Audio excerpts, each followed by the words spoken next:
Ia mātou te toi whatalofa mau wholo whātu pa ia lasio Samoa i le nei tai au fou. O le tai au le nei o le aso lulu, aso tolu se fulu o le masino a perila lua fe lua lima le tatou savalinga foi i le nei tausanga. Ai o le tautua nei al si ufonga lau mua po le Samoa Capital Radio o toi amatalia foi lan tautua wa o e Samoa le atunu pele i le nei tai au.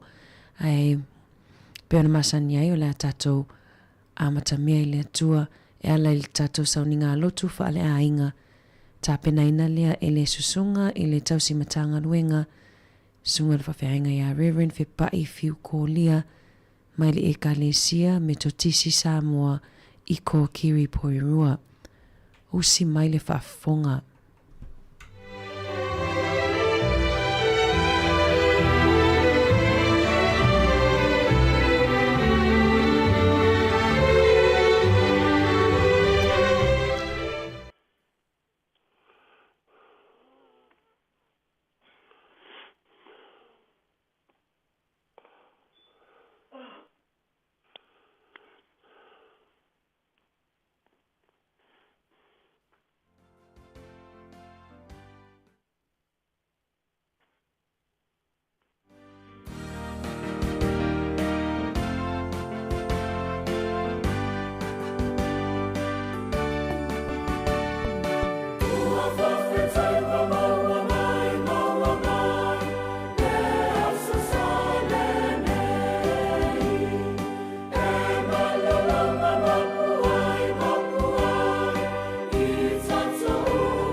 Talo pa Samoa el nei tai au. O le nei tai au wa taunu wai le upu e masani ai si e tātou atunu. Ua tini pā o le uto e pei o le whaiwai vai. O sau le waa na tiu tau mai le waa na tau. O lo mau pea lango le waa na pao a folau. Yo e mo lo si le fia Samoa. O le toe aso le nei o Setema ua o mai iai le tāpō launga. Ia mai mita lava ma fia e whaatalo whātu le suafo lo tātou matai. Ua tātou maua mai le nei aso fōu i lona anga le nei. A o le toe aso o le nei masina. La tātou tāpua i atu i le li. Le li i e o te pātua tua i a te oe. Aua nei whamaina au e o i le whamau. E lawe ai mai a te au i la wami tonu. Mai e whaola mai a te au. Ia e whapaponga mai i a te au. Mai e whaola mai. Ia whai oi ma papa o te mawai. Nei e o i le whāwau. Lea li i e no mātou tua. O mātou wāla au i lea nganga whamau lau. Ma futa mai a mo i mātou nei tae au mātango fie. Ta ina i mātou e lo nganga. Lea nganga e whaia onga pēa lava pēa mo i mātou. I so se ala o fe au matiute. Wa e wāla au ina hai i mātou. I whaiva ese nei e tunu. Ona o lo suafu ke riso ua mātou tālo atuai. Amen.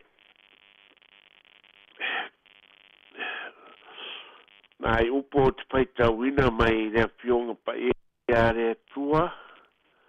Ia e pai tai tama ia e tātou. Ere nei tai au. Maua mai le tusia luka ma tā upo spuru ma le lua. faitauina mai le fai upe fā fa'amuta mai le sefulu ma le lua luka sefulu ma le lua le mataupu fa i le sefulu ma le lua a o te fai atu ia te outou na a'u o aua tou te matatau ia te i latou e fasioti le tino a mavae lea ua leai se toe mea latou te mawhaia ai o te whaasino atu ia te outou le tou te matatau iai i o tou matatau ia te ia a mavae o na fasiotia e ia e ana le pule e lafo atu kena e moni o te pai atu ia te outou ia outou matatau ia te ia e le whatau lia ea manuiti e lima ngafua ia sari e lua e le ai po iso lātou e tasi ua ngalo i luma o le atua a outou la unu lava ua paitau lia uma ia a ua tou te matatau ua siri outou i manuiti e tele o paiat po ia te outou o se tā ua au i luma o tangata e tā ua po i o ia e le atali o le tangata i luma o a ngelu o le atua a o le whawhiti mai a te au i luma o tangata e whawhiti o ia i luma o a ngelu o le atua se la po i se upu le atali o le tangata e whaamangalo ina lea a o le pai i le anganga pa ia e le whaamangalo ina lea pea taitaina o tou siunako maali pai pule aua tou te popole e sa o tou tari atu pe whapepea pe se a pois tou pai atu a wae a oa o le anganga pa ia te o tou i lea lava i tu aso i upu e te tau o na pai atu ia whamanu ia tele le atua ia na pionga pa ia ua whaitawina ma ia tu mau atu ai pea le vi inga i lona lava suafa pa ia o le autu o le ni aso e a oa o ina i tātou e le anganga pa ia ia po stese taspo i pau punga fai ngō fie o le anganga pa ia o le tātou pai a onga sidi lava lea a pai a wa uina i tātou e le anganga pa ia lona uina o le anganga pa ia o le pai a onga sidi lea e siri atu no se isi lava pai a onga ata mai mpoto i le lalang o le autu o se langona i nei tae ao o le anganga pa ia o le matua o whaiva o so se tu a inga poto a o ina o le anganga pa ia o ia lava o le matua o whaiva o so se tu a inga poto a o ina pili nei vai tau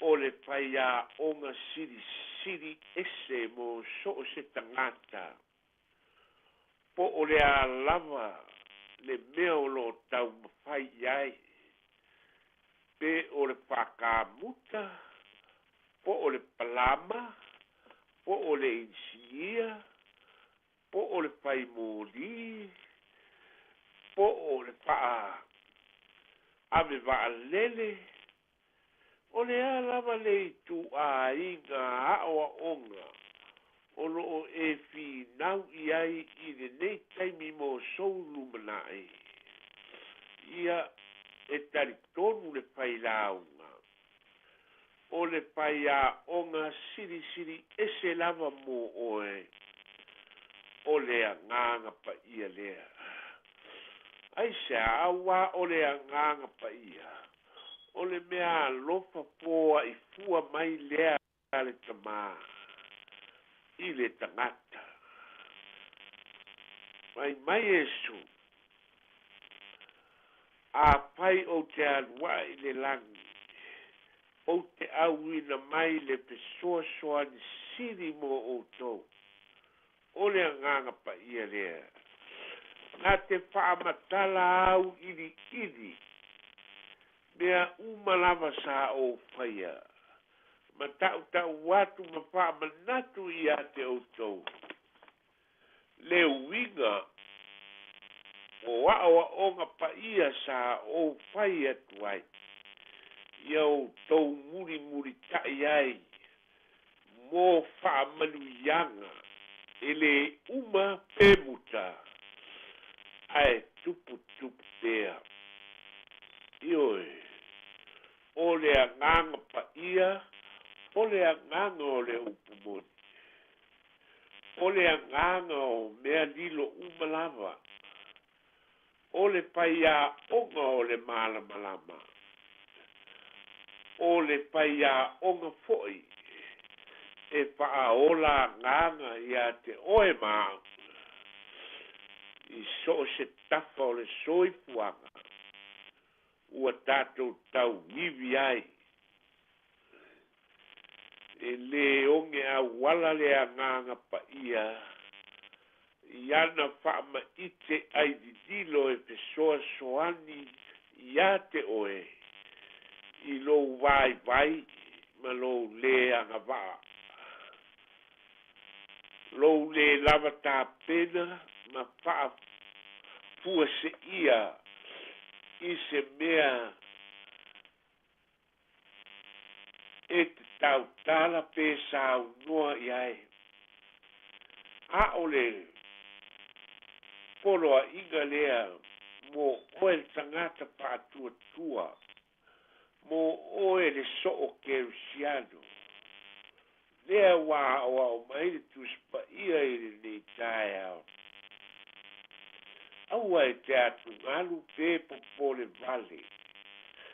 A pai e taitaina oe I luma o tupu. Ma e tau aloa pe pamasino ina oe e nisi. Ini mata upu se. Aua e te popole lava I se mea e tasi. Awa ua iai le pai a onga. Ai di dilo e te lewa aia.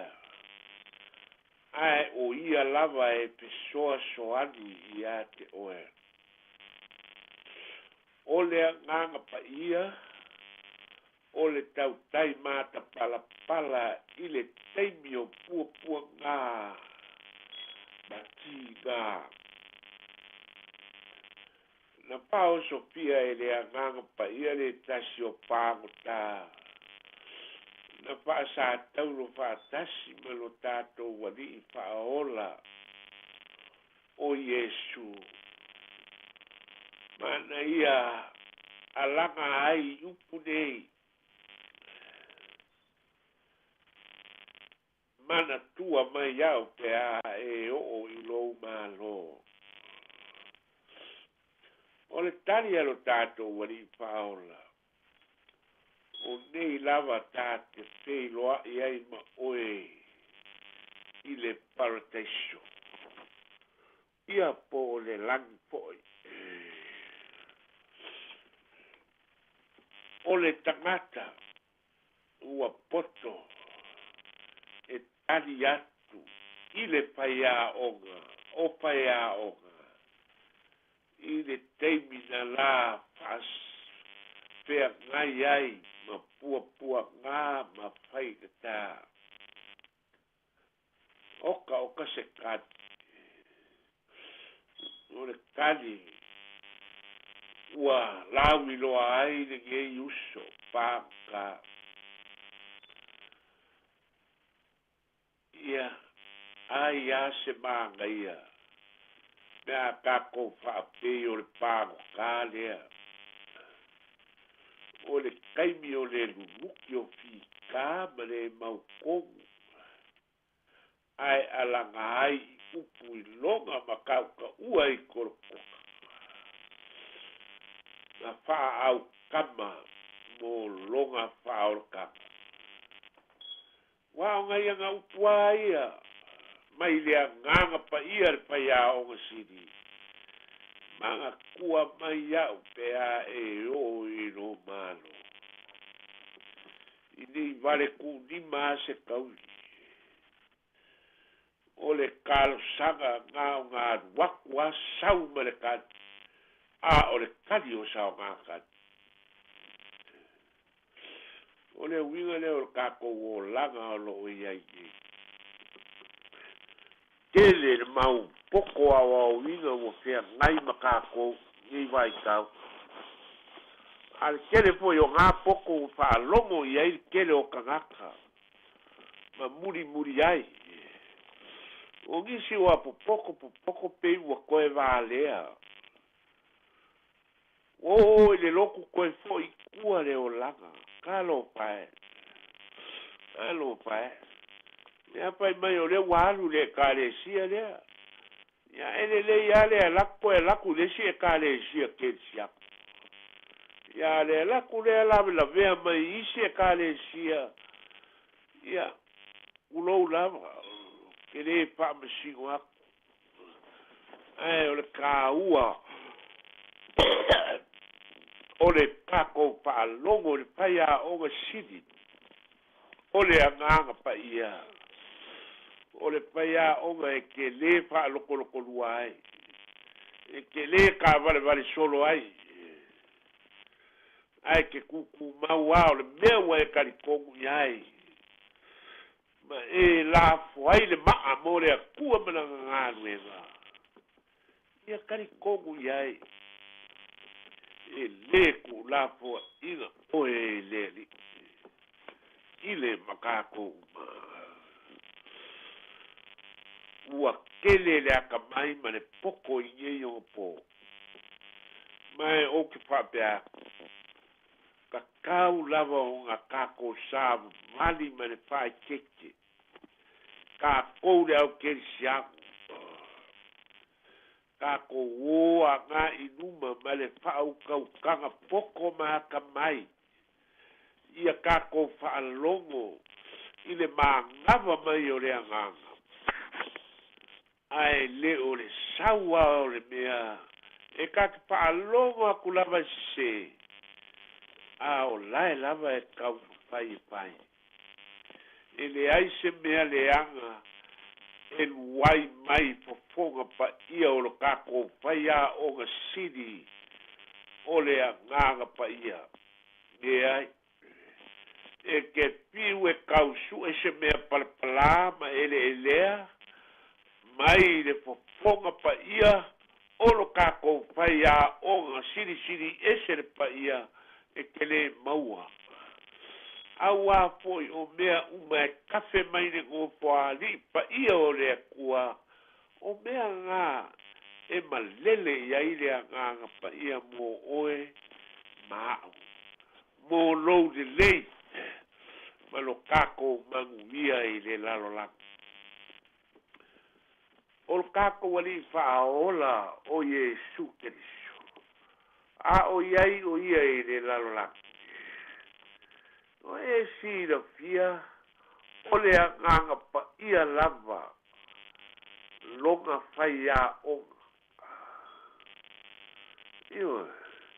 Leanga o leanga. Peia ia o se kangaka. Kusa ma oe maa. Ai whai mai nanga mōni maa. O le nganga pa ia. O longa whai a onga sidi dea. Iwa. I le kaimi o langa ngā luenga I le lalo langa. Sa makua ofo le moko o kangaka. Ianga awa o ngā pa ia ngā lako wha longo ai. Ngai uai lava I ngā wha sea ngisi. Ma kusi nima nisi kangaka. Whai mai o le akali o le kāmuka. Mai le ialu I. E a onga e sa iri ai le poko.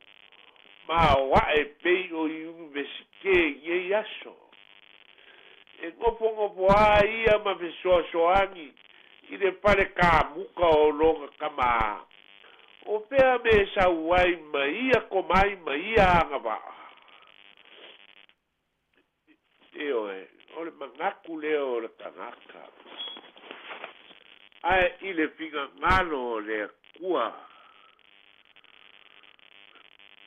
o Iesu o le alo o le akua ga fai a'oga le agaga o le akua mo ia e oe o le ese'esega lea o kākou o kākou kau ke kauō e su'e le poko ma le malamalama a o Iesu Keriso e lē ai o le alu fua e kausu'e o ia o le akua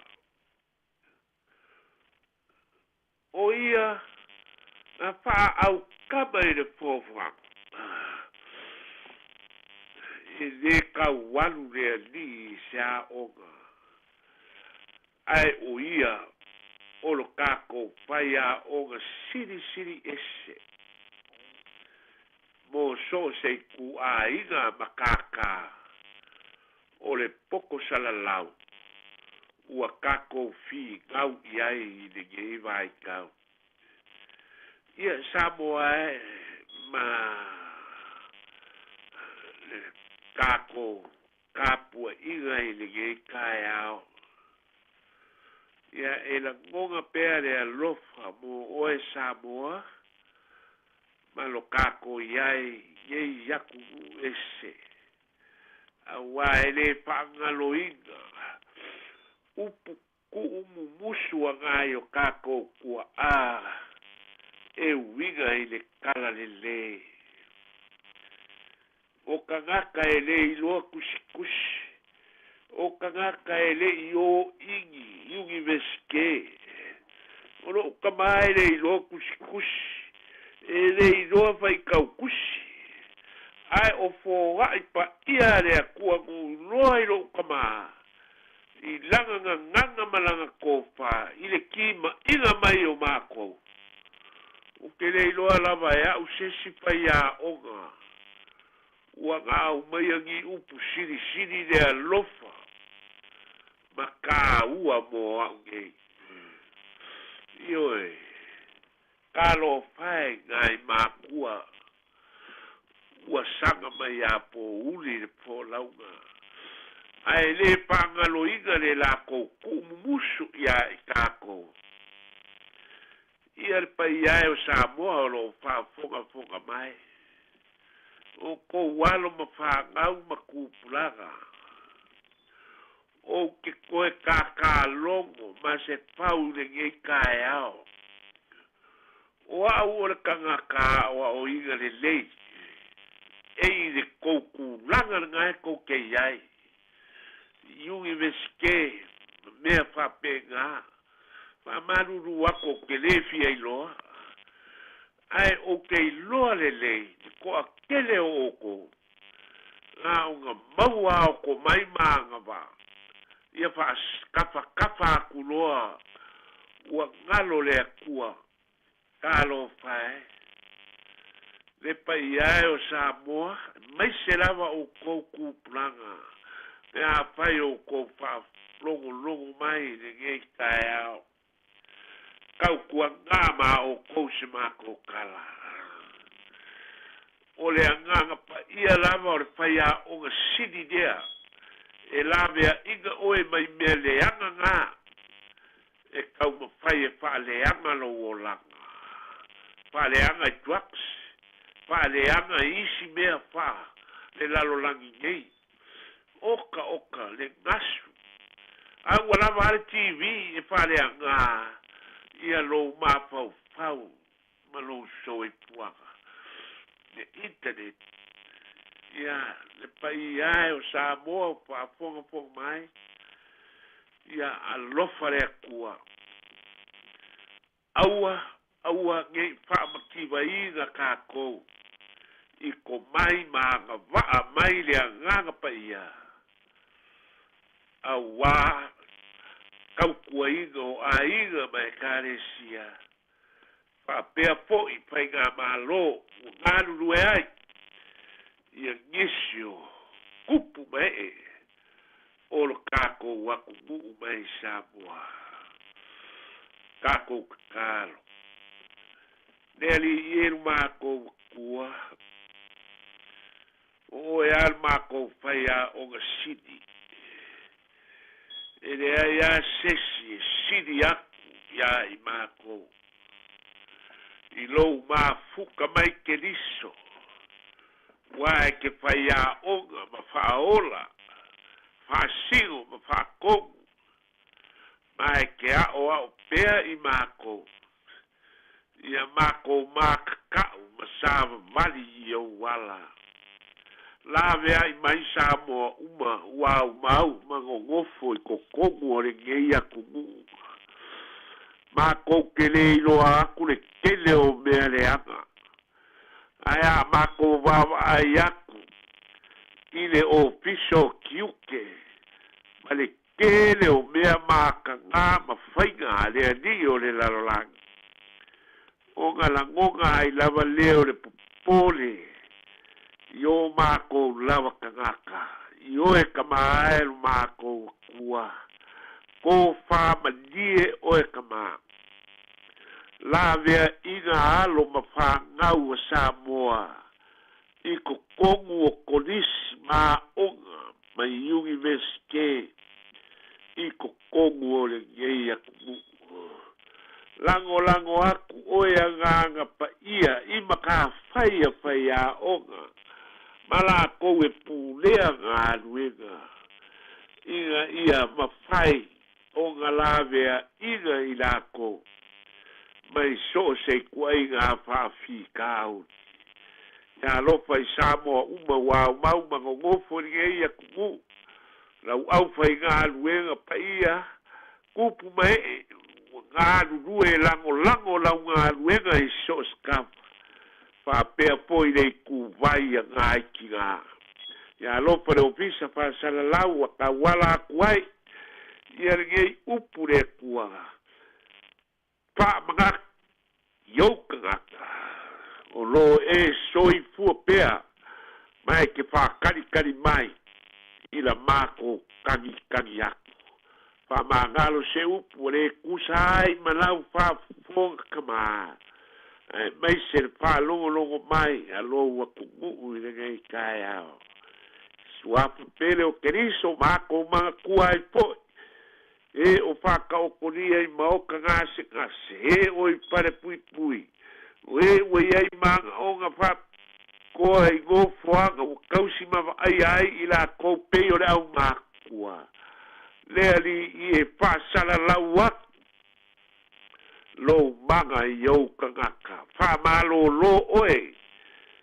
Ia wha inga uma o whiri o le kigo. Wapo ia ai I lako. I le suafa pele o Yesu lo mako wani I mano mako whaola. Ua ole makakalo a kuai. Amen.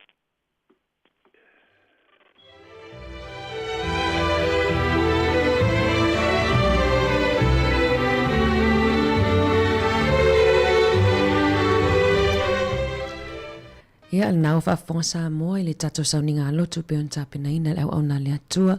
Mo le atu le nganga whaaftai a vea ia we whai masui o le au whainga luenga. Whaapea le mamalu malpa ia lasilasi o le tato au whaafonga si fonga lau mua. Mo le atu ai whaaftai le usunga tau simtanga luenga. Reverend Fepai Fiu Kolia. Ia mo le tapena ina o le tato sauninga lotu le nei tai ao. Alu mana fo le upo le atua pe ona e fola ina. Ia tom tawina I foi. Peta ia laina I foi le tato savalinga le nei aso. Whaftai foi le tapua inga lau e kalesia me totisi Samoa I ko kiri poirua.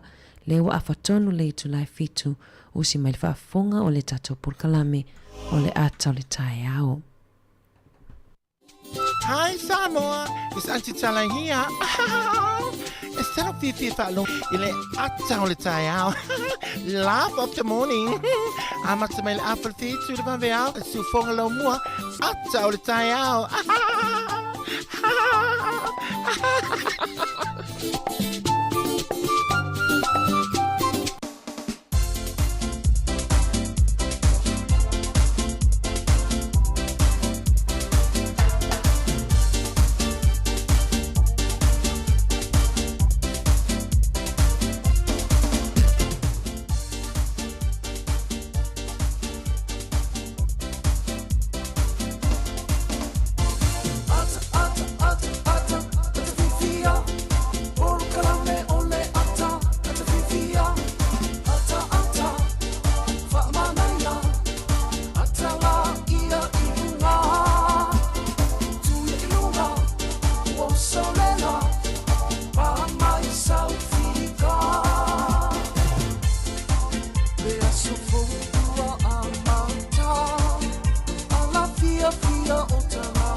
Io e toi whatalo whātu, ia, mā lolo soi whamanua, mā lolo ta wata aile nei tai au.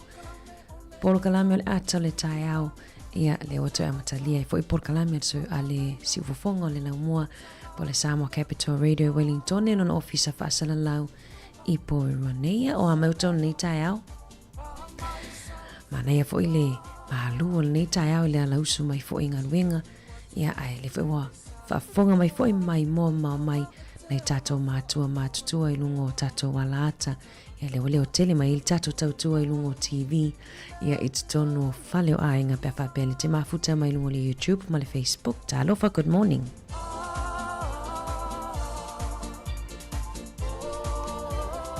Mai a fo i tātou sauni ngā lotu pe on tā pena i leo au na le atua. Ia le wheo wha ngā solo fo i tātou por kalami si taimi.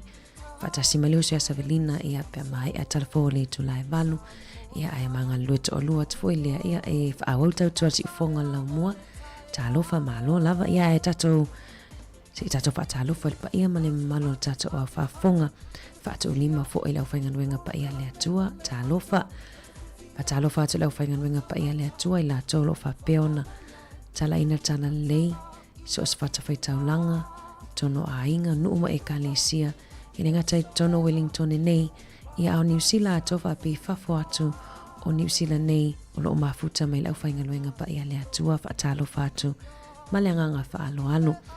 Whaatalo fatu foi i le inai tatou tu asina sina ia nai tatou mātua mātutua ia leo loo tu ile muli panga ma taptapua ai mai ia au alo whaivasi o tatou atunu ia i whaivalo filimo le aso ma le aso.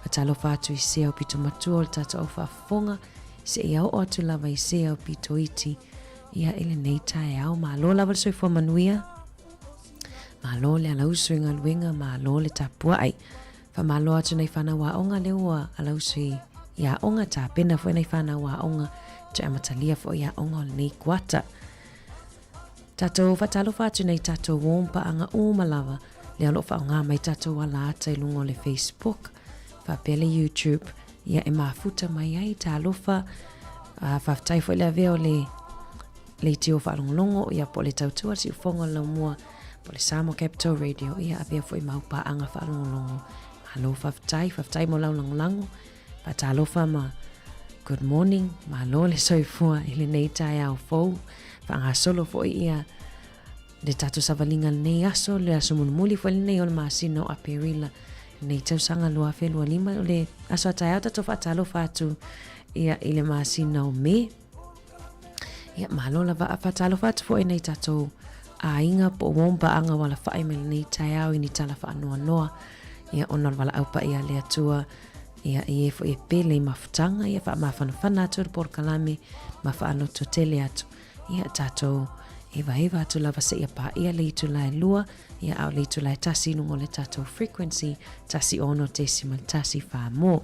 Pe nina o le tia whau, pe nina o tia whau ma le pese tā lufa sa mo at tā lalo ia toi le tātou purkalame o le ata o le tae au.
Toe whamalo atu se vaenga le talo le tau ia mo tātou Wellington ne ngata ilea ia onu atua oi ia manisio pitonu tono le nei. Vaenga o New Zealand tātou te nofum toa mawai. Se vaenga Wellington ti munga tātou ilea so, whaasolo tu mastone, tutu sa uma le tau e whaasolo tu lawe mastone maneipia.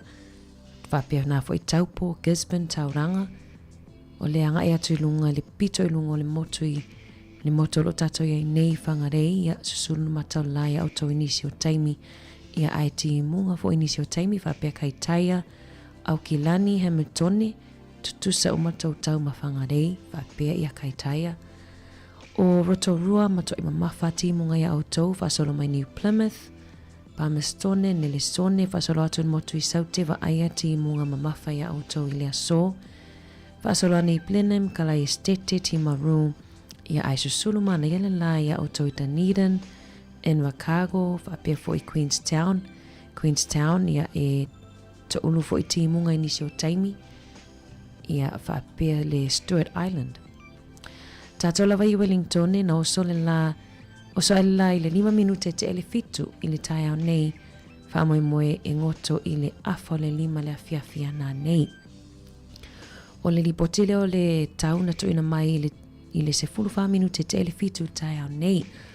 O le fua le mawhanawhana i le asoe se fulu ma le ono, fua le malulu i se fulu.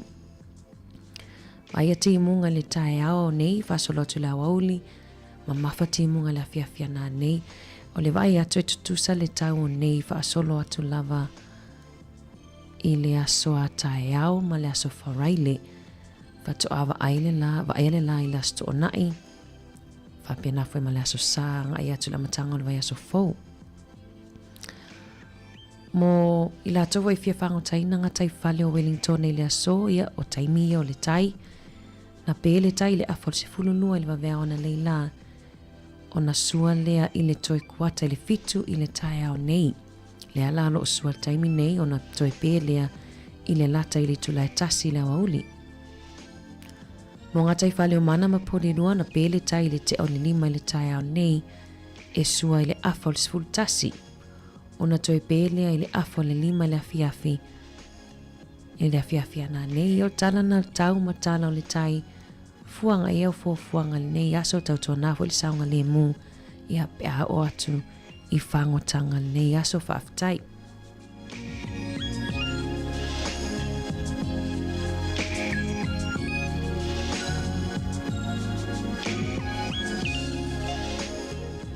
O le swinga le tupe po i la tau foi fia la foina la tau tupe le aso i o se vainga foi le maalosi o le tala New Zealand nisi atu nuu. O le tala New Zealand le mawele tupe Australia tasi tala New Zealand mau le iwa se fululua sene au se talia. Tupe Amerika e lima valu sene, tupe fiti tala tolu tasi sene. O le pa angatonga tasi tala New Zealand mau le tala tolu se fulufa sene. Tupe tonga. Mai la tau fia la foina la tau se eleni Samoa. Tasi tala New Zealand le aso maua le tala lima se fulu tolu sene. Tupe Samoa tala lima tolu pe a lafo au tau se eleni. I Samoa ia manatua e ese o whaamomonga ia mai le upenga tawailangi le ANZ i le tai au nei ia ai le tuua i le tele o au nanga nei mawhaiona lafo i tupe Samoa whaafetai.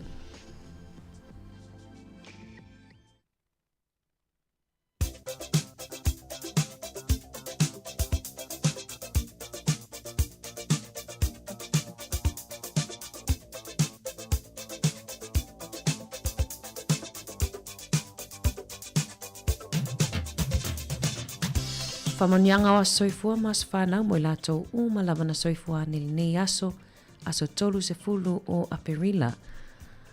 Manu tele to as soifua mto as whanau o ngalo tato emaili o le as whanau @samoacapitalradio.co.nz ia pe tu mai foi sau comment i longa Facebook ma le YouTube e mwhai ona whai ona toa lau ina atu. O le tus whai tau mo o tou ia e ta ia laina e foi le tau savalinga o nei tau sanga o tau au lia mai, ma o mai lele tusia kenese. Kenese lona mta upo e luas fulu tasia o lona whai upo e se furu ma le iwa. Ua whaapupulaina i lea tua o na mata, o na iloa i lea e ia o le vai eli. O na alulea o ia ua utua i le whangupau i le vai, ma whaainua i le tama. Kenese luas fulu tasi, a lona whai upo e se fulu iwa, ua whaapupulaina i le atua o na mata, o na iloa i lea e ia o le vai eli. O na alulea o ia ua utua i le whangupau i le vai, ma whaainua i le tama.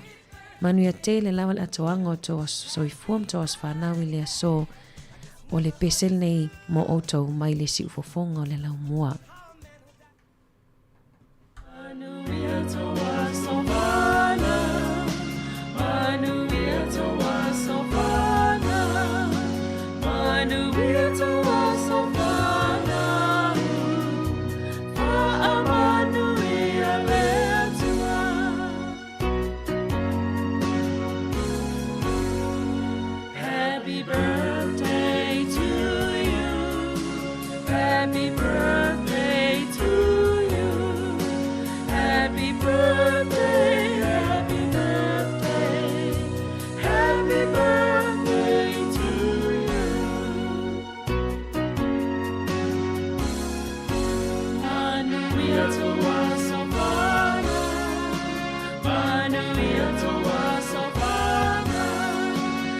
Manuel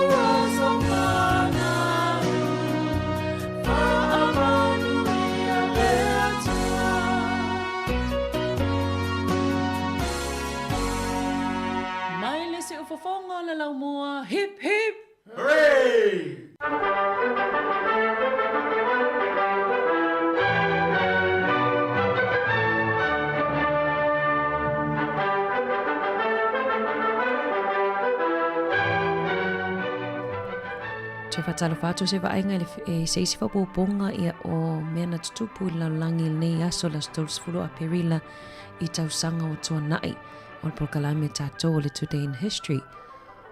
O le aso nei le tausanga ia walu se lau no 5.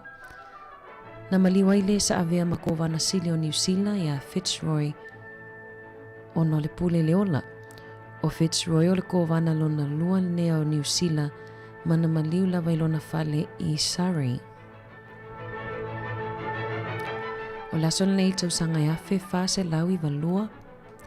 Na whaalau I loma I se pānia o le a lato tuli I sea uma tangata iutaia.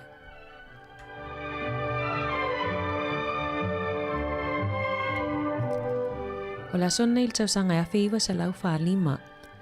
Na pule ai leola le ali sia mani pule malosi a Adolf Hitler.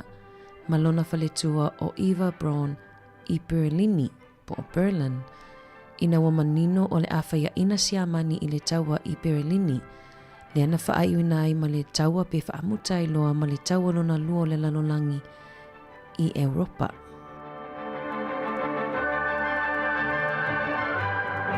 O la son nei tausanga e awhi fitu se lau maluiva na ave ai George Washington ma perisitene mua o le United States o Amerika. Ia o le aswele nei e whaataua I le lalolangi le sao o taifau taiala ia po o taifau ia tau o guide dogs. Le ai te leina whaonga e tangata e pōwa ai. O le aso e whawhitai ai le ngaluenga a ia taifau e whai ma whisosoani ma taiala a le whaitau miliona o tangata e pōwa ai I le lalolangi. Ia o se whapoponga nato e mawalis whapoponga I le aso tai au le tato polkalame o le Today in History ia po o mea na tutupu I le nei aso ia I tausanga wa tua nai.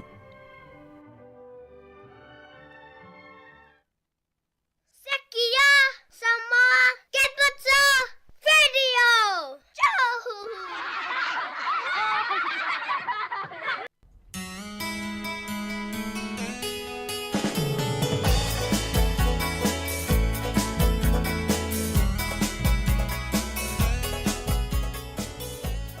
Toi whatalo whātua e ono lewa tau nuu mai le tatou whaamanuianga o le aso whanau pe on tuina mai lungo tatou upenga o fsota inga ia e whaamanuia. Tolo whaamanuia mai le songa ia whaauliuli pule iata ia le aso whanau po la soifosi o nata lii ia Atticus pule iata wa aulia lona valu tau sanga I le aso manuia lo aso whanau Atticus. Happy birthday a veo em tama le lei. Ia nanga tama le Atticus matua tama le lei ia le aonga. Happy birthday manuia tele lo was whanau Atticus I le aso. Ia whaftai fwoi whao liuli ia mul whaonga aina mai o le tatou tautua. Ia tuina mai e whamonianga mo sio walo. Tatiana Band fia lo loto. Ia tale walu o na whaafonga lea. Ili whapoponga mo tatou talafou.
Sole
Ia whaavela ane lau iputi koko ia po sau ipu kofe.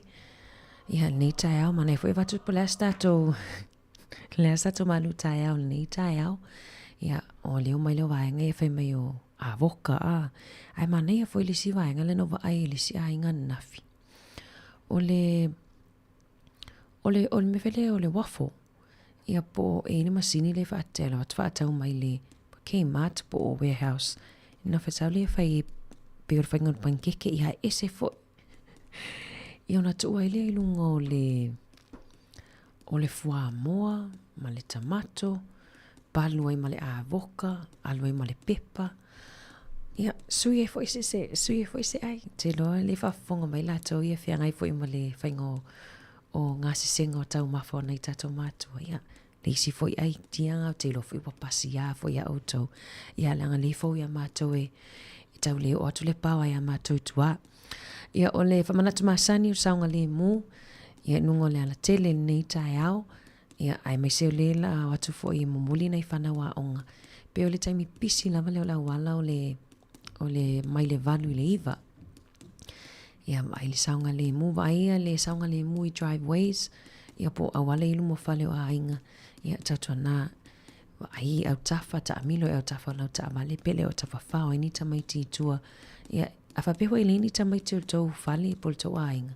Ia ona le i tamaiti o ainga tua oi. Ia o tamana e o atu tamimilo soloma pe whaita alonga i tafa o ta avale. Ia e tautua nā ni le saunga le mū. Alu le maila tataona maila whaatulanga ina tataona alu ai. Ia, le ngatai leo whamanatu i whala au mō nei tātou ta māma tina mātutua. Ia, peo nei li tātou whamanatu māsani. Ia, i whala au le tai au, au uli a fiafi. Ia, whapea for appointments. Whapea isa appointment nei, au ni ngalo whapea isa appointment na tina amata mā. Ia, tātua nā tama whaila vai o iai. Pe anga iai, ona o whaingatau na maua ia ni asia singa i fō mai nei vai taimi. Ia o nisi na whamanatu tai au, vai lau polisi, ia vai lau malu tai au, ni ngalon malu tai au o le me ai pito sirilan taua, ia o le breakfast po le malu tai au. Whawhiwhi atu tēne o la whala, ia whetau i le ma le tā le walu, tātou talafou mai New Zealand, ma tātou talafou tāpena ina Samoa, tāpena ina tā sisa, ia talafou New Zealand nei, peon tāpena mai Savilina Kasiano. O si ufonga lau mua ia ma le pese na whatuina ma langiina e tēne o le ula whala.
Langi mama ma le soifo mau le tātua te rupa lau whaafonga, o le isi foi le nei whaopopongo tala I meo loo te tupu si o tātua te rui Samoa, e usi mai e lau whaafonga. O nisi mta apu mai le mtanga ruenga leo leo, whalpui pui maltoe fuata ina, o le aso limo le masina faule ua whaatu langa e tula iai mō le te mua, se ali e tolu se furilua tau sanga le soifua mai le fio anga sapa pāli I sa vai ua mōlia ina ua ia whaonga ina se la au malo se whao ai se manua, I se talavau I lusa fumal whātu sanga le matua mai le fio anga o avao, o loonga lue le vaenga o le tīnei mū.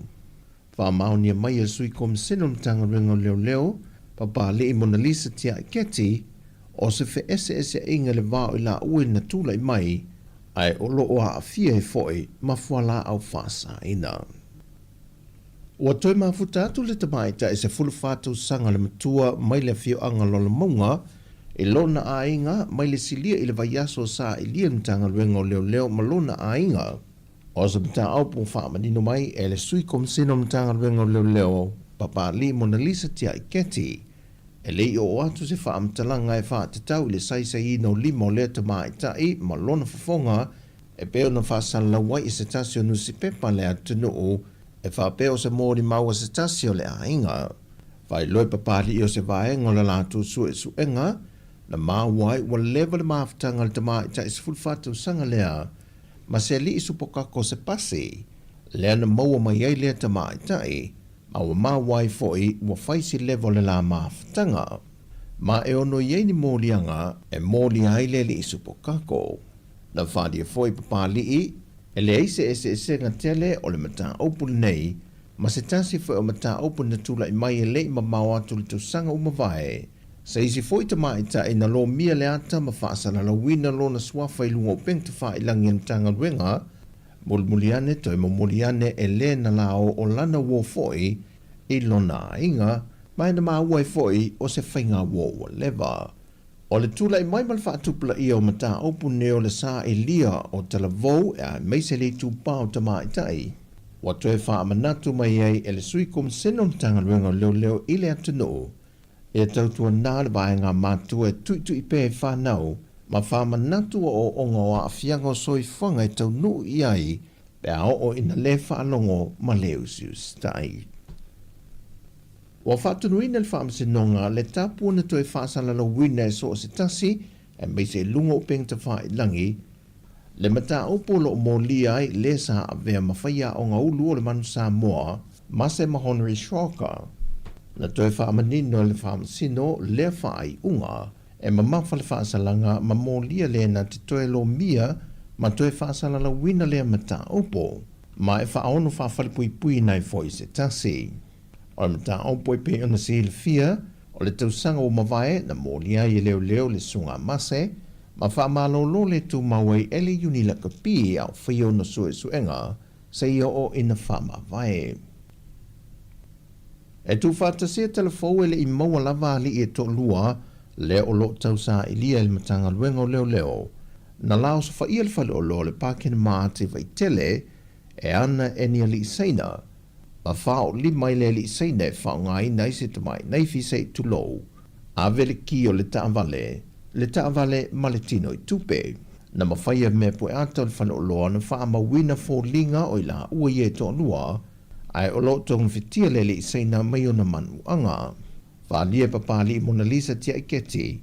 Wa whaisi sao sawa ma le maoae o le soltu la fono le telepe fale ma le ngaoi, le ua tele na a fia I pisi nisi o fale o loa nei tangata saina, ma ua tele fo I le au ngao me poeata o lo whapipi nei le ngato pisi nisi o nisi o ofisa ma a inga te tasi, o se fesoasoa ni tele le su engal mtanga luenga o leo leo, e sa ili ai I la tauia o lo fia pea ia I tu ai ngā soli ngā tula fono. E ui tūlanga whainga tā ma le whainga o fio le tau a matai na mai, o le whaawai no le whaalapu pitongo le tuk manga moe popo ngā te le antunu. Au leo wa taunu mai tūlanga manuia e ala fiso swani ese au fie malu tātu atunu, o pā anga mai atunu I whafo, pisi nisi, whale tupe, whaalapu pitongo whaavau malo, e mana tua pēr le whaamanatuina o lona lua se fultau sanga, le ua tāpena ne iai le whaalapot tonga. E to alua ni sui o lo to toi mai e o mai le so, no lato a mata whaavaina mai le whaalapot tonga le amtanga. E se le whainga tae le whaingo fie. O le wingo le tala le whaingo fie. O le tūlanga le meo sauanga ma meo o mea te tupu. O meo whiusua inga i le whaatanga inai. I le ngana ia whaingo fie. I le ia e whainga tā ona avatu i te tono nu o mawhio anga. E whaatala noa ina. Ona o meo sori ngā tū la whono. Ai e tiro lai le teimina amatai. Ia, i le i whaingo fie ntali e nuu. I le iai fo ini sui awai.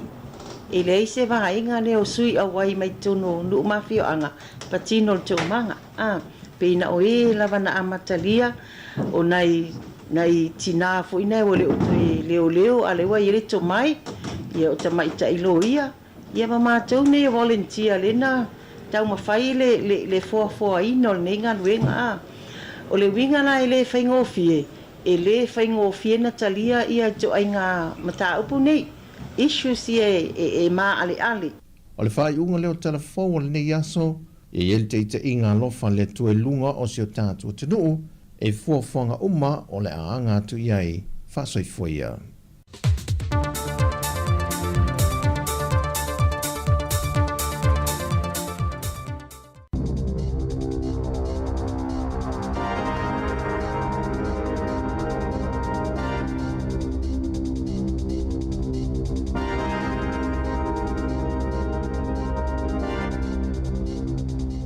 Tala flawa le whaapoponga mo mua telefon me le si ufonga le laumua i Wellington e mo le nei tai au tolu se fulo aperila lua whelua lima. Na whaalia le minista o tupe Nicola Willis o lana whai unga e ave e se le tasi tesima le tasi biliona tala mai tupe whaalu fau po tupe ngalua le malo. O se tali lea i le taimi lea ua tātou iei nei, mai whaasino anga i tiu te o la fonga po o tiu te i tau o loi whaatawa inga na whaia Donald Trump le Presidente o le United States na sauno fo i Willis, ua mafua fo i o nave e sia lea tupe, o na o le tau mawhai lava i whai tia le mamafa o le avenga o lo tau ave o tu lui o ai tā lafu. Ua whai tio i nai le vaenga whaapwhai le Greens, ma o sauno fo i le taita i le Labour Chris Hipkins, o le a o ai tangata New Zealand i atu na oi fafo. Peita ina sauno le minista i tu stala. I se fola sanga i le asolua a olumana i le tala whaatatau au tu o le tupe. Sanga lue ma tau mawhai maa losi ina i tau mamao mai manisasi po ni mea se seo paketi whainga tau le taimi ua tua nai. Ai mausalilo na tali tonunga. E o atu i le tau sanga i lua whelua iwa o toi maua ni tupe whaasili, ai tatau na tau fiofi le nono e New Zealand o tupe, ma o le awha e titi ai tupe whaalu fō, mai le lua tesima le wha piliona tā la, i le tasi tesima le tolu piliona tā la. Na sauno wele se le polo kalame le checkpoint, ale le teo New Zealand, o le awha awau o na whaalu le maa lo tupe, mai lea tau sanga i lea tau sanga. E to se fululua ni tamaiti mai nia o nga se tolu i tutono porirua na whaafeilua ia i la tau o le a o ina mwhaamasani i ngā luenga i lalo le polkalame le mahi rangatahi. Leo lo o whaatau taia ele a ai o porirua o le whaaile ni o tau sanga o wha ngā solo le nei polkalame. E whaamasani masa ili eito mai mo tupulanga talavoi porirua tūlanga tau ngā luenga. E au whiele tā penanga o CV, tālu sanga ina o se ngā luenga, whainga o le whaatalanoanga, po le interview, whaatase ma le whaatinonga o le ngā luenga, leo le aalu e whaataitai, wali potia li si itia wa o ngā wao fiai i lea polkalame, e aile te kura Māori o porirua, ko lisia mana mao tea.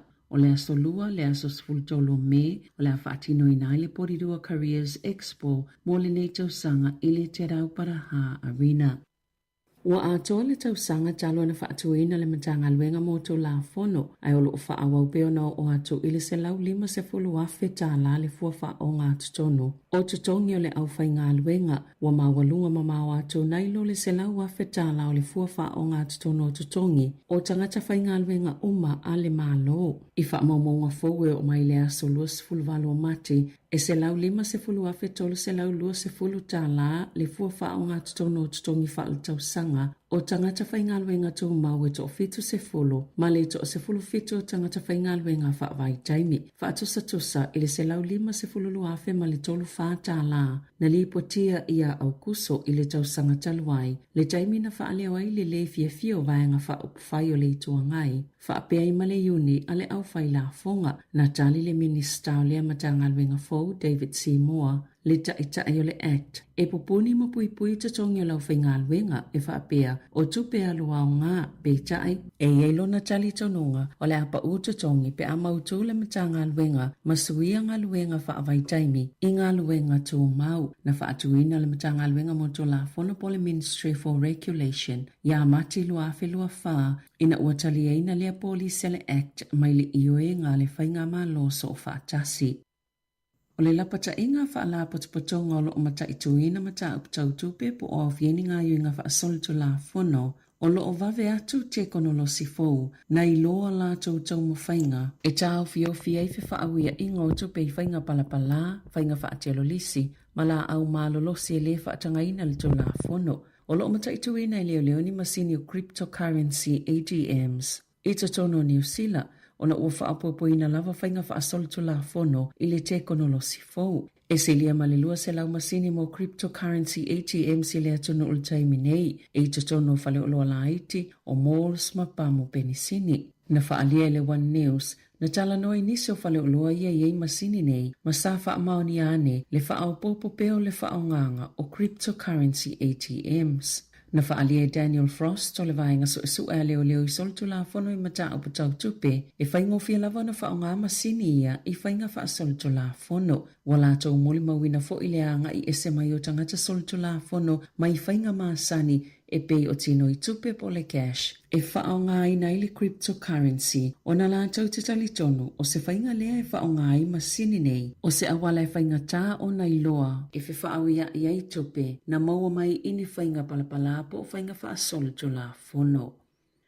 E la taile lua se la wawheta la ua mauini foa i mōtanga ta whaingaluenga yeimana o ngā whaapitoa lea ua lea i nei se whale ngā lulue ai ina ua mū a toa la la tau whale North Shore. I le vai aso taluai, wa whaale tonu le lumana i o ngā luenga tangata whaingaluenga i to se laulua se fulu e yeimana o ngā whaapitoa. Ina ua mū le whale to e li liu mga o sini o loa e iei una mapao i to e mawaini si mea o ngā lea e Clanfield ale Abilities Group. O la lātou ngā luenga e whai, e whisosani whaawasenga i au tau taipe o maapo batteries, telefoni, masini komi piuta, ma televisi, lātou te liliui na fo ini ato le Fonterra, o lo ofa ngā solo neiso ngā tupe ale Abilities Group, ma su eseno whanga fo e whai isi a lātou au nanga, mana tā uelo lātou pulisili ili checkpoint ale lito New Zealand, na whaatuina se i tū lau ili kiva leto, whai isi sa ili ngā tupe, ma ua lata ili lua se la wafe tā la.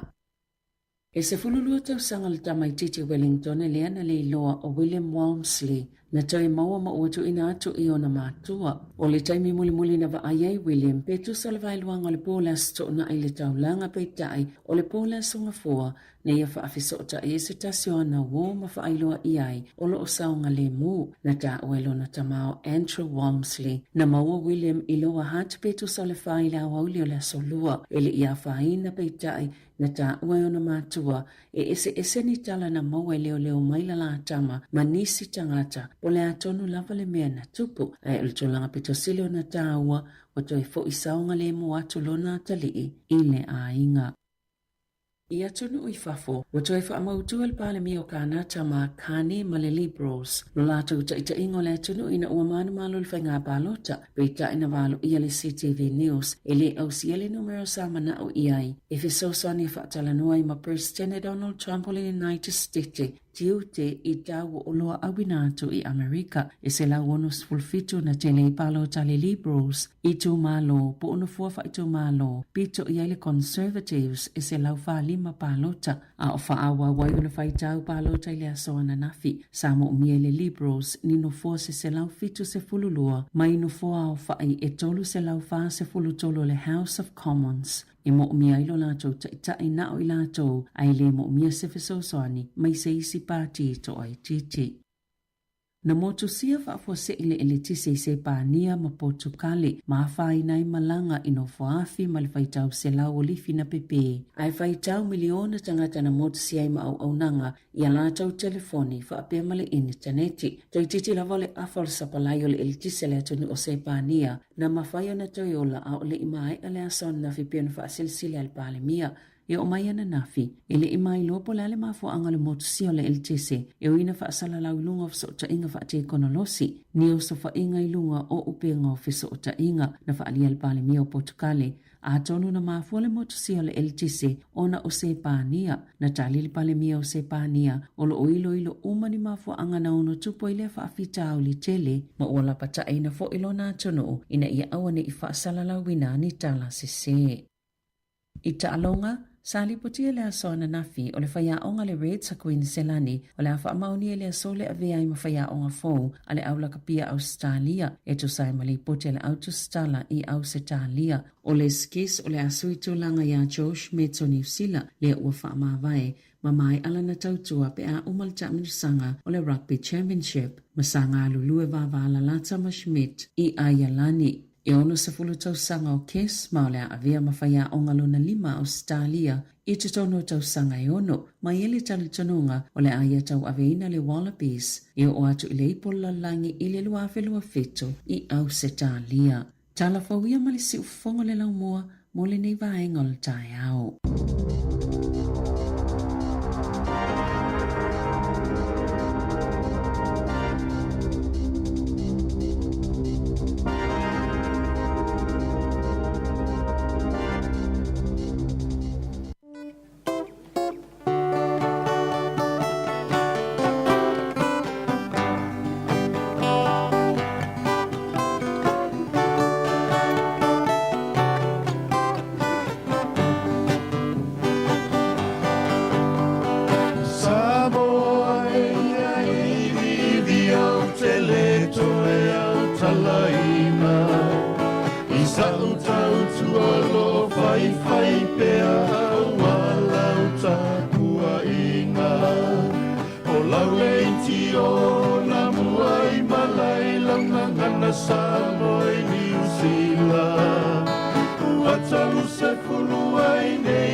Emo mai le moli o le ava o se wha soa molo uanganga. Ai wha mana tu mai pea molo soifua malolo ina. E pese mai o le tula fono ina ia ta o la sa o loto. Awe o tina masia na vala au ua au la uina ilau. E alua so ai saua so i talalau aluna o le vai aso. Ai o nai asia singa e talosia i o e tinga ina. Ai ole ola o a o ina o nai tupulanga whaata ua ina. Le ape foe whaatini o la tāko langa ua i usa uni tau mawhainga. ufofonga o le lau mua lau le tio ia o te aroa. O te pese pese atua I mawha fia fia mo o e sabo au e fefe o so o ai le lalo lagi atoa.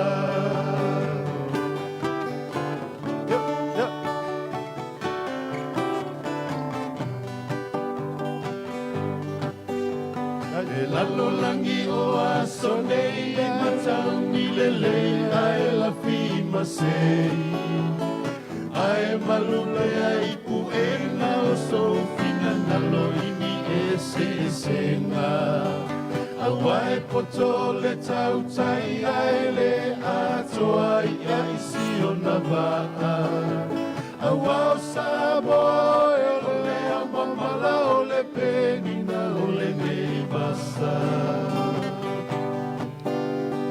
Sale whaingo fie le amataina o le nengaluenga Sasa ili mafesili po le mea ea o ia ini masini E te onolo si whaao na pone I ua iai fo I makomi piuta Facebook, YouTube, wata whailangi ai a uwha asala launga. Facebook, YouTube, wata whailangi ai a uwha asala launga. Lesi ufofonga o le lau mua lau le tio I ao te aroa. O te pese pese atua I mawha fia fia mo o e sabo au e fefe wa so o ai le lalo langi atoa.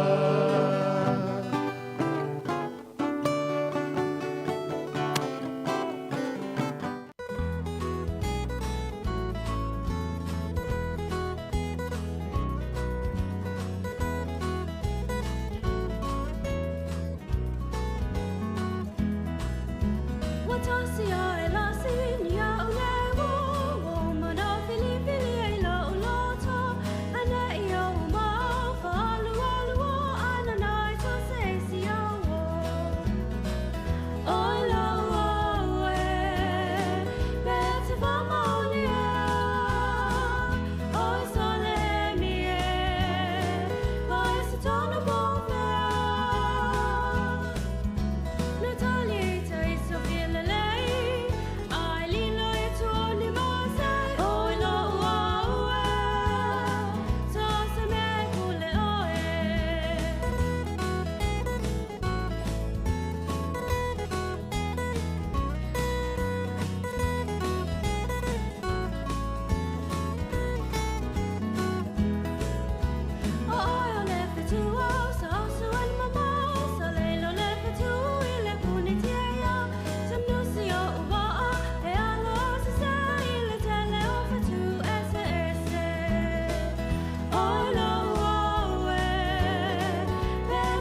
Ia o whātunga nā pe ona pesi atuai ia le tamaitai a Atalina ma le pese na tasi a e lasi. Ia toi whamalo atu tato au whaafonga le nei tae au. Ia ne fwoi mafuta mai le to atele i tutono ta avali. Ia awi nata fwoi whanau ia onga ia whamalo le. Malo non sai, malo le whamalo losi. Ia fifiwe whairo atu le omanga lue to olua atu. Ma le uso ia Savelina ia e whaawau le tautua le nei aso lulu. Talo fa Savelina malo soifua. Talo fa ana ia malo ale on sai malo le uso. Te fa talo fa fo ile malo lau fa fonga nei tai au malulu. Io e po vavian malulu. Ole na fa talo tala na nei la mana ia le malu. Ale o te oso tu fa fo ta se malulu. Ia o malulu toi malo si mai malo si Jacy Malisavili. Ana na whanonga longo mai lau tala le tau e fōlinga o lea wha ina tātou le i se i tūlanga lolo wāl tau nei aso a. Io e whaasolo atu lawa tae au. Tele au vaenga o New Zealand lena au mai le talo le tau e timu. Timunga mamafa ia whatu awa ai le tau vai ele matau la le whai ungal vai aso. Anga i atu le aso fō. Le tiola le vai atu fō i le ua sau le whasisi langa e le ala le whaatau nu uina whai ngā malanga i waa fo i le waa le sami le waa o motu e lua. Le amata tu lavana nei le po se ia ba ia le sfaraile. O no tu langa lolo wal tau. Iau te loe fo inisi a tono le fo fueni whai ngā malanga ia. Ma tai tu waenga ia po wani suinga o tu whai ngā malanga. Iau le ua mai whaasilanga malapta inga. Mana ia whamanatu nā ia whai fuwhanga pe vai fo ia tau. Malanga ia wa umona tāpena toi siaki. E Savelina tele foi nei vaenga tāuan au mai foi talafou nei tae au le ngatai nei au Samoa. E le tala muli muli ale na mai talafou tā sesa. Pe o lai fia o le whaafenga tāu na tala noa ino Sawanga. Po Sawanga matanga atu lou. I tuai nuuma e kalesia pe ile whaasiusi unga o le whai unga o le niusa tā sesa na au mai ai. Tau taranga stina ana o lo o tala noa mai ai le. Peo se pa pui pui o le whaonganga o le ngangana. E pe le au ngō fie le mwhaina tala noa. Te tala le tala noa i vaenga i e tua i hainga mai kalesia. Nuo mai kalesia. Mana ia le vaenga le o tele i maua le tala fau lea. Aman tua ana. Pea tauna e malanga e whailpokalami le tatala noa i le ina i lau tina mata maita. Awa le tata ua Sawanga. Ia luna winga e mantua fo i pe o le amata mai ai tono la inga a. Ma le la ititi ma le la iti o whanau. Ia le mafutanga fo i le wā tono la inga. Le lope o te tali tonu lava ui ai lo wa manatuna o au. E au ngā pokalame ma le mta upo le te tala noa ai. O le incredible years fo ia ana. Le ngol pokalame. Tali tonu a uto i ngā pokalame a o ngā tele mo Samoa ia wa tama mai fo ia nei o tātou tangata i Samoa. A tonu fo ia la whaingofiena talia ia. Ia le to inga talanoa le te talanoa i le whaingo le polkalame lea. Moni Savelina pesa whātutunga tā talanoa i ono o lenta tau o mai e lawa i se fo ili to ai ngā parenting na tātou i ai tātou pe o māsani ai. Ia ai talsi o e se angana inisi o tina Savelina na mato whelo ai le aso sa leo whafonga mai fo ia au na le atua i tai i Newtown sa whaasoa mai fo i le lato whanongonongo mai le polkalame talia ngō fie fo i lato a tono fo i talsi e mai le atua sewa noe e whalawa i te le pia mai e nisi polkalame tātou te whaasoa ai fo i ia e sosoani fo i mo tātou i le wapenau Mona nei tātou mātu o tātou umawa tā ua le whai aonga sa. Le polonga mawawauta maiti. Mwena pisosoani i alom whanau. Lau wasenga Savelina tau sangana o te alena i le si ai tamaititi le le mwena no fole. Na alo Wau whaasolo. Na no fole whalongoa. Ole maalia wa e tātou te le loa i masani ona lua tala ni masani wetana no soi fo malono ina le ADHD e pe ita te mate ngō fia tamai te ile whaenga nā o le ADHD o wai le mwhai ona no fo le Sa ole Ia o nisi o vainga tatanoa tuai. Na mana ia tele ana le isa o le mana ia foi a fai na ua fai ngofiena tali e nei tina ia mana ia tātou tangata mātua foi le to inga a wala ia e vai e ma fa foi e ia tūlanga o whanau tono la inga. Ia o tele lopa la me la fai ngatai foi ina isi o tātou tangata Ia pele e te tā uai le telefonu le mai Samoa. Ia talo si e ia tonu lava o tele foi o le tele i po kalame la e fai ai e sa o le a tonu e le tūlanga na e te e a isi va pe ia o mea na fa palangi mea na mai fafu le ia le tau te loa le au ngā e se foi nei vai tau o tātou iai.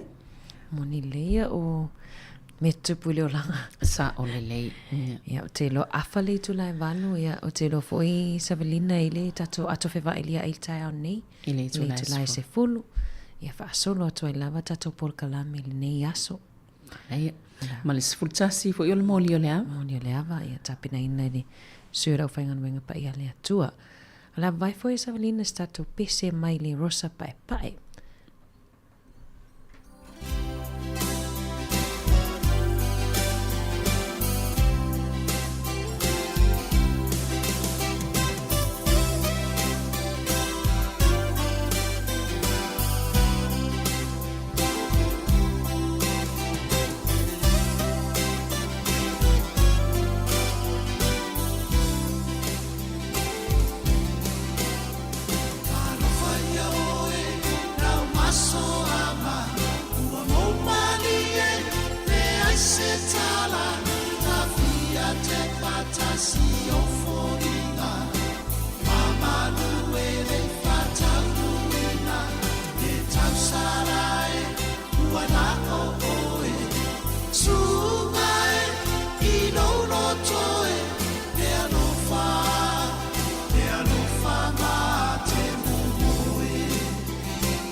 Ia o nisi o whawhiwhianga su i whiwhiloi nei tai au.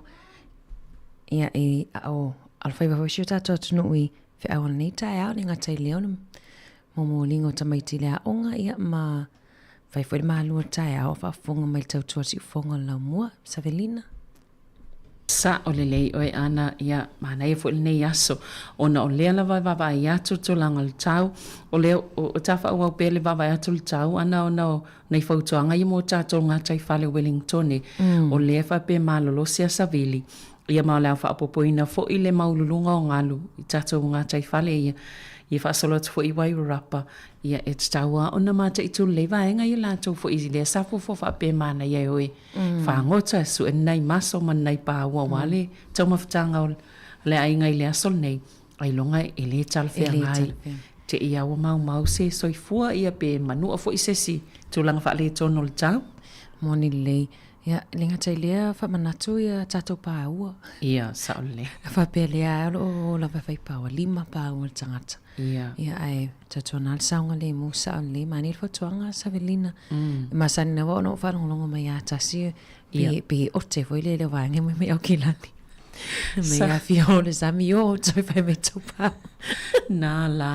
Ia, pe o tātou pe sao o le whaingo oso e avena i o tātou a inga. Ia pe e tele ina o le sami ia ai e se asea fo i tātou peto whango tata mai e tātou te ai. Ia ai o tātou ia o la whaasoa. Ia e whaasoa e vai whalea le numera i te ua ova. Te ua ova wai ova inga nam pā ua ai tātou oi. Ai sala i tātou. Sa o leia. Ma le wawai atu Savelina lina e whai mai a Trump o fia i ni o? I e sao. Leu te watu pe a le whai se Savali o le ua malanga Trump e i le vaenga o Amerika le whai le Savali po se parade po se patupatinga o le atoanga o se lau waso. Talo na to lai mai le whai ngā maloa a Trump i le nei fo i paia inga. Ia la fo i lai te le wha salaunga ia po ani mea na au sia i le se lau tau sanga se lau waso talan tu lai mai ia Donald Trump i nei paia inga. Ia la fo i mata i tu e nisi masalo pe ua ova male se lau mo mea o executive orders po o me fo ia saini a vatu alfa atonunga ia fai loa saini loa fai. Pe lei, ia lei e mo mei o la fonga po o tiu te o loa ia whapa u lei. Pe whai e nei whi se inga mai se atunu o lalai. Pe o le tele nā vaenga o le sa, a lei whai mele muli mau. O mea lawa i sa folfola e Donald Trump il teimi o i o whatou sina. O la e tele ina whatau nu o e Donald Trump. I le teimi lea lewa i tutono le. O le se la waso lea na talo mai na tula ina winga. Mo tangata la lai lango i e. I o la lai fia. O lai whatau nu o folfolanga sa whaia. I le o whape e selmen folfola. E selmela na loato whaatip. Moni le. Whio lolo whai ana i tātou ia paanga po tātou tangata sa moe lango ia Trump. Ia i futo o telefoi lato e le lango. Ia e sao i oe. Whape o leo lo whatau nu o lava mea na folafola. Tele o mea na folafola. Ia o la lai fia la wanga ia na pālota ia Trump. Ia ai linga tele wow telefoi le vesi talon tu lai mai i le si tu o tupe. Na tono. O tele ia vesi ta i wisi malo. Ia ai te loa o le whamatalanga pe o laiva vai lei pohani mea le leila. To sola o le isi vanga laiva vai ai. O tangata whainga luenga fo i al malo, le federale. Ia toi alwa tolo Trump toi wha foi whaatono. Foi tono ofisa ngā lue. E pila o le isi mea na le tilo i tangata mai. Po la mena le mwhaina whai e Biden le mele awa pe e ofo i isi tangata le itu o le Democrats. O la sa mana na oe. Whai le mele toi wha foi tangata whai ngā lue ngā lue tono ofisa. Ai a foi. O toi ngā lue mai whale. Ia pila pe o le si vaenga na la ena pe o lai fia i fo i le isi to tele. E mai ia le meo le pālota fo i o fina ngalo tangata po fio i. So la e maua lalo pe upa u fo i ai lalo le ale talitonu ina po o le lango a ia Trump. Ia ai o la fo ia pa u a tili fo i lalo ia le vai le si tu a le tuanga. No winga. Ia pe o la e lai e tu la me stu lango lai pe e lango ma fia tangata e lango le tu a Trump wa lai e le o i se. O lai pālini a. Ia o mea lava whaporkiki. Ia i tātou i nei New Zealand. Ia Au foi aina vavao e vavao. Sa o le le. Si o tato atunu i Samoa. Vai atu lava i whafo atu lava o New Zealand, le nā mai o talafosa, velina le peo le paua le ana nafi i se pania ma Portugali.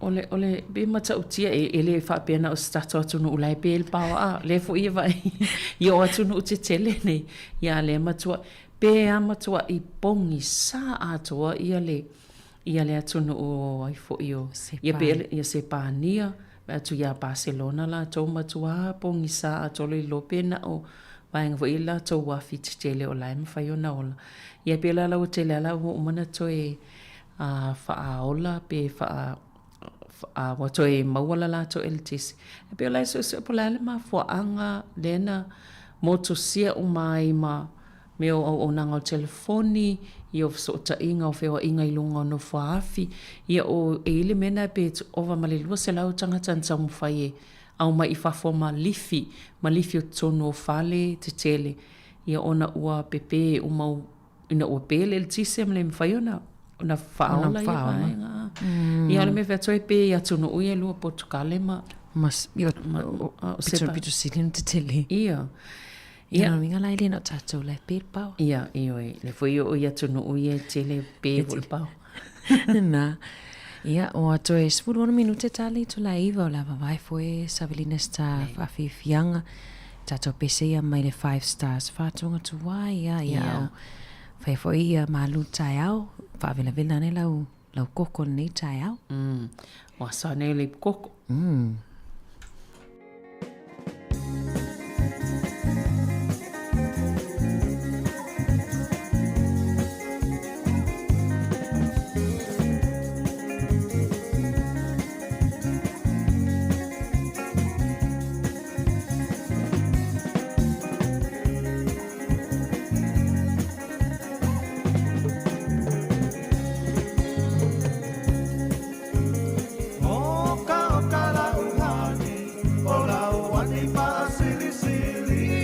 Patu saina ise apahela pi pose pisu pasili pose masike ke mai piti pasina sapasui bonita mato balipi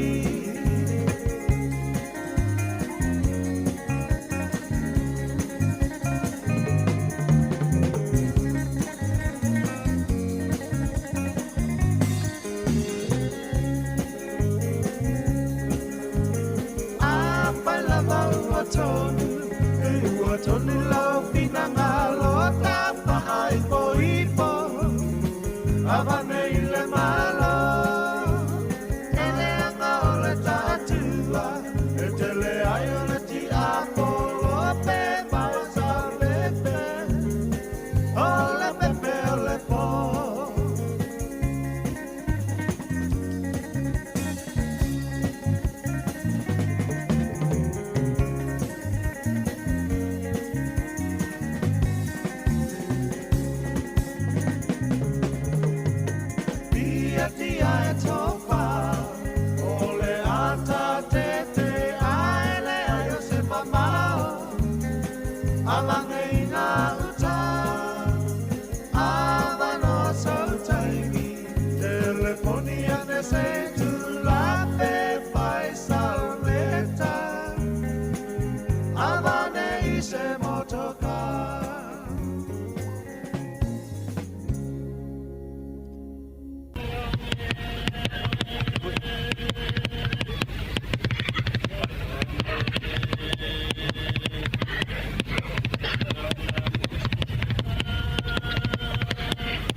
Ia nei whaafifianga lava o le nei tae au. Whaatalo whātua ia te utu uma lava o lo mwhaen mafuta mai pēl tau tua ale si ufonga lau mua. Ia maa lo lava le mafuta mai whaafutai foi i le whaatau o le nei au nanga le si ufonga lau mua po le Samoa Capital Radio i Wellington e nei. O lo whaawau pēla na tau tua i pēna masani ai i tae au ta i tasi. Ia e tautua nā pēa le saunga le mū i whio inga i lunga o ala titele ma so se mea lava e mai se lava i nei a tātou whānau. Pēo lena whaafonga mai i le talafou lea i stamai titi Wellington e leana le ilo e sfulu tau sanga le matua. Ia whaafitai lea tua lena to e maua.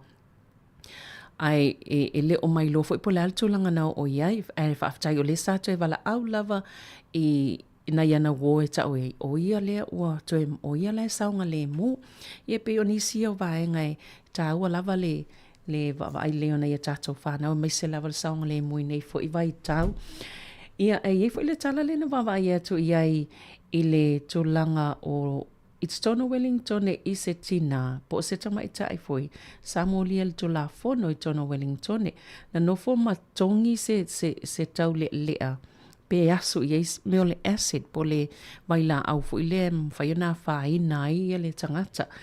Sa tula ila le tama i tai i le whaamasnonga i Wellington i le aso ana nafi ia ma o lea ua molia i nei i lona whaia o se solto la fono malona whaamoemoe whaamanua lia i le tangata lea na ia whaia i le tōlanga. Lima tasi tau sanga o lea tama i tai po le whaitina i Johnsonville. Ia lea sa tōla i le whaamsinonga whaitu malo Wellington i lea solulu. O le whaiva enga na tupulawa i Johnsonville i le pō o lea solua. Na mua ia le lima ia ma ofu fo i o le taule lea. Ia ma tonga fitia i se ta vale al falma. Tūlanga lava o le saunga le mu tau tele ilo lava me tutupu. E i lava tangata e whiawa i alai la matia i le soifua o isi tangata o loo whiawa i ngā luenga masani.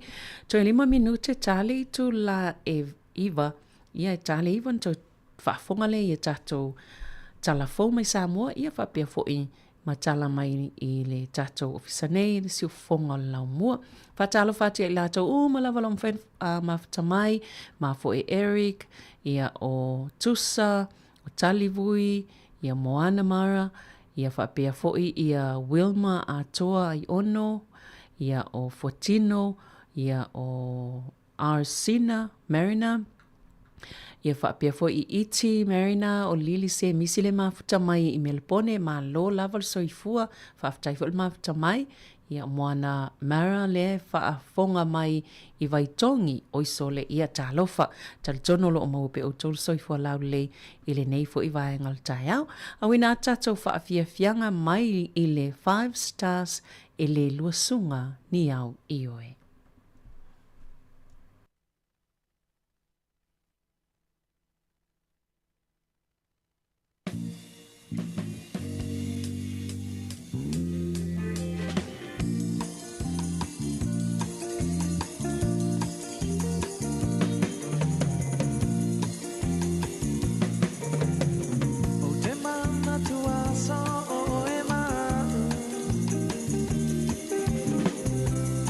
Oh,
misia oe, tawawina matelo pa manoe.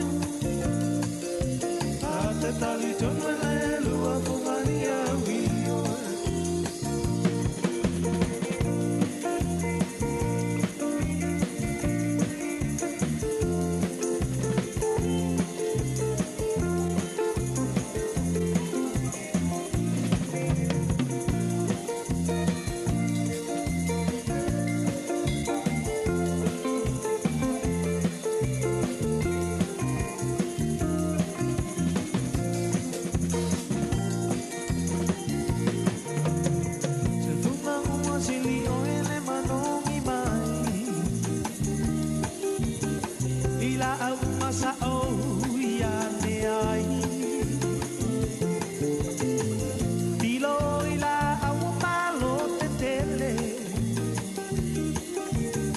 Sasalamaya osu ola upese Angi maya se matangi se ngomoli atua inga wangapane Ila upele wale mapai lagu patu na tatalele Wa omisia oe tawawina matelo pa manoe Tate tali tonwele lua kuania vioe Angi maya se matangi se momoli atua ia walopane Ila upele wale mapai lumu patu na tatalele Wao misia oi, tawawina matelo pa manoa Tate tali tonwele lua kumania vioe Tate tali tonwele lua kumania vioe Tate tali tonwele lua kumania vioe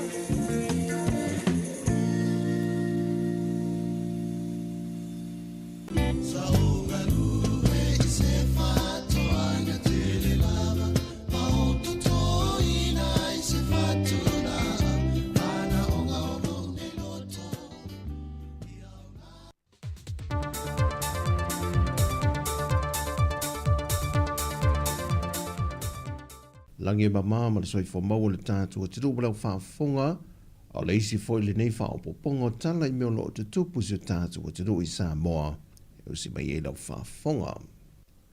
O nisi mta aupu mai le mtanga luenga o leo leo, whalpui pui ma le toi fōta ina, o le aso limo le masina fōle o whaatu langa e tula I ai mō le te mua, se ali e tolu se furulua tau sanga le soifua mai le fio anga sapa pāli I sa vai Wa molia ina wa ia whao ngā ina, se la au malo se whao ai se manua, I se talavau I lusa formal whātu sanga le matua mai le fio anga o avao, o loonga lue le vaenga o le tīnei mū.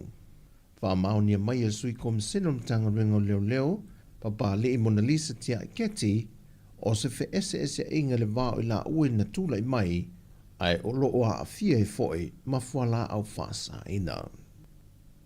Ua toi mafuta atu le tamaita e se fulu whātou sanga le matua mai le fio anga lola maunga, e lona a inga mai le silia I le vaiaso sa I lia mtanga luenga o leo leo ma lona a inga.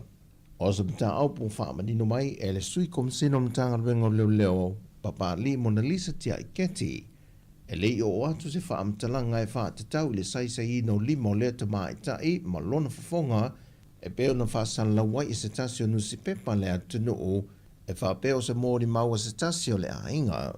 Whai loi papari I o se vaenga o la lātu suenga, na māwai wa lewa le maafutanga le tamaita I se fulfatu sanga lea, ma se li I supokako se pasi, lea na maua mai ai lea tamaita I, ma wa māwai foi wa whaisi lewa le la maafutanga. Ma e ono iei ni mōlianga, e mōli ai le li I supokako. Na whadia foi papari I, e le eise ngā tele o le mata opu nei, ma se tasi fwe o mata opu na tula I mai e le ma maua tula tu sanga umawai. Se isi fwe ta maita e na lo mia le ata ma whaasana la wina lo na swafa I lunga o pengtu wha I langi na tanga ruenga, muliane toi ma muliane e le na lao o lana wo foi, I lona inga, mai na maa uai foi o se whainga wo wa lewa. O le tula I mai mal whaatupula I o mata opu neo le sa e lia o talavou e a meise le tūpau ta maitai. Wa toe wha amanatu mai ei ele sui kum senom tanga luenga leo i le atunu. E tautua nā le vaenga mātua e tuitu i pē whanau, ma wha amanatu o onga o a fiango soi whanga e tau nu i ai, pe a o ina le whaalongo ma leo sius tai. Wa whatunu ina le whaamasinonga le tapu na toe whaasala la wina e so o se tasi, e mai se lungo peng ta wha i langi, le mata upolo o mōlia ai le sa a vea mawhaia o ngā ulu o le manu Samoa, ma se mahoneri shoka. Na toe whaamanino le whaamasino le whaai unga, e mamafa le whaasalanga ma mōlia le na te toe lo mia, ma toe whaasala la wina le mata upo, ma e whaaonu whaafalipui pui nai foi se tasi. O le mata upo e pe ona se il fia, o le tausanga o mawae na mōlia i leo le sunga mase, ma whaamalolo le tu mawai ele uni la kapi au whio na suenga, se ia o ina whaamawae. E tu whātasia telefou ele i maua lava ali e to lua, le o lo tausa ilia il matanga luenga o leo. Na lao sa whaia le whale o lo le pākena maate vai tele, e ana e ni ali seina. Ma whao li mai le ali seina e whao ngai nai se tamai, nei fi se tu lou. A vele ki o le taavale ma le tino i tupe.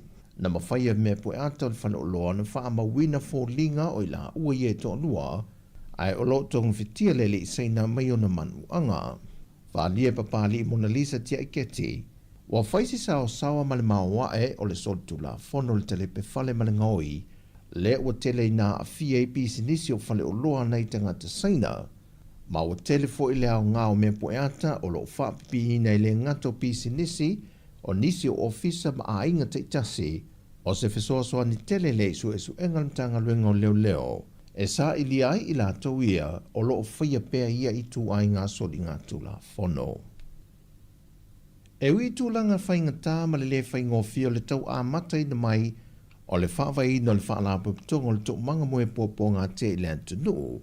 Au leo wa tau nuu mai tūlanga manuia e alai fisoa swani SSE au fiei malu tātua tunu o pā anga mai atunu i whafo, pisi nisi, whale tupe, whaalapu pitongo whaavao mā loo.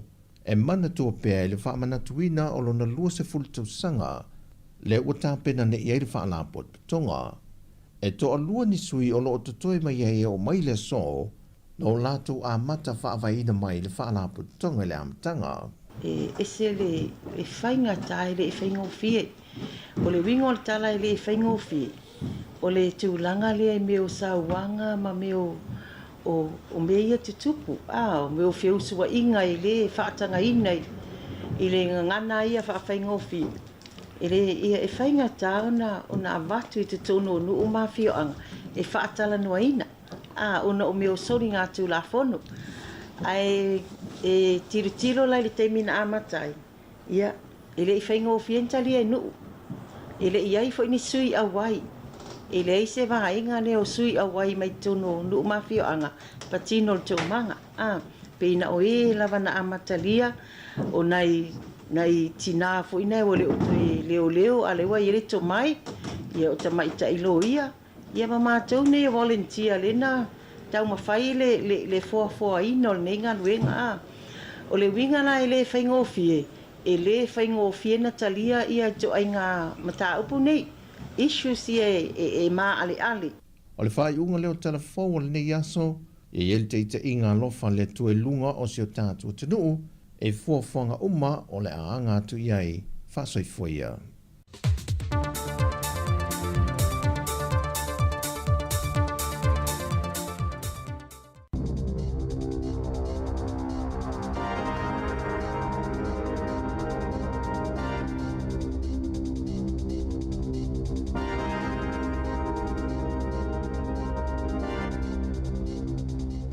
Tala flawa fa poponga mo tala fo ma lisi ufonga le la mua I Wellington e mole nei tai au tolu se fulo aperila lua felua lima.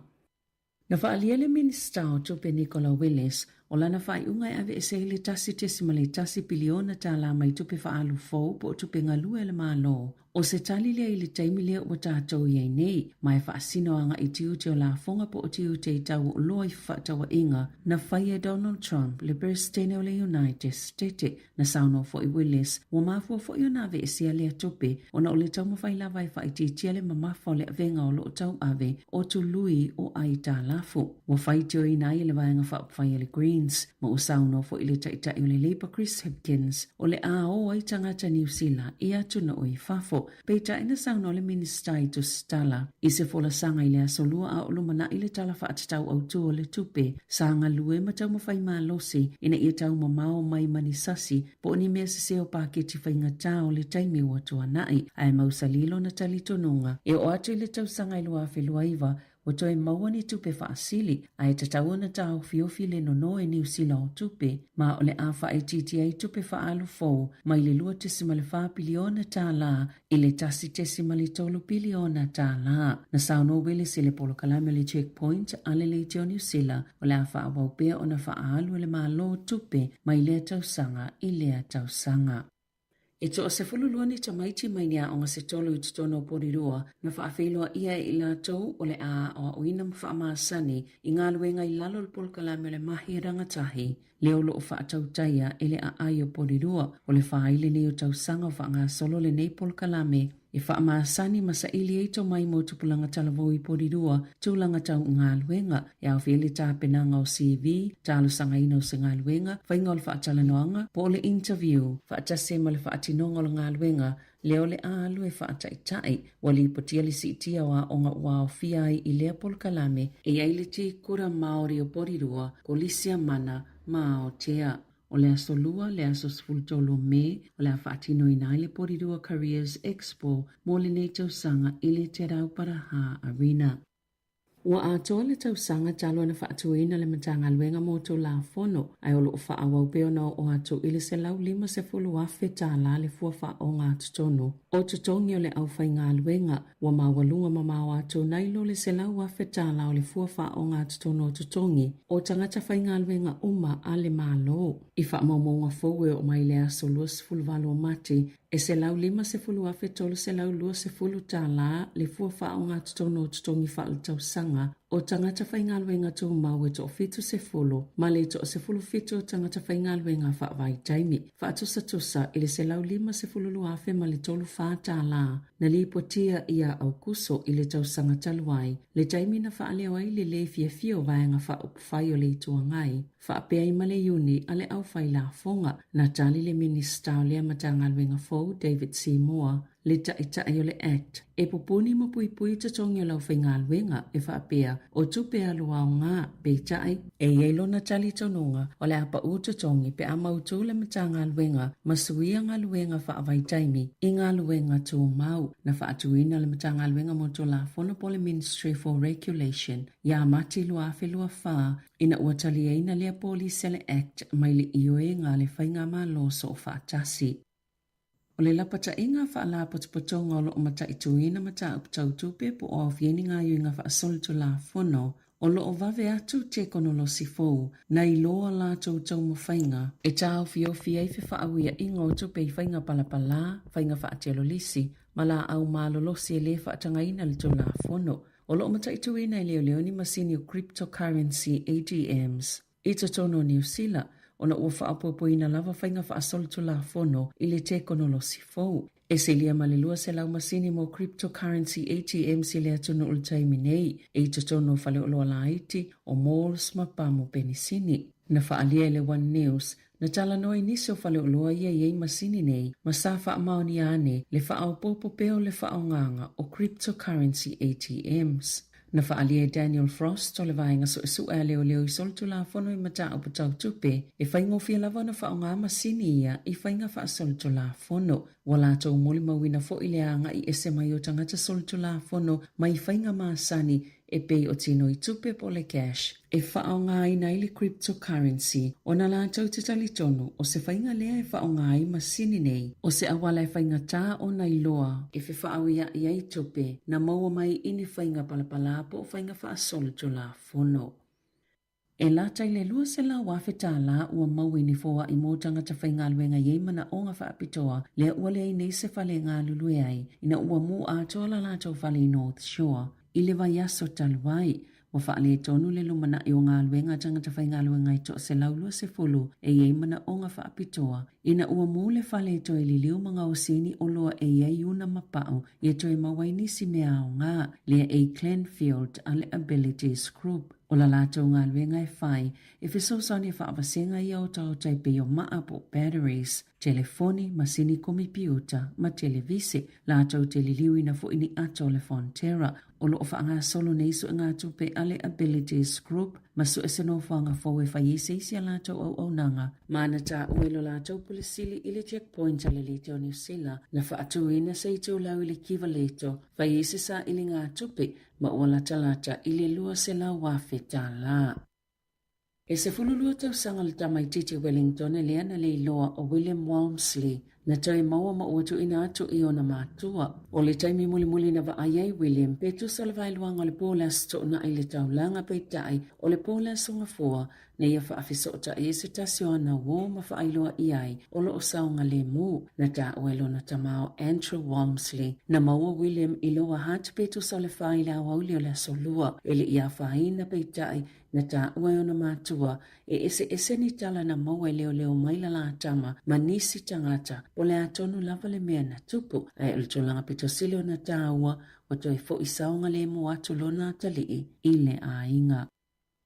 Ia tunu ui fafo, wa toi wha amautua le pale mi o kānata ma kāne ma le Liberals. No lātou ta ingo le tunu ina ua manu malo le whainga pālota, peita ina walo ia le CTV News, e le au si ele numero sa mana o iai. E fisosani whaatala nuai ma President Donald Trump o le United States, tiu te I taua o loa awinatu I Amerika, e se lau ono sfulfitu na te lei pālota le Liberals, I tu malo, po ono fuafa I tu malo, pito I le Conservatives, e se lau wha lima pālota, a o whaawa wai una whai tau pālota I le asoana nafi, sa mo umie le Liberals, ni no fua se lau fitu se fululua, mai no fua o whai e tolu se lau wha se fulutolo le House of Commons. E mo umia ilo lātou ta ina o I lātou, ai le mo umia se fesosoani, mai se isi pāti to ai titi. Na motu sia whaafua se ile ele tise se pānia ma Portukali, ma whai nai malanga ino whaafi ma le whaitau se lau o lifi na pepe. Ai whaitau miliona tangata na motu sia I ma au nanga, ia lātou telefoni whaapea ma le interneti. Toi titi lava le awhal sapalai o le ele tise le atunu o se pānia, na mawhai ona toi ola a o le imai a le ason na whipion whaasilsile al pāle mia.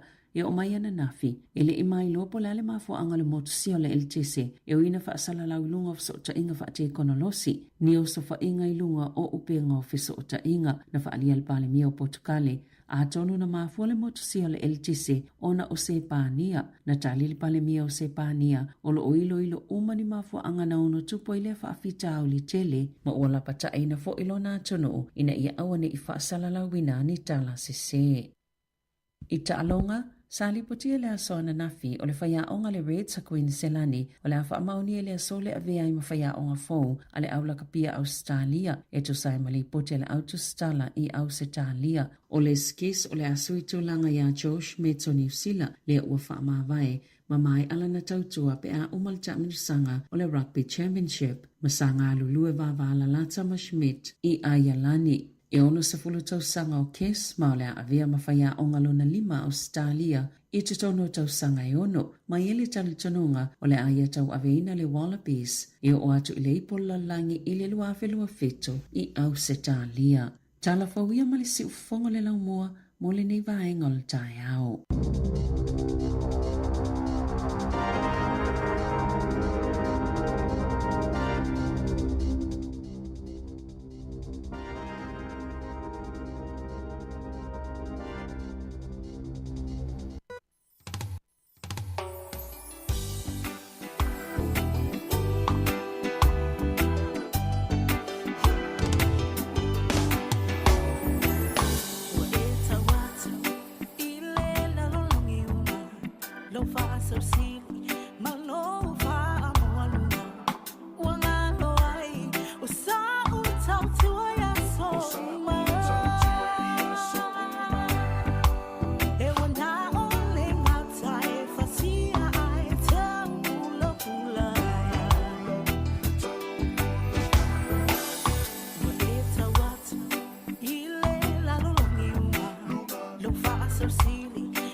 Whaafifianga nā sa ili lano mālo ma le tamaitai a Marcelina Masoe ia pespesi atua ini nei tae au uman ua mai au na awi nātu le whapoponga no na lua o tātou talafou ia mai Samoa le ngatai leo talafou i New Zealand nei ia tautua ti ufonga lau mua i le nei tae au le aso lulu aso tolu se fulu nei on masina o Aperila ia manga lue to lua tupea ma leo sea Savelina maua i o le vave o le nei masina tae au tātou whaafilo ai atu masina o me sa o lei ia ese le vave o aso lata atu fo i le afol tau sanga e be ele i mamao atu ia le tau sanga fo Malkirisimas a leo lata atu le masina e a whaile tau sanga le nei fo i tau sanga lua fe lua 5 ia wai o fo i e olo fo i uni ia na uma ola so lua ono me mai o tātou pasi mo la fotos sa o le lei so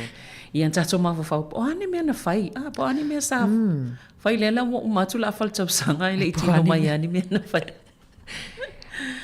e sa o e se le vave o e ele pela tau sanga le o te asa tele o mea tātou tatano i whai ngol tau sanga mai na alo pasi ele pili fo ile o 6 o hi koi ma le tele o mena tupu a novema. Na. Pe a tele a me tupu tono masina pe o vave ai fo. Sa o lele. Ia e ta ua fo le seni. Ia o lele o tātou tangata na ana maua le avanoa. Ia ave apalai lau ta whaanonga tua. To tele e ana ia tātou tangata matua i sa mo leanga wa i tono seni lea. O la ua mai au na whai o la tau seni. Ia amata fo ina tālu sanga i tu fo ianga wa ai whaamanianga i tono New Zealand. Ia mai se lava le vaenga o le saifua maloloina a. Ia e se le tā ua le vaenga e tati whiwhi e mo nei o tātou tangata maua iawanua mo le vaenga i fō mai matulanga whapena ia fo I whaamanianga pio na manuia ina I o tātou tangata I la fo I tau sanga. Moni le Savelina. E le tātou pāanga lena fisota I mai o tātou tu tala fau. Ia. E winga fo I o le whamatala ia le maali e. Pe o se tala lea e mana ia fo I tāua ia mō tātou umalawa o nos peso ia inga I le te kono losi o I tātou ia nei. O lena whaasoa mai e tangata ua te leina whamatala atu tala. Pe ia lai whamatala ni tala mo'i o ia puni mea mo'i a lai tutupu. Ia ai o ata po videos e whai le AI. Ia pere o tatu masani fo I le. Wata whai amata au le AI o po le poto whaafolingo O masini te kono losi. O le ala wa tisu wa whapea tangata ia ni ata mo'i a. Pe I le video le whamai o lana wa ai atu I fusuanga a Donald Trump ma leisi. Ai le oni ele ni mea mo. Ele ni mea mo. Awa a whai ai wai ni videos AI a sa velin te lo foi nai. Masa nei matamatai. Sa ole. E pea ni mea mo. Sa ole le ia. Ia e whai ngofia wha ana wha atal tono ai tātou tangata a. E se wha pia o se mea mo I lava lea lai tup. Ai e te tilo le leia iai. E ia vai ngai te ilo ai. Ele o se ata moi, ele o se mea moi o mea na whau e. Mea na whau. Ele poto la lea e tau te tala noi po le iloa lea o whaonga I masine ma whai o na sui. Ia e te ua wa I se ata wa I se ata wa atu lai whai mai tā futi ngā ulu ana. Moni. Ia wapi, ai vai le fusu. Anga. To o luana. Ia ai le iloa. O mo mea o ata ia loa. O ma whai na whai e masini. O le maalia vai atu I fo I matamata I lungo o ata I lunga le Facebook. E ata vai atu pe ni fusuanga o le tai o li tuanga I Samoa ia ma la auli, sunga la auli. E va, te ata o comments a. Ia. Matua I Matua I tali tonu a vai mai ia o tala whea vea ai. Ai mana ia fo o te loa au ngā fo I le tata no atu nei tai au. A tonu fo I sisi o whaafonga mai. Ia. O lai e whaarua whesasi pe mo ia mea pele ai. Ia a wawai nai e ia whautuanga e lai au mai e vaenga e mata I tūlele iai. Po oni mea mo I po oni vaenga I le mo. Ona ua tele ala ta mai o tangata whaonganga o ia fo I vaenga pēna lo tangoa ta tangoa e tuu atu le watu atu tangoa e whaata mai e fusu angal vaenga I. Ia na o mai a leon pe ia e mo I lana fusu a. Ai le se me fa pe. Wa e fo isi lato, e fo isi vaenga I tutono e ai wa mawhai ona lato. Fa pe o se ata, se tamatua wa maliu. E mawhai ona tu I mai lato e fa pe. Tango e wha mo I mai le ata lai tango fusia. Ia postanta posota matu maliu ai mawhai ana whaafi lato tu wha atasi e vai atu lai fusi mai. Sa ole. Pe o le poto na le wai ai le taimi nei a li Savelina. E fo ili si atana, tu vai atuna wha ato e se ia e isi tamale e maali e fo e tatou Samoa e fifi e wa isi ai. E whailanga I si alo si o tatou atunu ule o tau avina le palo le tau sala Samoa. E wa aine le ata, so le e peia e moi a, le whainga fo ilea ia e fusi atu. Pia sole o te ofo ni tangata ia lena toi whaile si ata e toi tali mai si tama leo me. E le o ia. Aman mole le oa. O te le tau wha tau wa aina ia. E le tau sala. Ia le tau sala ma o pele a isi mātua i le e mo ia fia mali. Ai le ola le fia mali e toi ngā mea le mana ia wha pēna. Ia, ona waile o Samoa i e whai. Ia wai waila I le poto o I Samoa le wha o ngā whao. O, wai Samoa. Tā ua ia, ia vaenga na e au mai e mata I tūlele, e mo ia lea ta mai o le masini. Ai vaenga e o le whai mai, pe o lima o tusinga, e ia le ata I te vai atu iai. Ia ele e loai, ele o se mea mo ia e te tauana ona mata I tū ai vaenga na. Au fwole te tonu ngofia iai. Awawa iei a lotu o mawhai ona whai e ai te vai. Sa ole. I si atunu ui vai atua wha o ngā pēa o se whaiwhi au sa au tu lou. Ai ole tangata lai wha o ngā mai wai fo ilona iei ngoa. Ia. Mo wha o ngā mai e ai whai ia. Sa ni ngā lotu. Ia mo le. Tano ni wha ina o vai atu le atau o pope o sangato pope Ioane Paulo Lelua, o pope Benedito ma pope Francis.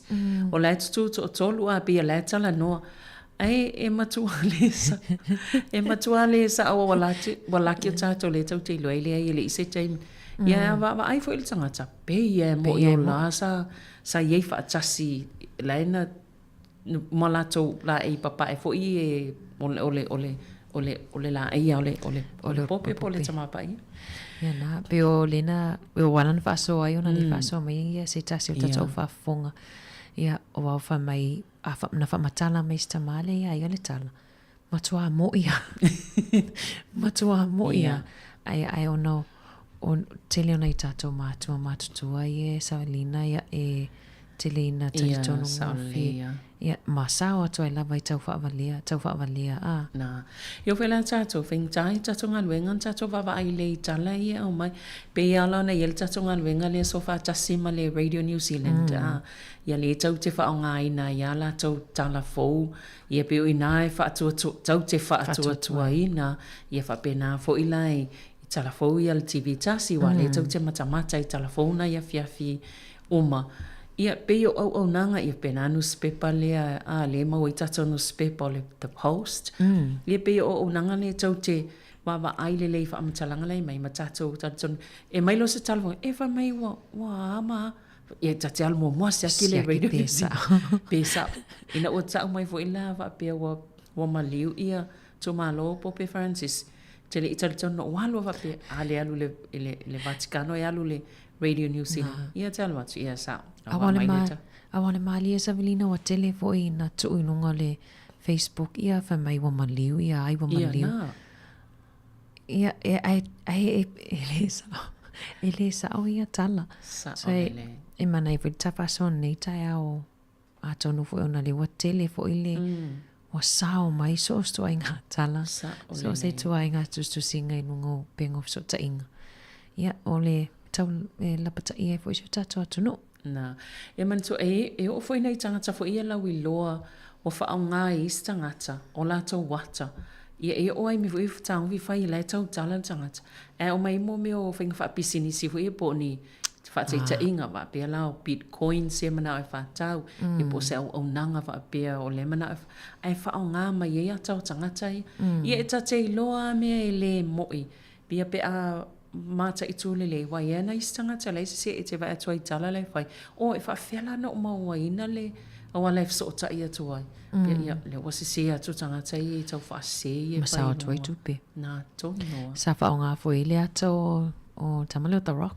po Dwayne Johnson i lisi taimi o la e piniana so nga tupe ia lentoi fa sawa le fa silanga a Dwayne ele o i finiana iniana videos o fa yesu e ni tupe mo tata mativa ia le tu nga mata utiana ele lele te konolosi ia wa fa nga se fo ye isi tangata ia pia me lanai o le foi tau fituli al tula fono ia pe fo New Zealand tau mo fai ale tula fono ia le pe fai mai pe tu wai ona le vave sa te lele te konolosi ia lo atu tula fono ia wa leva nei lumale te konolosi fai nga tai ona tau fo ia vai nga ia pui ai tau tanga talau tele oi ia malo ai la vatu stato fa fianga ia to tali mai fa awa on tato tata no inisio vai nga na vatu tato telefo ole fa fianga mai a Jerome Gray i tu malo talofa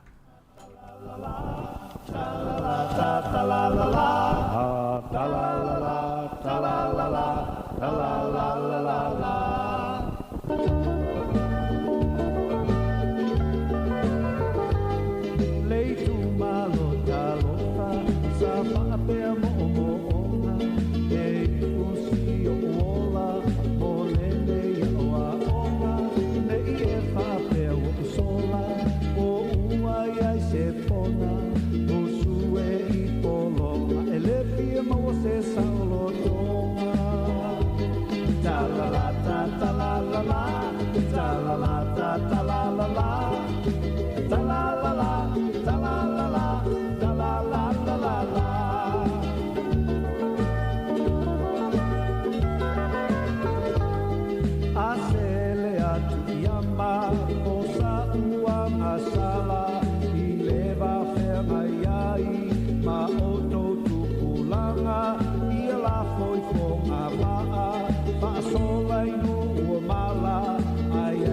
alofa ana ia na tia sulea ta la la ta la la la ta la la ta la la la ta la la la ta la la la ta la la la la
Manulu atu umato e watu tatu whātunga na ona Savelina pea lewa i tatu wala au nungo laina po se sifia whaaso mai AI. Ia, nau tue alu, ia atuna tue tamwhai mai. Ia, tue tamwhai mai. Ia. O le vaenga le sa tatou tanoa na file soifo manolo ina, aftai o tatou team, tatou vaenga pol tatou au. En tala noa na. O tue whata ua le vaenga le anan tatou tala noa i fo i le meo le o le tāu o le lei, o le tau singa le lei o talinga sa itulou, ina ia le lei le whaalongo. Una stasina whaafitau le o tele fo ina awhie tangata. Ia tā ua fo ila lean talanoa na fi whaonga o mea ia. O me whaalongo. A leo te tele, ia pe alu aso ato tau whaonga me whaalongo a leile o te tele i tā talinga. Ia e ia ile tūlanga i ono a awhie fo i tā ua whaalongo. Ia au le pe o tele lo ia o ana wai ile vaenga le na whaasoa ia nafi i tūlanga na me whalongo. O le moni le Savelina pe o le whataua ina o le whaalongo o tātou e tele ina whaonga e tātou ia me whaalongo. Ia o tamaiti fo i whaonga anga o ia headphones a wai fia veni tupulanga talavo. O le fia i o lātou e whaia tu mei talinga. Ia, sa o le lei. Pe whewheo ai e tono whale ala i mei talinga. Ai Savelina pe o le tāwala au loto e tamu whai mai. Mana ia. Tā lofa maa lolo soi fua. Ai se maa lolo soi fua. Maa lo ngā lua i au lu wharekua. Soi fa manuia ni tai au. Maa oa mai. O manuia la whaftai. Io e maa ngai ia i o na vai a koe. I le lua paase e lua maa ngai e lua sei ma lua ula whala. Tā tu inu alo si fonga pe tau le langona tu. Lo si fonga.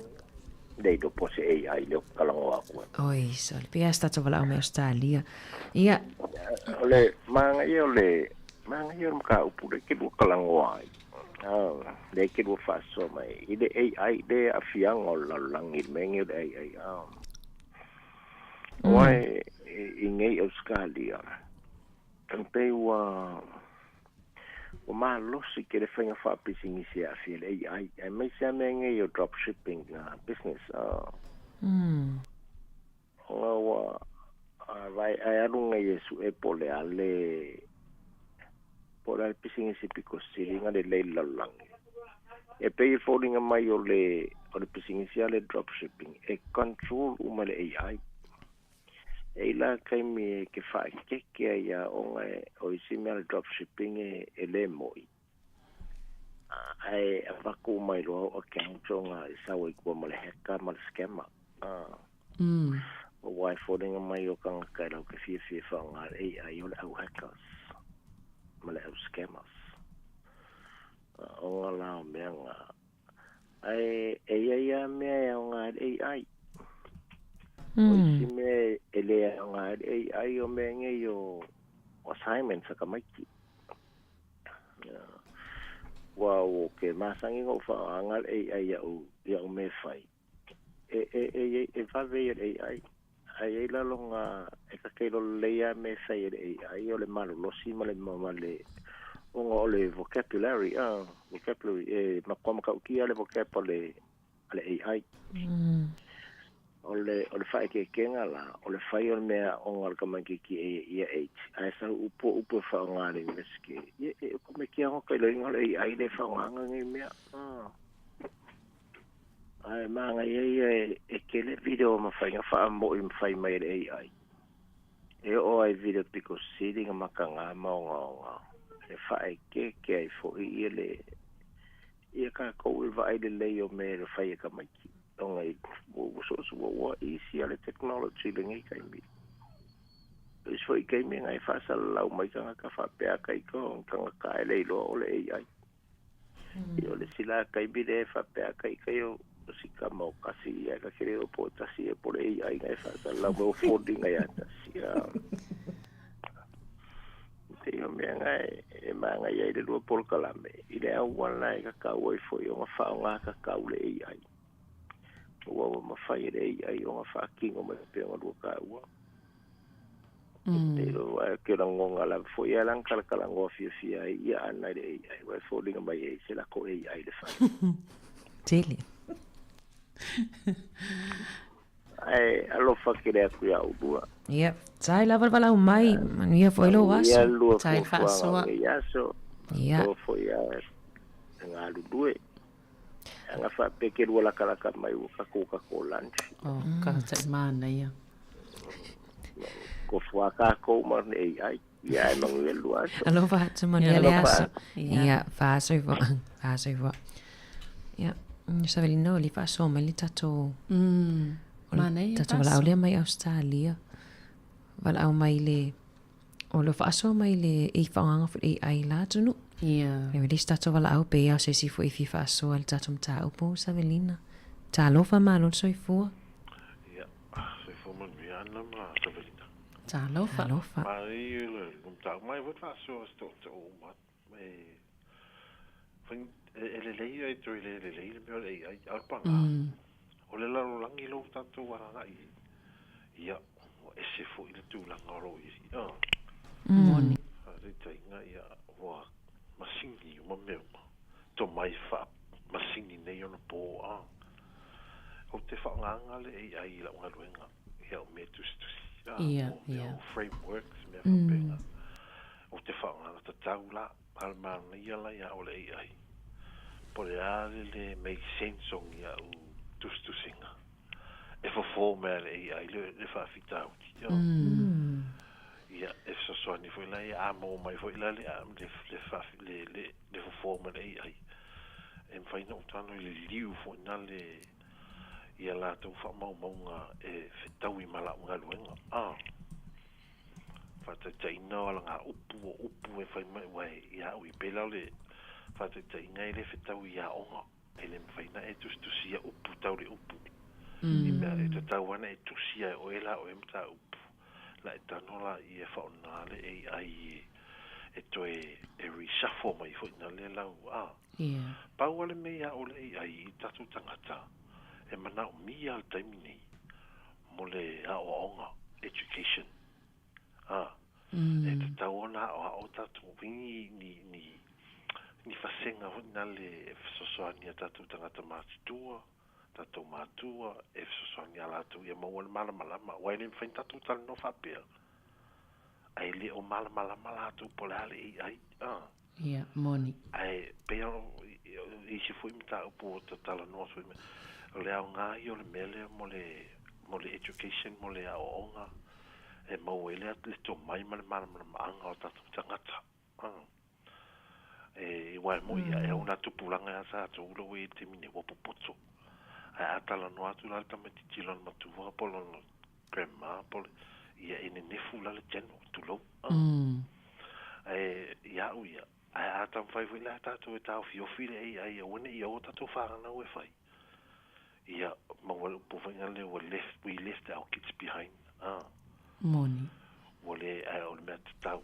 o le agaʻiga ua le auala ma le me ua agaʻi e lalolagi ia tatau foi na tatou agaʻi e tatou tagata pau lava e lē mafai ona tatou tafiofia ua a tatou tafiofia ia ua mua isi tamaiti o isi atunuu ae tuai atu tamaiti Samoa ona o le lē tamafai o tatou matua e fesoasoani e ugaʻi ai latou fanau ona o le vai nei ona po ma le soifuaga o loo tatou i ai ua faigatā le olaga ua fau e tagata masini e fai agaluega ai o te tagata ola lo ma wala poto ma to mai mai a onga ya so sa ti tau sanga tona wan mele we ya so se me awa ai ma na ia fo ia na isi video e le pe ya le to fo o mat e le isi e fa we video fo ina le fa te ngota tu tagata malanga ai le ma na ia le mata tu fo ina le i me tala fengai o i fo ia isi video le tala fengai ia ua fau so se mea ia e pauanga ia te au ele to ele ai ua malama tatou fala ai pauana le mea ia mana ia e faini ni pokala me voina lea o i mafa malama i tatou matua o lea le winga le AI le winga me le mo afu i me faina fau ai ia sa wa una fa so at ai ha u ele to ele ia te tauan tatou follow ia la no le olanga ma so fuango ia wo ma ia ava ia to ala le mo ia pa wal me le ata ia wa le tatou lo ele se me mo ia ele ia pa wan ala u so sonia tu mala u tan no tu ne so fa tai mala no man wi te leina te me toi tu lo ta ma fine fa tai mala no ma lo fa tai la val fa so mai ia manuela waso fa tai so foi ia soifua mana i fina ngalo ana o nai suia wala o mai sa au le foi mata wato la foi e fa o ngai e nai suia ia le AI au lo o fa o nga tau o no lo fa o nga foi nga luenga ma vanga lo o nga luel taiminei ia pila e tau a tele o tangata lai o le o lo o mawhai o na wha o ngā tau i pifo tātou ia o le tau tamu whai wha o ngā lei ai ia wha o ngā tau ia mamata i tūlele po whea le mea moni a o whea fo i le mea e le moni o wai i mwhai ona whaasei na i tangata o le mana i o le whaasoa to o le whatoa mai atu i le tāua o le awana i whaasa ina tamaiti mai le whaonganga o le AI o nei i lewe mai i sao i lano lanlangi ai mulimuli a tutuana i tato walom whanau Samoa ia ai pi o le whamamafa mai fo ia le tāua o le tatauna whaioni poni awa onga mo ai o tato tangata e fo ia tāua ia e saole o le ai ia i me whiusa loi lunga i ai po ai sa ili fo i po ai me au ngai e saole ale o le awa o le fa le ole pere le ole awa foi al fa malama fa malama mai sen na vai na yo tatu tanga matua yo wa tala no atu ia ele e saole le ia e fainga ta pe fa sino foi ia fainga ta ia malisi vainga te lo fainga ta mole tulanga le fa li unga anga ile ngane e tala fe ngai ai ia si tu atu leva no tatou wala au. Talofa malo soifua. Malo soifua al wala ba u liaso. Talofa. Nuia. O vidiatu. O le mana ia o le ka pula. Le wa mai. sa o to o le o mai atu o ni o me fu uma ai sa stai o o tu pulanga le ti ye le o le vari fu le voye o ni mo i o le fa le telefone ano wa ai o ki a wa isi channel o le ia e mata le do ma te ne yo isi kai me kan ki po ni su me kan ye ia moni e almana ia o tatne kasi den le tu inai la faina te lo tatu malo ma me re tu mai e tele no pe au fa le tonu le e la mai nei ma mai na le stenga e ma tu le mala mala be e fa ma dia yo ma tu ma po me le tu mai ke po ia Mali. ka te la le si kala pa de ta o sa ta te ye fo le me le ya po pe plantisia le mo bai bai tu na ola na mai ia le fila ya moni sa no fo le na tu mo mai tu alman na ye la mi ole o ta mi la ngole o le mele o ro ma fo ngala to se le boni pe a le fo mi ngola po le o le akale na ole ma tu man na ia ia le ya o ngo ya le te no wat o isi ne o me fai te ngata me la na ko le te mo lo ma fo tawa sa ole to rente ne tau na o le wa o tawa ma la ma ta tu pa na ia me a wala la tu no na ai foi ne e fa le tu no ma le tala ke ngai mo la tu ia e fa tala ya ma tu do ma tu le wo ma tu te le lo a se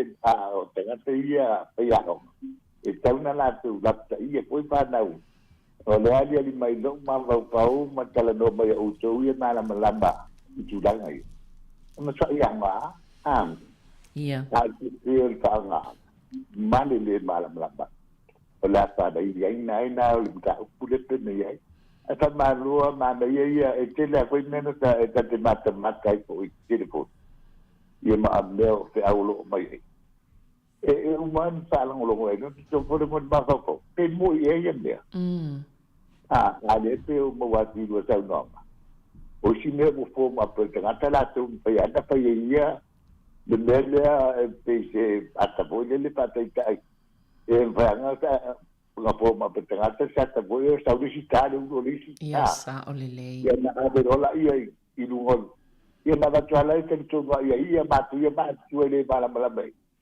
ma lo pe ia men ia mi se voi mo isi nga tu pe se nga tu pe ia le tu puoi le me la ia moni per tu la mi sta tu le ma la ma sta pe bu dia se per te non ta e sembra che ma la bella sta voi sta su lo le mele nga ye la sai ke pan me la se pun de ya wa e te me di mai tegat e si o no mi ka pa no wuchi a ke no la ta la la tu ba me o le mo kwa o me ye mo le ka ngai la ke po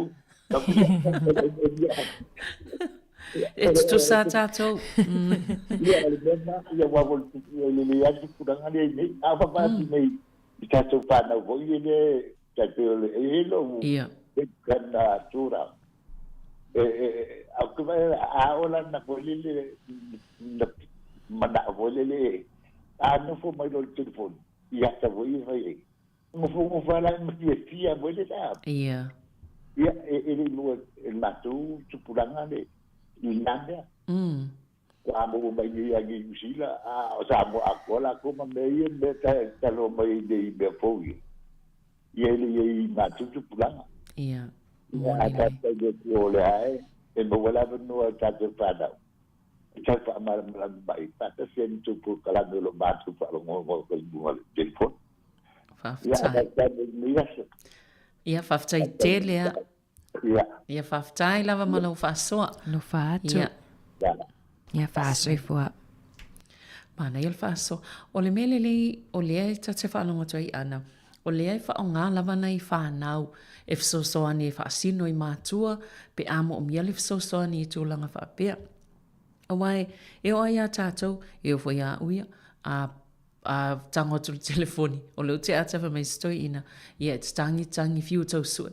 Ia e whapena o mā tātou wa ona e whesu ia telefoni ma tua inga fau a e tu ia.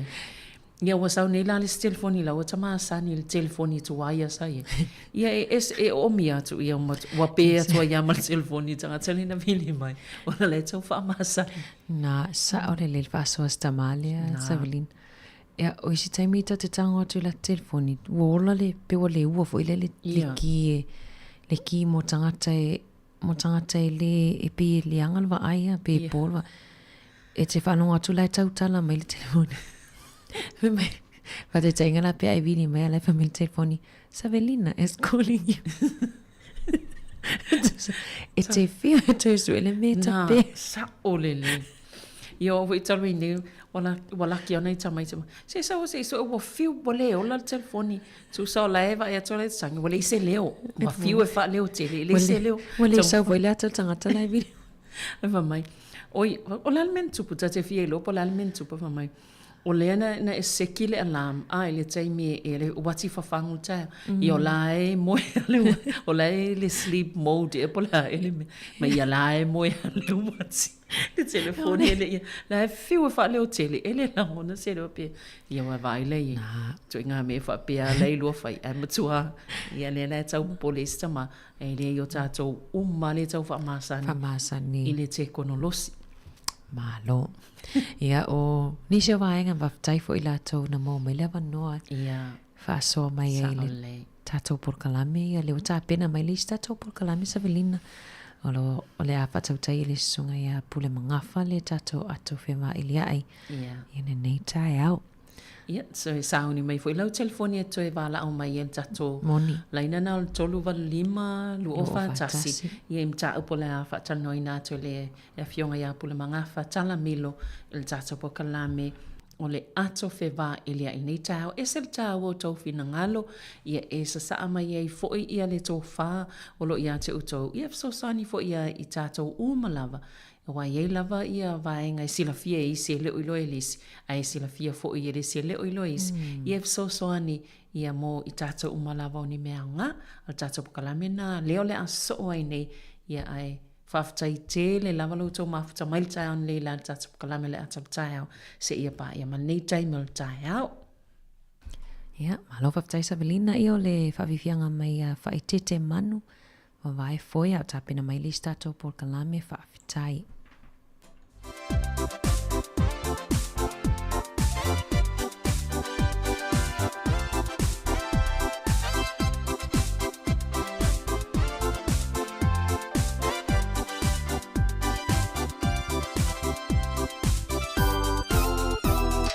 Pa'alau ole masingai le kaua fiafi Sauia oile ulata sa vali Tawane so sai kua sa sala le manongi pe ani le matangi E ono me ai si ata sa vali oi oe Sama tutala o ke alua tui le fale Nga ofesilingi a pe yani kai fau ai ko a fia unga kuangange O ke alua kuangai ai va ai o ke kokolo aku i kua fale Ole a o mi au fa a pusi a fa a mole sunga va me aluange Oi aue ole kenge Tala pelo tangi oi aue Ole kenge palo vai lale le bolo o moe ngā pepe A fa a pea o ngā kenge Leo la kau fa a se Sili ai o ngā kuku e misi a koe mawai Ika i le whakupe Ki ngā le pomisa o le po ai ngā o fa a puna Pea ua se lulu ai moe kua o le unukuka Ma alo ile me pongisa e ba ai la o so fa pe o le nga ai aloa o ele so la fa mua pe ma ke feko ai ma se pa no mai lo fia fai ke nge taru lo fa ali via ma wa mai la vale o la se fa ya na miki o como ila o ma fa fa e o mai la vale fa aba va ele koe ku kala ma se nge ele vale a fo nge fa nga o le kenye kala pelo Tangi oi aue Ole kenge Talo vai Lane la bolo o moe ngā pepe A whaapela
I le anganga whāloalo,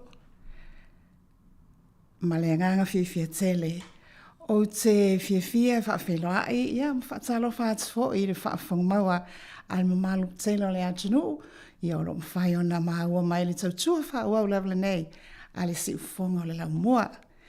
Ia ua lewa fo i aso tātou tele i mafuta, ai malol folau le mamalu tele le atunu, le ua taunu mai lau folaunga, i le aso muli muli fo ele nei o le maasina o Aperila. Ia manatu sa tele ni au tiu wha amatala oa, sa whiangai ai lau sunga. I le nei fo i maasina mo vai atu, ia e watu le wha malo ma le wha aftai, i au tiunga wha ale kalesia, i au whaiva alo filima i tutonu alo wainga, i au tutonu fo i alo whalwhainga luenga, tutonu le malo, ia maso se au unanga, sa e whiangai ai malo le fulau, ia malo le pale. Ia au leo fo i wa toi amatalia le tātou proklami whaauau le nei, mo le fo i whaaftai i le tuangana ia Mari, ia whaapea leo so ia Ana. Ia wā fo i whaauau ina le tātou proklami au whaapea ono toi se hai. Ia Samoa, alo mai a ewi lawa ina wa ia tui whafupi e tau mai a mai le tau le nei aso. Ai manatu le nao lo ma whana lava oe i le alofa ma le anga leo le atua. Ua manatu sfatau wa le porkalami. E aona fia whaasoa i le tātou mtaha upule nei. O le kainga ora housing ia po le fale mautatongi o le malo. A tonu pēa o ngā monise o le au whaafafonga. Ia ai po se wha manatu fo i a wālawa le nofo sila fia ma le longo poia li ina o le mamalu o le atunu. A wā le o toi pō malai. Oka e ni mautu ngā foi, le ngata i le tau le lava o tangata whai ngā luenga, le lava i a whale maututongi o whalo le malo, i a halu i lunga le tau o tutongi o whale, i a aile o le leifo i ana na whaia i a whale i a wale mamalu lau tero le atinu. Ai talu ai la, ono la o ngā luenga, tulo, e whaamatala upu mo ofisa le malo, e fo i la le ofisa le matanga luenga lea le kainga ora, whale ia Housing New Zealand, mo tātou lava tangata Samoa, o ila na maua ai se manatu, e aona fia whaasoa, e leo se si tu whapeo lea ai, mo le sila fia lea junu. O la au uleta o ni suafa, i lalo le tula fono e malu pui pui ai ai atatau, ia ma le confidentiality ana yo tātou tangata ia wai. O tula fono au tū lava na e a whaina ai le ngā luenga, ia ma whaina ai fo i le malu pui pui o tātou tangata. Ia ma atili le tari tonoa ia ia malo le atinu. Ia inisi o fo i o te reo whaiato tangata uma, ia i mātou ia o lo ngā lulue. I lea fo i tūlanga ai o se fesosoani, ma se soso tau au. Peila o ina mau ai se langona, e hao lamaina o whaasoa, ia e po lea fo i se fesosoani, ale porkalame. Ia mo i lātou o lo i ai tūlanga ia. O le mea o tupu. O le fale malulu, le fale le kainga ora. Lua potu moia na o le tasi ale heat pump i le potu malolo. E le mawhai le tama i masini le potu malolo. O nā watu lona malosi moitu o ma le fale. Mana tua foi le mamalo le whaafanganga le atunu. O le walata mai le tau malulu. Ioi, a le to telefo i o na i o tātou tangata. Mana uma tua asina sina. ia e tale ia e mau ole me foi leo le o la bronchitis ia mai si lava ngase tu mau iai ia ole mea lau tupu ole o te whaamatala as it happens langa o tātou tangata lena na fia hai ale tala fia muli na watu lore au whainga aloenga la wali ia e whaapipi le heater mo potu moe ia lua e leo sa heat pump o le heater ia ua whaapipi le heater ma ua whaapena ona pū ai ma wolo le whale ai mana tō fo ile awali ia o atu tradespeople ia o atu e whaile ngā luenga na ole fia o atu a kope ngā luenga ere popole pea o na o lea ai tutongi mai lato o le konkalake ale kainga ora whaapena la le mena tupu o le mea lawa tupu le wa iei pū ia le whale ia umale ta watu e latu le vali whale lua masina o te tali le vali whale e latu e vali le ia pū ia whai ia ai latu le ala su tangsa le vali le ai ele ala ngata sa ona wa matua fale nga ina le wolo le fale ai mantua samo ele oilo mai le kainga ora le mele tupu o tatu tangata le o no foi tu tono le fale o lo tu tongi le lato rent ai le le va inga uma lua masina fatu o tu tangata fai le wall na fai fo le wall ai mantua fo o le fainga nala na watu na te fa pipi le hita. It was just a heater. I don't know winga ele o qualified tangata nei na watu e fai. Pe o lau tala mua.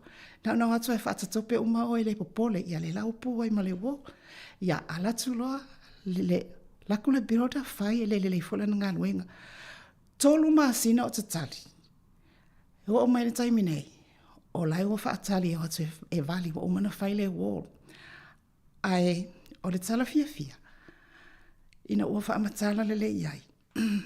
Whaile lato whaasea. Tusi le lalo whaasea ma whaamatala le iai. Winga ia wailo iloa mai. E leo iloa mai e leo ofisa le whale.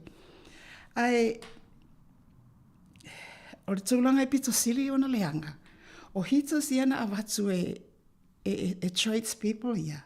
Aki, o kalamatuapa o, e pa o, I oina o ia il fale ma le whaalola wa se I wa me umane e whaamatala ina ia whaamaoni ai ia mawhai ai le situlanga e sao le leile tala si ainga e pa o le hita o te leilo pola hamia na lai na watu a le tali a le tradespeople ona o mea tau ngofia le a watu o te tonu foi o si ainga lea o lo ia e se tasi o lo o a fia e tale ia toi maua le i le ngase le o bronchitis lo no winga ele a fia tele ele o le lei. Lua tau sanga talua no foi ele fale si a inga lea o le tūlanga lava lea. Whapopo o lau tala. Na awel whaasea ele tenancy. Awel whaasea ele kainga ora. O le taimi nei laua e le lātou apalai. Apalai urgency. O le a sifi I le si fale tala whiangai.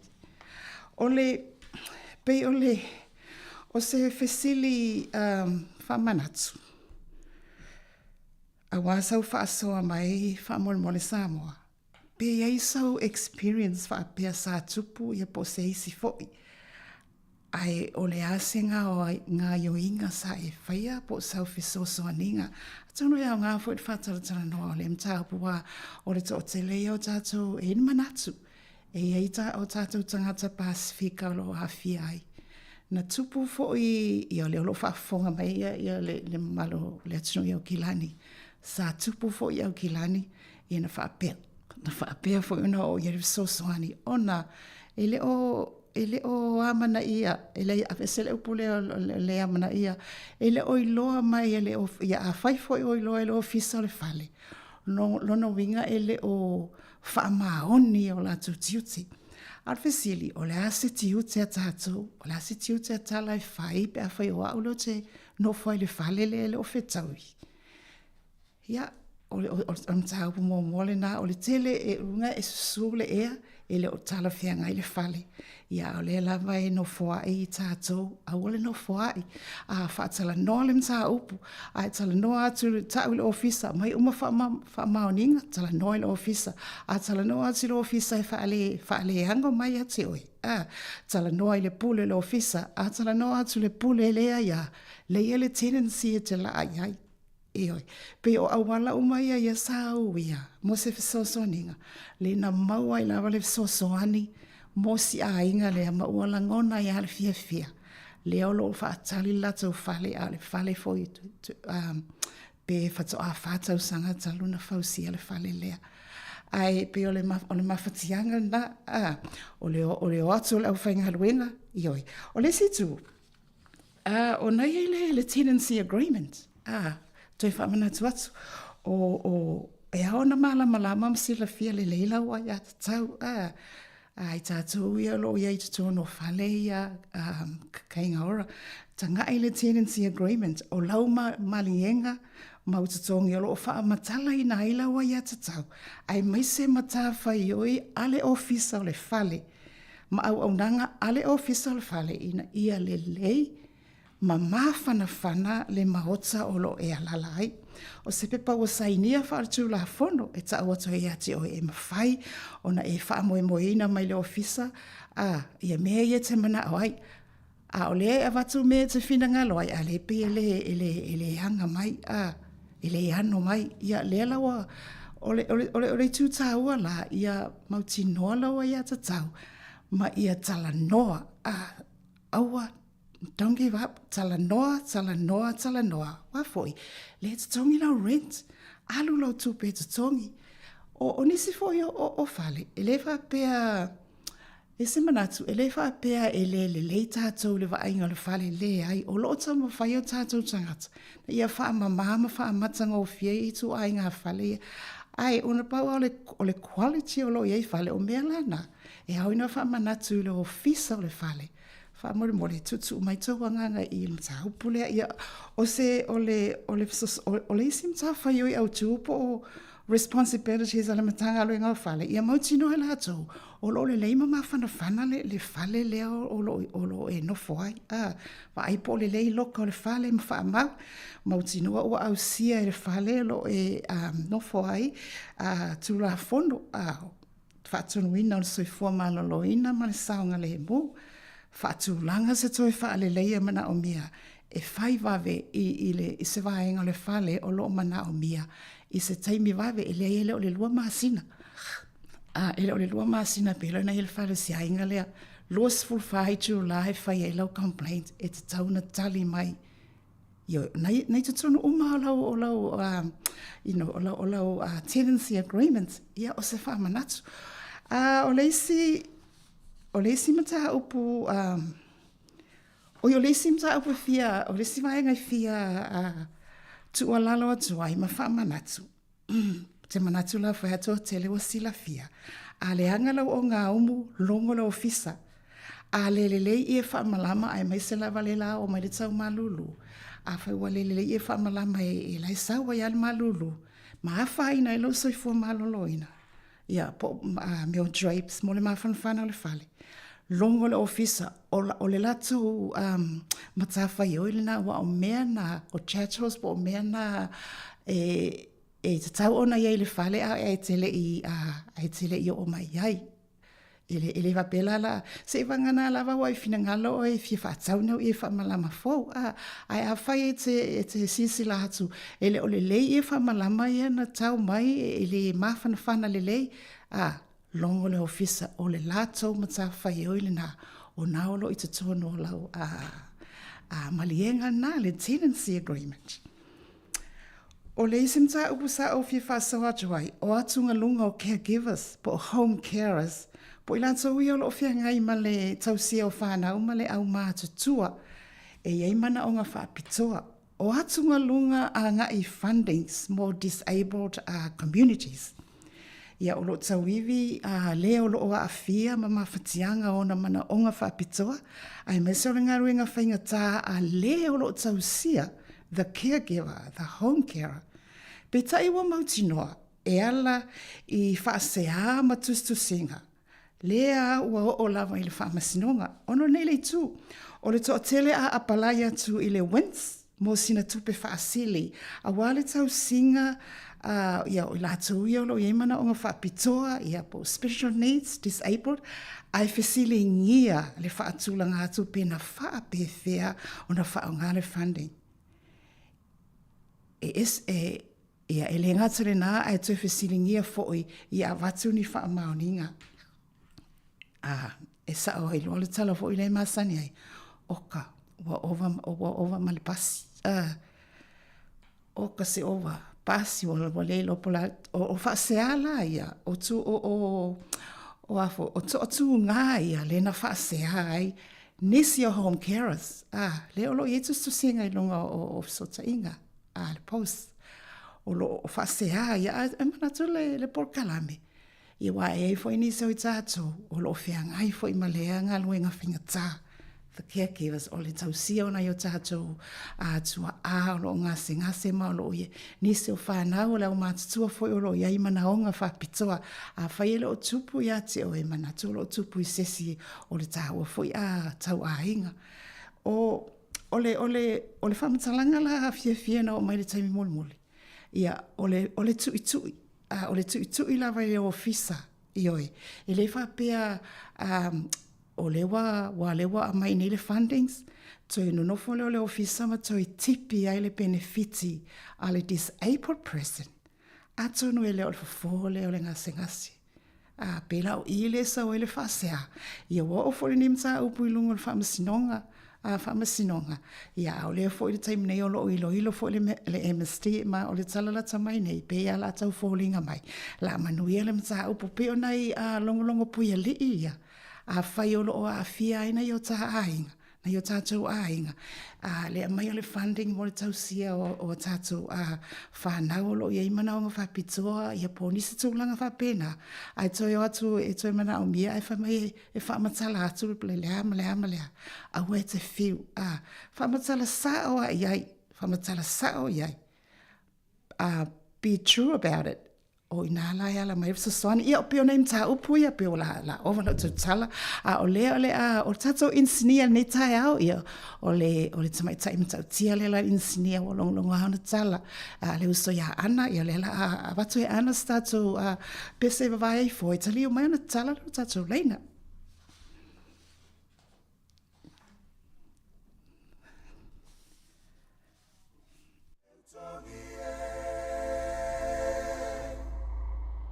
Sauna e alu Ua umatama ua taitasi maleno foanga Sauna e nofo Sale utongi e Sauna e alu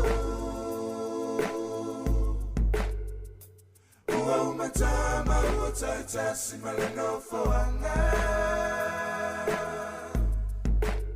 Sauna e nofo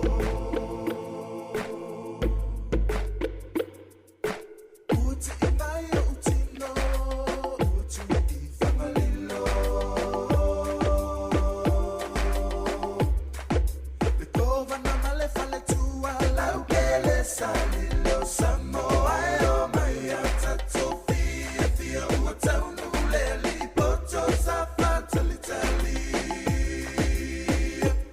Solo se ve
Ia, malo whausai mo le tatou pese vai foi.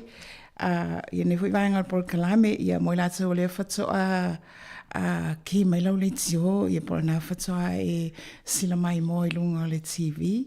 Ia, mo le tau tua whau au, a le sifonga lau mua. O le tatou por kalame le wai taimine, o le aso whiwhai li ai. Ia, le na watu se mata upu, ma se whaasoa whatau wa tatou por kalame, ai whaalangolango atu i lau walau mai, ia malo whaalau tele ina mai o le tatou mata upu. Ia pe iei fo isau whesoa soani, i le tūranga lea, i o tatou whale ia mautatongi, a le malo lea o loono fo ia, i tatou, ia i le nao tatou, la fu ino fo ia e palangi ia ma isi fo ia tu motor tatou Pasifika ona le tūlanga na pe ona tau avatu e o atu e le o le leile fale a le fo ia ia tu la fono le fo itu la fono ia le malo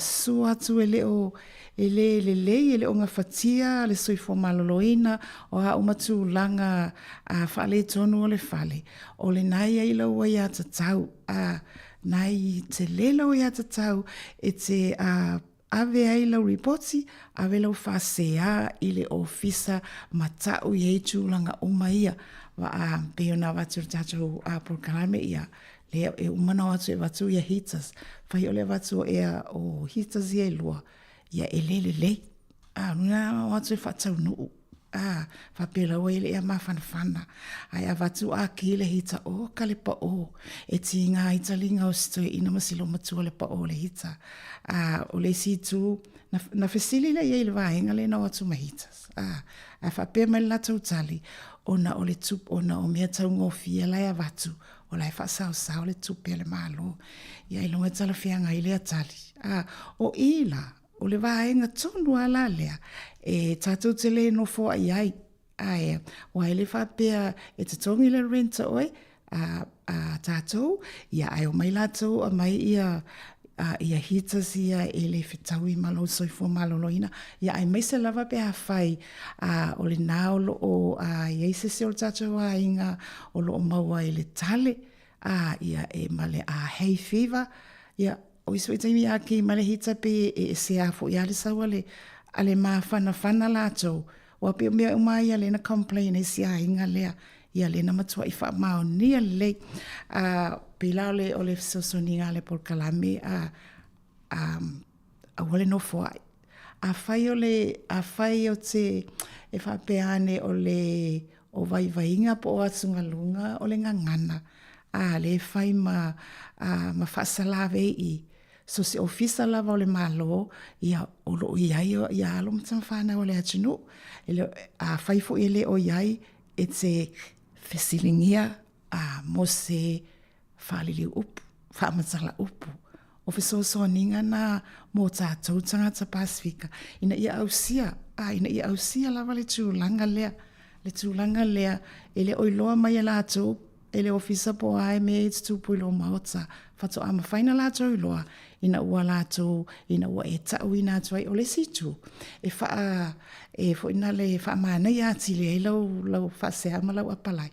O le ofisa o le o lau fōmai, o lau GP. E te su ina, ia, mai se tala i lau fōmai, pēr whai wai alu so o le fōmai, o na o ngasi. Tale, ia, o te loe whesilingi a o le fōmai, e hale whale lai tino fwai. Ta sinai tu e au mai mo le reports a lau GP, ina ia whaana tinati. Ma tele ai ia wha maoninga, ma endorsements, e ave i le ofisa o whale, ina ia ina ia maua ma ia ausia se maota lele mo tātou. O isi tūpina wha laulo atu o ngā homo. Pole hasi me leango le ngā o ngā homo pe o lele lele o ngā homo pe walo loa ma ia awetamu whaivu ina le vai pe ka mutsa le ai. Vili lo ofisa o mai sisi o ngā homo fau ia pole ame ufa pe ai le o ngā homo. O itu mo lo maota ina ia ausia pe ua lelei le mafanafana mafanafana lelei potu uma elena o potu moe potu malolo whaapena fu ile umukuka o le situ o le fola o le fale o le kāpeta o mea uma lava nā o mea nā e ao na siltulanga uma nā e ao na sila fia e ona sila fia ele ofisa o fare ia ole ala tala atu tātou leina mantua fo le tātou por kalame ia na tasi le tu la e uma sfuma tasi ai mana yelo wala mai ai mana holo so ni mai pola fo isau tu alalo i le fo i sia fo mata opu ole isi tu sa fia fa so o au tele yelo ese male mata opu le kainga ora le sa whamanatu atu lau le malienga na lau tenancy agreements o le tāua yo o pepana nai pe mauris fulu lima o le tāua yo pepana whaid whanau e whesosoani atu ia te olua ile whamatalaina o le tūlanga le a le tāua o pepana nai te sila fia le ia iau ai ata tau ia ma whamanuianga e au ona e maua ina pe a whai ele o tūlanga le lei, le mahota lea olo e alala ai. Ai awani ngalo ia tue, o le alu ala o tupe te tonu, ili te tongi ina o lo fale, ea, ioi. O le lale simtau. O matafa ioi, o matafa ioi le ofisa, ia na wasila fia, mana tuto o tele o sila fia ia au sia le fale e lo fale tu la fono fau fale ia hei loka o mo mevo ia o smoke alarms i vai tasina me tu titi angalo o mevo ia o smoke alarms le a vivela lo le fale po pusa i lunga lo kuka lai fai te au fale o tu i mai i o tasina me e mai la tu siaki ina ne te ua o tupus fa lave alele o ele ola na ia tato alarms laia ai on ole vai taimi nei ole tau malulu pe ole ua manatu ai se fa tau va ale tato por kalame ia male ai mese lava ona ua tupu mai ia na ia foi tuatuangia ina isi o tato tangata ia leo fa pe ai e hau lava na ia fa soa ma ia longo pu ia li ina a whailo o e se tūlanga lea. E mānai a le longo waweloa o le ofisa ioi. O le afo le tūlanga. O le simta upu o atungalunga o caregivers po i la tau ia o lo na nofo a le o lo tausia na ia tātou whanau. Le ngata fo i whanau i lo i mana ngā whapitoa ai ei fo i male au mātutua. Le peo na yetu stusinga mai o lo tupu pea. E mo ila tui lo e mana o ngafapito o tunga lunga ya nga ila i fundings ia wai special fundings e au mai le malo mo if so soani ai mo ila tui ia.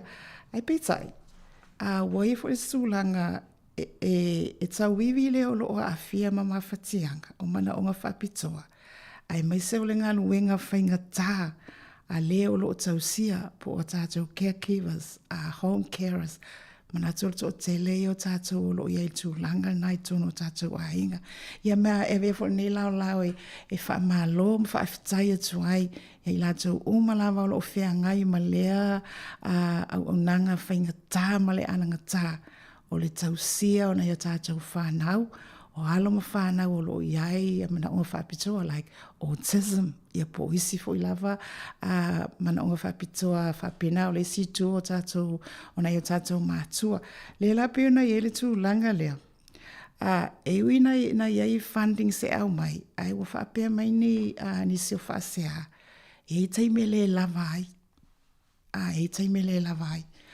O na atu lo la ia e tau mawhai le MSD mo se isi whasilinga. A le mea watupu, mo le sosoaninga lava. A le mea watupu. Wa o mai sina whasilinga. Ai toi tipi ai foi ma le benefiti a leo lo o afia. Ina ia toi tutongi ai le tupe lea. O le fesili. Ea, o se fofo lea o le whawhitaule. Pe o i le tau a watu iai. O ia e whapena fo ina i caregivers. Ai, le watu u lava wa le o e whainga luenga. A wana nofo lava ina ia tausia. Ina ia tausia ia na i o latu tau ainga ia po whanau ia. Ele o maua ato o toa fo i e lātou nisi o whaamanuianga. E ta tau o nā lātou maua. E ala ili no nofo i te tono ainga. Ma tausi na i alom whanau i a pole au mātutua. Disabled. Le o lo mo o mia ona o mana o ngawhapitoa. Pila ona i vai niu ia. Vai liu, vai niu. E au ina fo ina le fif sosoni a tauri tātou ato whewai li ai. You know, o le te le, o le whesosoaninga pe a whai e tāte tūlai, ma o.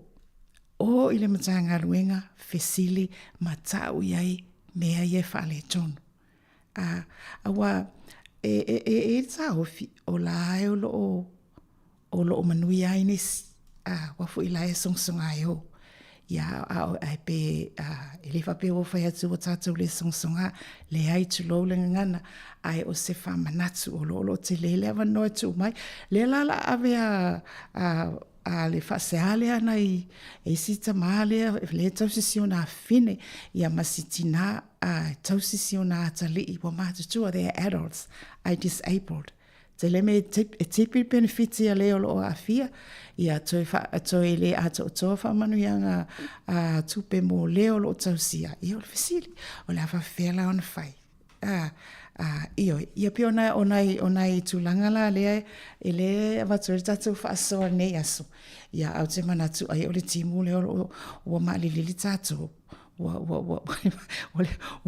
Wa amtata ai wala au mai ioi a le lava tala atu tatu leina o le sia o fia whaasoa atu o whare tupe ioi tate wa ailoa i se tūlanga lai tate iloa a fia ai a tātou tangata lau tele ia e maise lavana i o tātou tangata mātutua o nau ta fia whaasoa lola ia lea o le aso vai aso lena te anei na o walu atu ai le ANC, le whare tupe leo le ANC i le city o Lower Hutt, na alala no walu iai, ona se piki mai lau tamai kāru inga lua expire, ona e lafo mai o te whiu te tali le lo pofe le pusameli lai o iai, ona o walu lo lea, e whai la lau tala, whatua o ale le branch le i Lower Hutt, o ka se umi o le leina, au le taimina o walu ai pe wa te ale tolu, te ale tete ale tolu. Ai pe ale a whare whai tapuni ele whare tupe. Au le laina la le kiu la le aluanga ele whare tupe. Ana to tolu vaenga la le counter. O le to otele o tātou tangata mātutua. O wau tilo mai tua. Pe ana o au tangata kaula kiki e mo ia o tamatua fo. Ai pe o au tangata lai kaula kiki ai ile laina. Au le au mātutua o mona i tina mana i tama. O na ofisili lo le ia mantufu i italele i lele i masani le tataulanga i Lower Hutt. O whatu lo le si lo matua. O le ale me o umi e whapele laina e pele e se si la i Kongo le Hutt City. Whamitala silo matua. Na le pau a leo le la i tatala. O le winga la utala. Talo o whaile au mātutua. No o whanongonongo meni taia o tau ia o whaatantana noa atu e usaya Sevelina ma ana ia le AI ma technology these days. Winga la o la tatala. Talo whai na ia tātou tangata mātutua. Le pu e le pasi. Oso le pasi. Alui o ala tuto e tu le leina. Ona ele they have challenges challenge le technology ala tu ile fina o lunga le online e fai ala tu talanga tupe me fa pena ia le ai o le fa tupe e talo fai e o tuna tasile la le tatala ile Lower Hutt City ole alu le leina fa solo e wha o mātula o tala whapea, ele i ule leile laina lea. A o le aso, le la i o le aso. Ona o tangata mātutua, sa iela masatoia ina le rope pe maisela pe ai o lewa na tūru toia ina. Na whape na ona matapongia ina toia ina ono le umi o le tū. Umi le taimi ia ale whawhitauli. Ia, ua tele whale tupe ua, fuilea. Tele whale tupe ua tapuni, branches. Ia, lea tamu whaina i o tātou tangata mātua.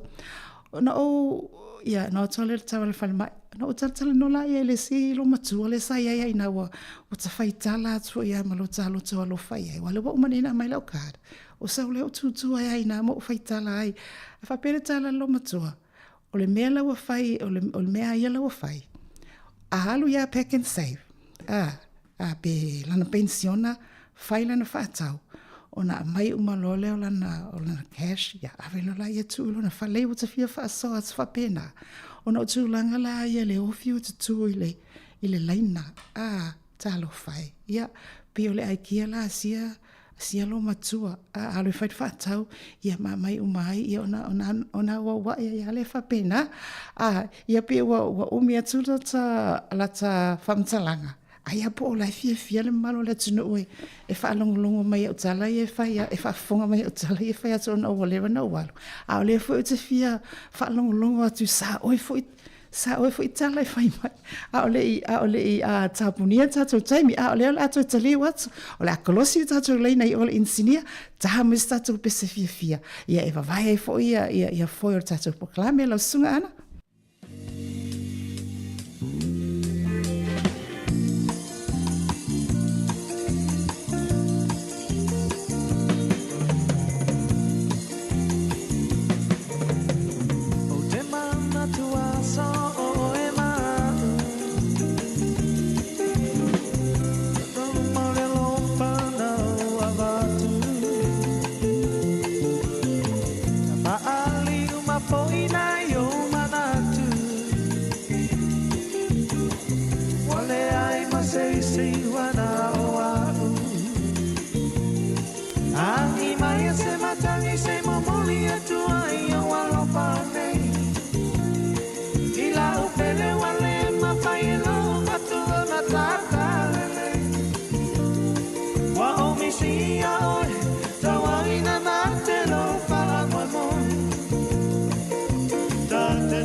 Salamaya osu ola upese Tangi maya se matangi se momoli atua ia wala pane Ila upele wale mapaila upatu ona tatalele Wa omisia oe tawawina batelo pa manoe Tate tali tonwele lua kumania wio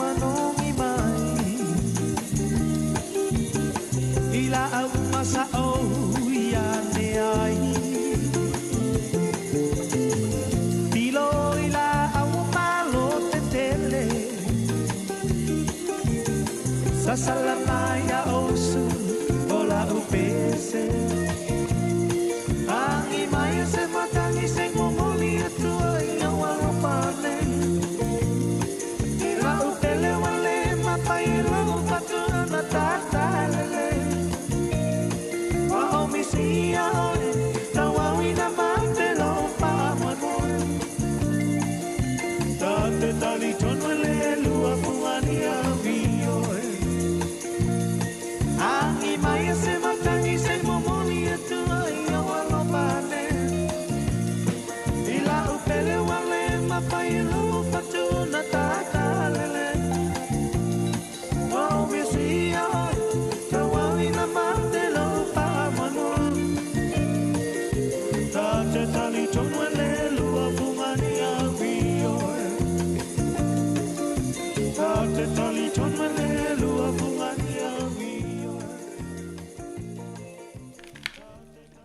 Ia, lelei, whapsai mo tātou musika, ia le ua sa valivali mai lava le tātou taimi.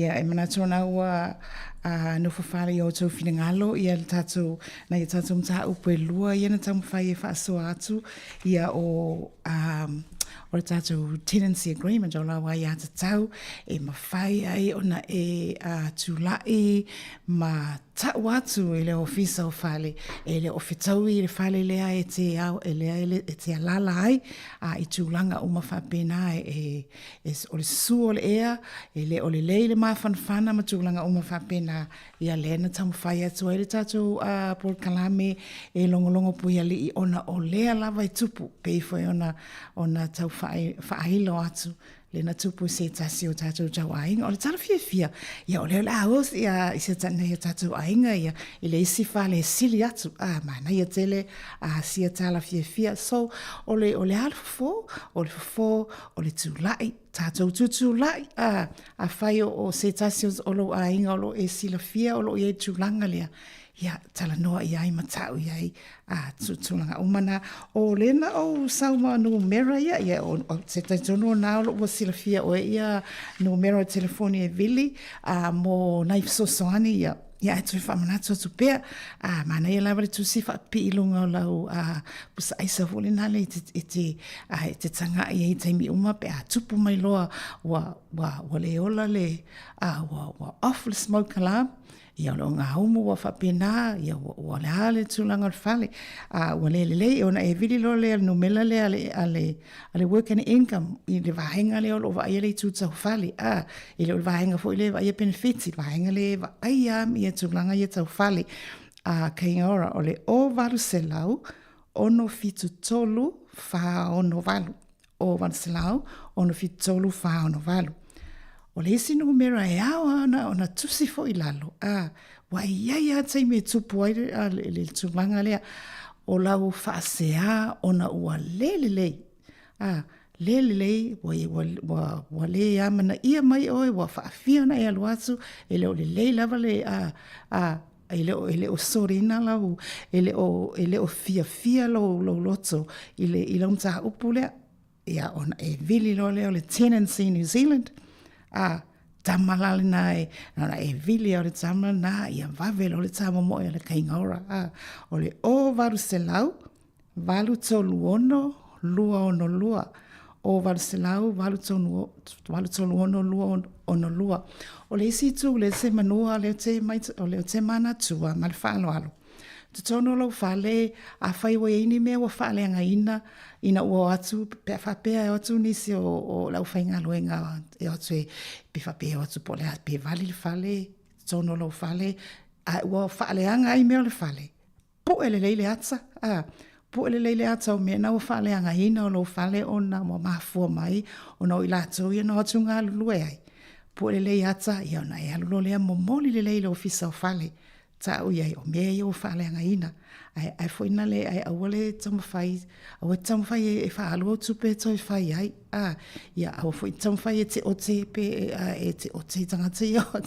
io ai foi na le ai pu le ata io na alo le memori tasiri na fa maoninga o tiute wai ni so la to so le no atua kope o ele popole e paole me ia uma e ai fel la tupe ole ia o maua tātou taimi.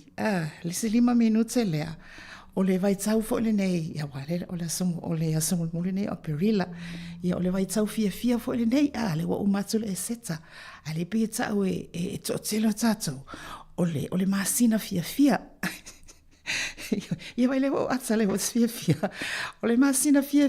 O le fesiri la hoi ata mai anai o le fesiri. Ai se ai masina fia ai. Ia wa foi lau o le masina le nei le wa whapea mai lo le charity le na ave lo donation. Ia saula ia watulau le city. Watulau le city le la elu e whailo mola rebate. I o le ofisa la fonga. e faila lau tala le foi no wasiasi fo ia nafi o le office la funga le itaulang o sia wa fo itama imta upu ai le ole vaenga le ai no la tino fo no ala e foi na la fo faitala ne ya le si vaenga ai le intanga sa Pasifika le se vaenga le na le sipito ina le hallway la tope ala to li city mela yo fo ingale o donation ia o falonglongo atu ai wa foi ela sa tano ave se pote fe la tano a le fai ai le foia o falonglongo atu ia wa o vale le city ai la tisi le income o ia va ai le la o he tatu telefoni fa tsalo fa tile lo o vala o mai tsalo fa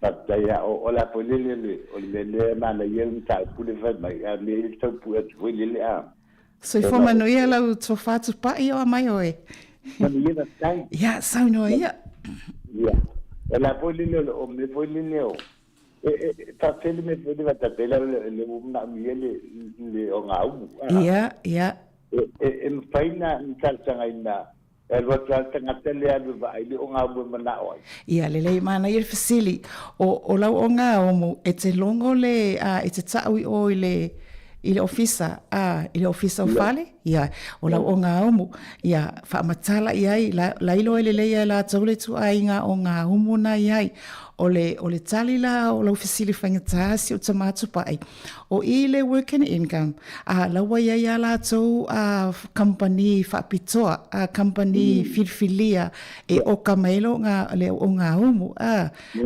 ya me fala pena o tautala no atu hita zia na hita fo hita ya na mai ave falo si ainga ya ale matu ale anga faia e mana o mia se tonga fitinga fai hitas na au hita fo so o le talila o la ofisili e tawe o ele tu ainga o nga umulea leilo lo mahota ia e fo ia la to company na e fa pitoa e mai oka onga mo fo ai mana ia lo fesili wo la ve fa wa tu pai mana ia tele fesili e tau fo yo na e lo ia tau e tala no ai a fa yo longa mo le fale le brand le mana ia e fa ma ai longa se a fai no lo tala no ai o le brand lea ia ai le mana ia le brand e a pe a mai sisi a wa te lo ai pe ele tasi se brand o nga umo ia e a watai family ina lo fesili fa mole ai ele se me la ale ma fai ai wa le kimele no lo le ia wa vo ta pe reaching a nga ba pe ale housing before mali o le kimele mai tu pe ia mai le housing ma la ia company le banga le pe le con la ia mai le me sa wo fie fo ia sa o le ia mai la ta na ba ia ta o ga mo ia ele te nga good quality for le mo bela ia to happen ia le linha na la oficina e na tangata le la pena mana ia lo ofisili a sia ofiso soni fa tau va i so wa vai elise me ole a tau fia i lo ofisili e ui ina lai ia la to company fa pitoa con kala ke mo i tu ainga o nga umuia ai e ia ia tau tala matupai e tau to ile ofisa se fa mole o nga umuna e le anga ngofie there's no harm in that ia na tafa tali la ia po la tali la fai mai a fai mai ia la me tu ai fai mai fai atu tu pe ia io ia la sunga ta pure qual telefonia na isi ai o nei le street la matu le telefone le te vai le o review da le la le pone o te vai ai o na changa se le a poe e todo meia le talia porque le changa se te pai con calati calpelo sa o le na igual si ai ngata tu na po mai no wa ko na ka a tu da ko da ai ala ku so le ma tu ai ya ngal be te ranga ne ya me foi tala mai le ofisa talaki e fai sa ole le faasoa ia te o tamatu pai ole tali la ole tau i le ofisa tau awale o tai tau ko ka awa ale tau e fai ia le a mio ole se foi tu le tom fale ia se la tupe a fai foi te silsila ile si tu le tupe a la tom fai la se fele le tupe a o mai me fale tonu i tonu e fa ngai a inga yet o le to tongi la rent male tupe o le fale ele fair e sa ele fair ioi e sa le ale sa noanga ia e pe ole nena no foi vai dai no foi fale le alti no wa foi tonu lo ofisa ala saudia ka con staff e se la Italia viene la fai Saudika la kulesia so wole fai la kulesia a Saudika ole la fai papena what I do wole le sa fai la to mo foro me sei cerca ko ka ai la ko Saul el tagatelen fai la complain Saul mata no ka mo malangai ngale la fai ba a ko la kulesia so wole fai mai le mata o que le fai la mana ia fa na ka le ngama kalangwa so le wai le na le house ese a baku a la chica ya tal vez le sista ya ole que fai ya ala e sa ole le sa noanga tupai au te fia fesosoani atu ma se longolongo pui li tulanga lea me umaya ia na ui mai sia inga lea mana ini sia inga na ia na fapina fo yo na fesosoani ia la lawa ilunga ngaluenga ole tupulo swala va pe la tu sui tas e le wala fai ai o so ilunga le manager ala tu le manager le ai Wale ya wasilinga tali seule ele pe ele popole mai le ofisa le la ele MP la ele fale pule le fai pule la ele MP e matua va tele le lua o le tenancy New Zealand a fai ya wale man tu foi ofisa le malo ia avelo e malau pulu fo ile nai fatoi ia ole la o vile o tole ele poki o ko le min style fale ia na tali tonu le tala o kalva va ve ngai oinga wa ioi va ve telenga yo le pole pe ata o tu la vele miska yo pe no sina fesonia tu le am tu pai ia va ke yo le na po le na no pai do atu la tu na mo pe e ta te la na esa do o te le ngate ka ia le mo ka ya ati pe da apolele o ke o ale ka maurunga la o ko si ya po le menja ya malo o le tago na ya u ni ta tu fit sa le le la sa da ya o te le ki ne e sa fa pe a le o le la ta so da na pe la o le ki mo la so so di mo ta tu o le i me ta ma le na le am ya sa o le le mo ta ma ne ya le vo la ta so da ya sai ko ina ni so ta tu ai wa le fa na le nei ya ta mo si ta ya le a ni le na ya be ka na de ka mo ki la ala ka ala si pe ye le si ba ngor de le a be a ti to ne ta to malo io sa le ya to ka pe ya ko pe da o le ya ala sa ye ya na de la ta sta la mo la to fa tai tele mono vala mai ia manuelo wasa spai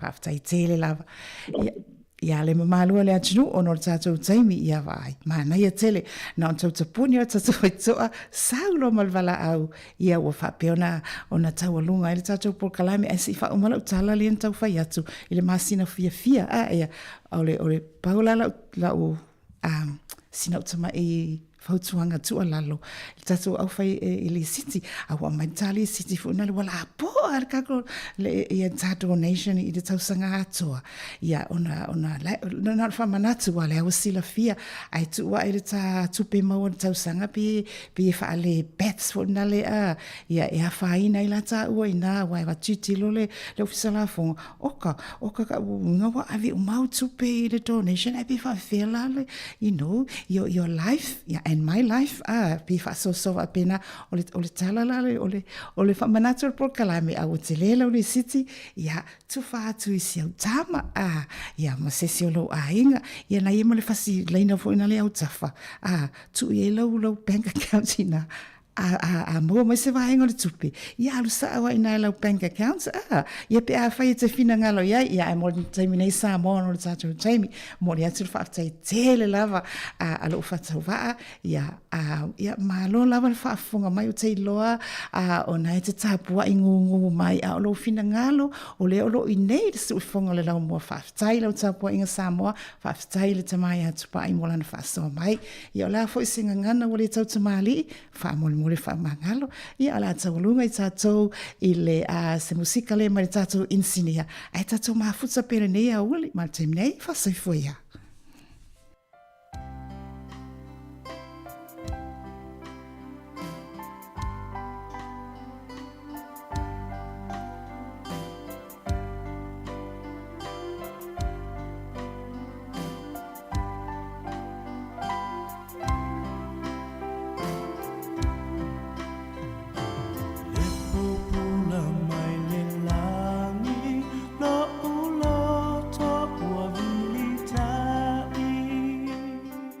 Malulua tu lava le tato whātunga nā mai le puni a lava e umalo tala fau pia mai an moli o leava ia ona tau whaafonga lolia i le tato whātunga nā tatili tātātuli. Au te minegor pol kalame an moli o leava o le amwhai on tau toi whaafonga mai i se tasi o pol kalame sa au ina atu mua tāpina ina e le susunga i le whawhiangainga ia pasta tō masi taito mai le kalesia maaola Evangelist Ministry i Lower Hutt, usi mai le whaafonga.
Ia, le whanua e tue whaatalo whatuai sa moa i le nei fwoi tu lao le tai au.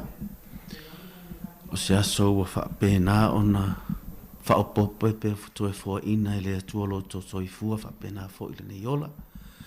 Whaataro whatua ile suafa manu malo Yesu Keriso. I sunga fo i whawhia ngainga, maolato whalitua. Ia o au sina sino le tātou watunu o Samoa.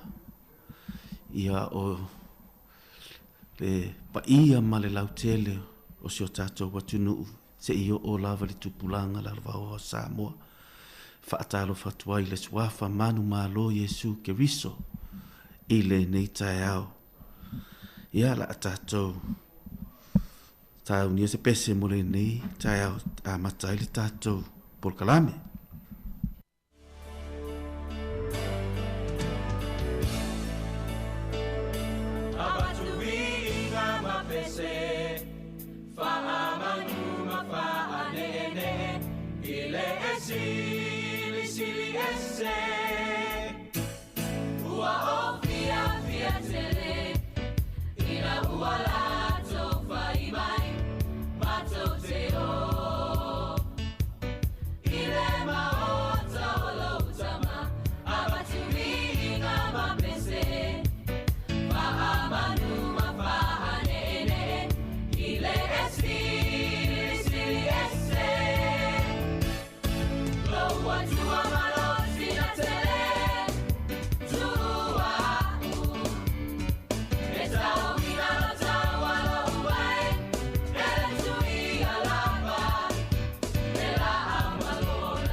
Mātou te, i ia oelo mātou o tua ele nei tai au. Mātou te whaamanuina lo lava suafa. A wae sili sili lava lo suafa i suafa umalava. O oe o le atua, ele talapelo oe au folafolanga. Ele li liu fo i le whaamaoni malo alofa lo mātou o tua. Tai mine ye o lava i le whaavavau. E le suia oelo mātou atua i tū maanga mātou te whaia. E tū mau lava le whaamaoni o rau alofa i au tangata. Mātou tā penalo mātou atua mātou te whaalongolongo. Whitalai mai lau nganga pa i e ala i lau upu lo mātou atua. Ina ia whaamaro sia o mātou o nganga. Ma whiliwa ina o mātou mawhau whau. Ma ina ia sua malie ia te oe. Mana tuna tunga o mātou mawhau whau. Ngai o mātou loto o mātou atua. Na ia mātou wola mo la ua fio. Lau whaamaro longa Yesu i lunga i soo se tangata. Si o mātou atunu. Ma i mautanga se ngase lo mātou watua. I lau wha mālolonga ia te ilatou le tino. I le mawhau whau e wha pēnā fo i le loto. I lo wanga le leilo mātou atua I nisi fo'i o I totonu o to ese. Ina ia mawhaia o na whiliwa ina o lātou mawhauwhau. Ma lātou mauti noa, ma lātou biloa. Wana o oe lawe whaia le suinga. Wana o oe lawe whiliwa ina. Wana o oe lawe e manuia ai le tangata. Lea lo mātou atua. Lo wanga le lei lea. Ma lau wha maoni mātou te tatalo atu ai. I le ao ma le pō. Mātou te talo talonga. Mātou te talo atu. I talo sanga lo mātou atua. Ia lo whangia au na lo mātou atua. O lo tutu I whata whaitau langa ese. Au wāle lau ngaino lau wa fionga lo mātou atua. Le ngatai lea. O le o fisa whaasala lau nei lo mātou atua. Angale le ate I lātou umalaw. O lātou ngarue ina. O lātou ngalulue lo mātou atua. I o lātou taimi. O lātou to mai. O oio le atua e whaatupu te le ina. I te fua ina. Me le lei uma ia te I lātou. A wāle manuia o Samoa. Ia vi ia oio lo mātou atua le nei tai au. I lo suafa Yesu. Amen. Ia vi ia lo tua le nei tai au Samoa ia te whiwhaitau winani upu mai la fionga pa ia le atua whiwhaasoa ai mōlo whinangalo le nei fo'i tai au a whai fo'i maua I so whinangalo te whiwhaasoa mai ai ia o te tali tono nai te tala le tātou laina pe a whai te whiwhaasoa mai fo ele e peulo na mata upo e fitu le fai upu e luas formale lua se whaangata I le fai upu e luas formale ono fai tau whaape nei e whaape fo'i ona whaia o Yesu ma whaatau nu unga o le whea ngainga sili ona le lei e te o tele fo'i la tau sa whai ma whai tau langa a wana le ma whai ona tu mau o I la tau ona o le oti peitai o ia o tu mau e whaavavau o le melea, ua iaia te ia le whaiva o le whaitau langa e tū mau pea. O le mea fo I lea e mawhai iaia te ia o na whaaola pea lava, I e whaalatalata atu I lea tua, ona o ia. Awa o loo soifua pea ia e whautua mo I tātou po o I lātou. Awa e tatau ona iai ia te ia te I tātou o se whaitau ranga sili whapena e pa ia, e anga malu, e le ai sona le anga, e tau mamau mai e anga sala, e sili fo ia I lunga o langi. Le si tusi whaitau mawan matua le nei tai ole mo muati mo te ono mta upe lua, no whai upe lima e whapea. A wae to atasi le atua, e to atasi fo I le purivanga I le atua ma tangata. O le tangata o ke riso Yesu lea. A wae to atasi le atua. E to atasi fo I le purivanga I le atua ma tangata. O le tangata o ke riso Yesu lea. Mana ia le whainga le whaitau lea. Ai I le e iai le me tau o le Septuagint, po le sko le whaamatala I le tusi e Peru, e whaamatala I le whaitau lea, e mawhaina whaitau whape nei. A wae to atasi le atua, to atasi fo I le puruvanga I le atua matangata. O Yesu ke riso na liu tino tangata, o ia lea. Pe a whape e to e whaitau le, whai mai, a wae to atasi le atua, e to atasi fo I le puluvanga. I le tua matangata. Awa o Yesu ke riso na liu tino tangata o ia. E whamautu sa utu whapenei. O Yesu o le puluvanga I le atua matangata. O Yesu o le puluvanga I le atua matangata. Longo wina e tātou te pe awhai e iei sau whaasoa. Tātou te tala noa le upulea o le puruvanga I le atua matangata longo wina e whaamatala mai iei I le tātou tusi po le tala paulo lo tusi ina.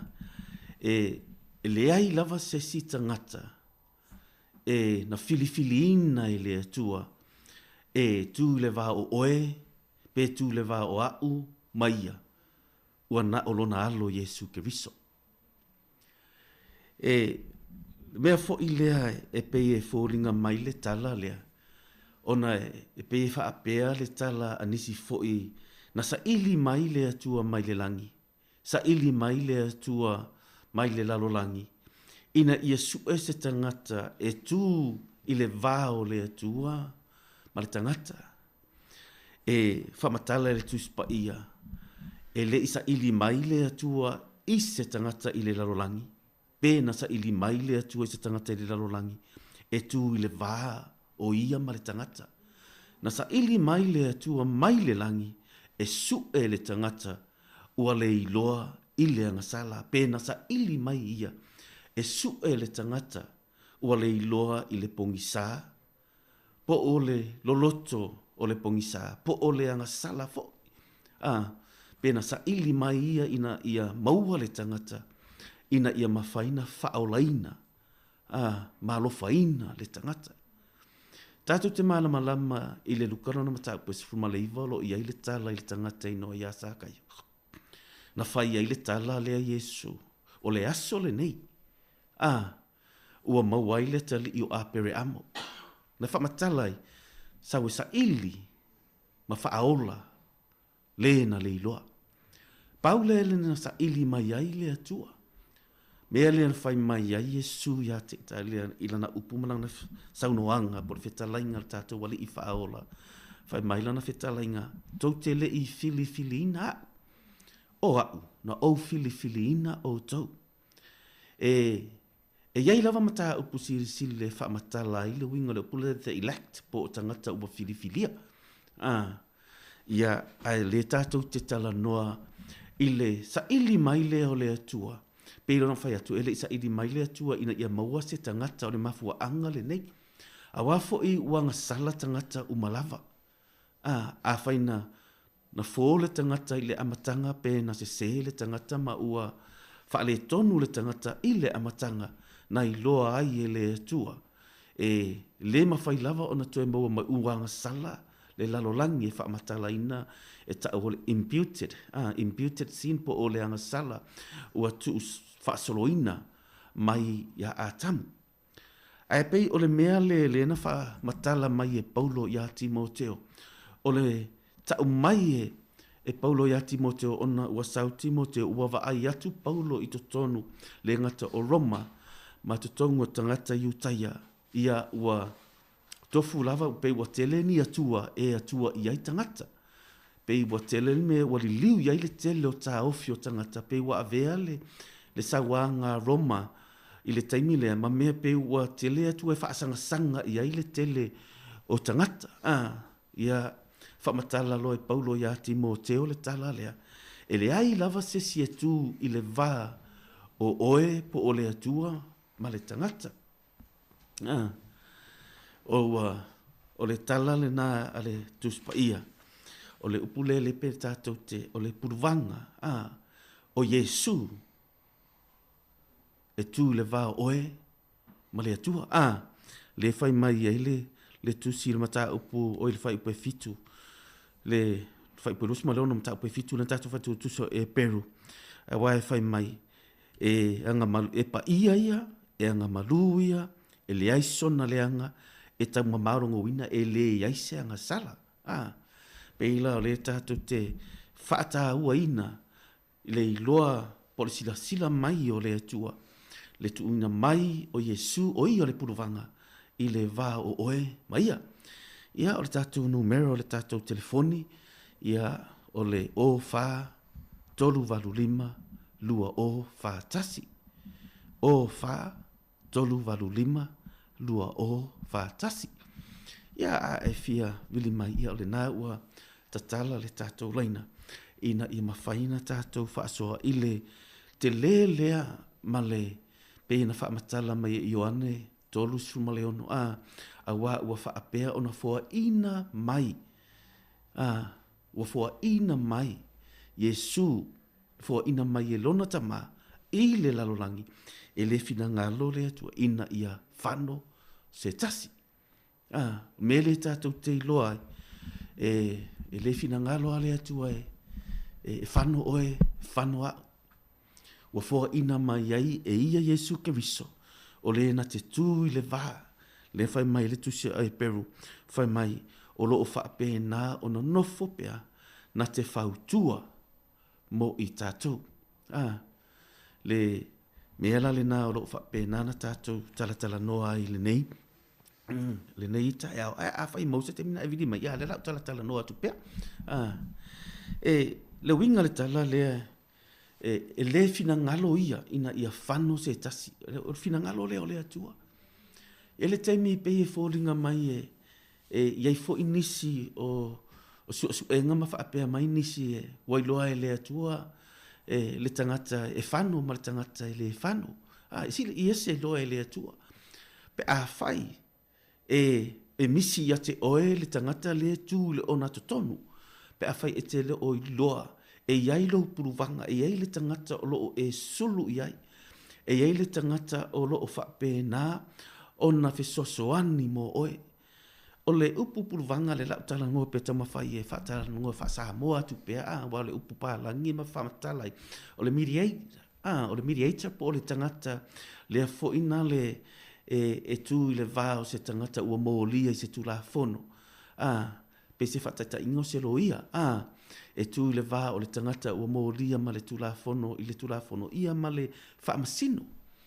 Ia o Yesu la e mawhai o ia o le puruvanga o le tū leo Yesu i le vā o tātou o tangata ngasala ma le atua o ia o le atua pa ia.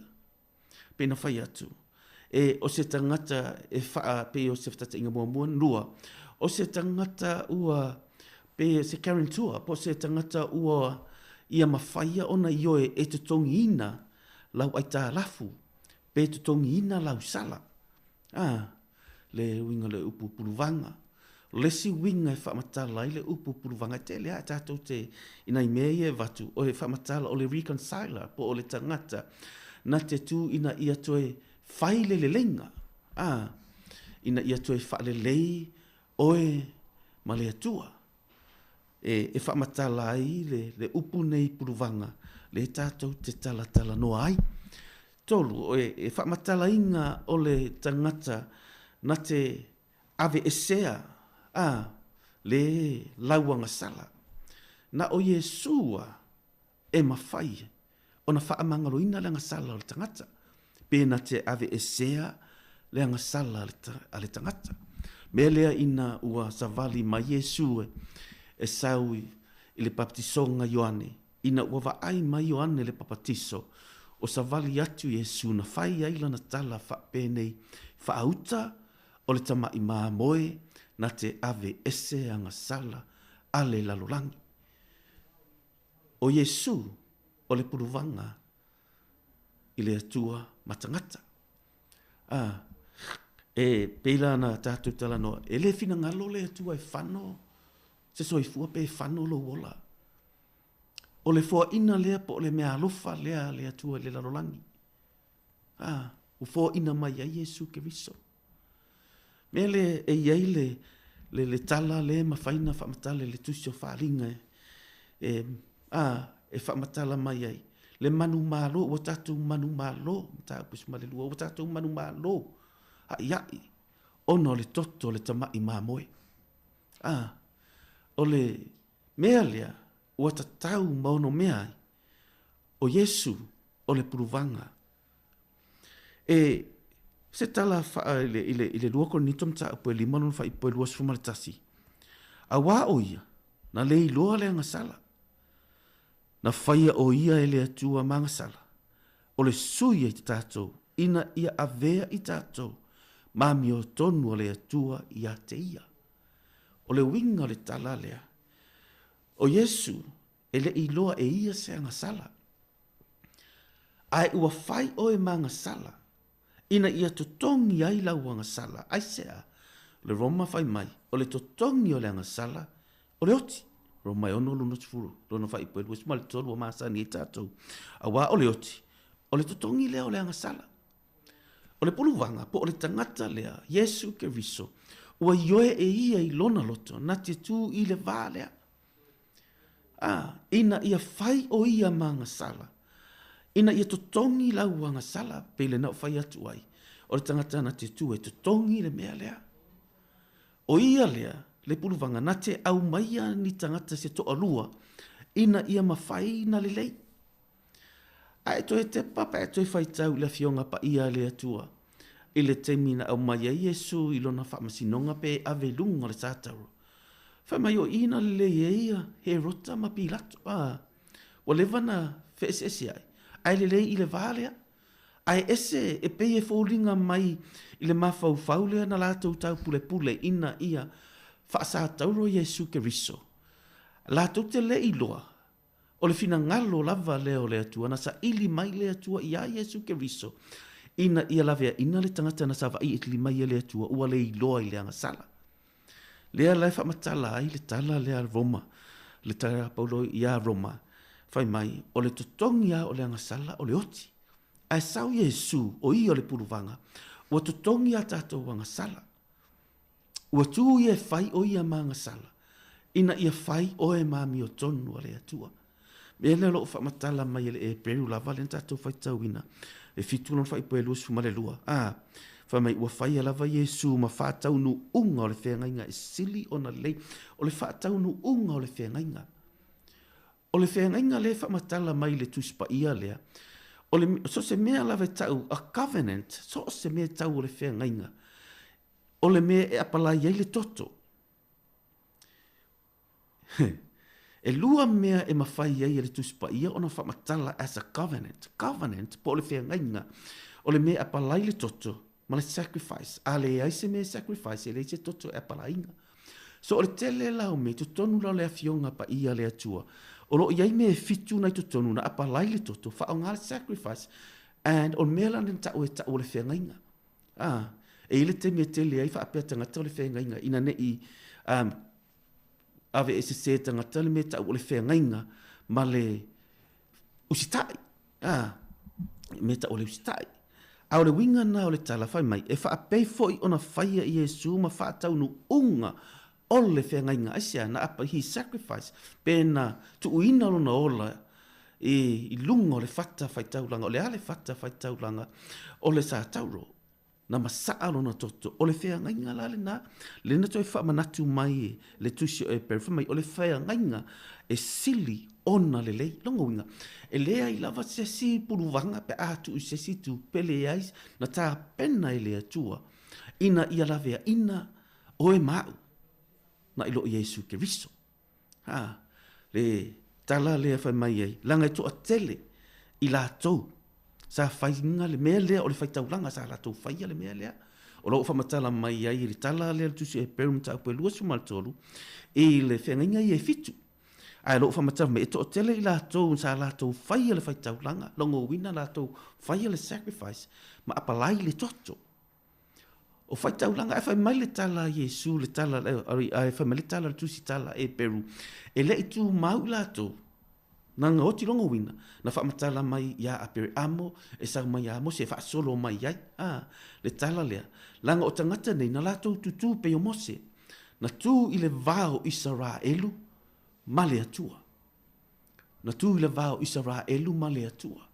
A o to tonu o le vālea, na e tū mose, e mafuana tū mose le vālea, ona o le tū la fono, o lo o whapena na mua mua, pa e whapena no e pa ia le atua. Lea lana whai mai, le tala tu stala o e Peru, e whai mai, o whai taulanga, e le tū mau i lātou, langa na whioti uma i lātou. Ai ua ia te tātou le whai taulanga lea, po o ia lea ua whai ma puruvanga, e wheso o ta i ai le tangata, ma le atua.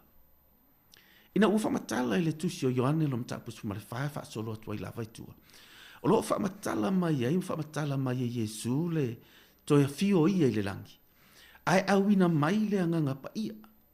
O le anganga pa ia, e sau ina ia tu i le vā o oe, le eka le sia, ma le tapena ina o le eka le sia.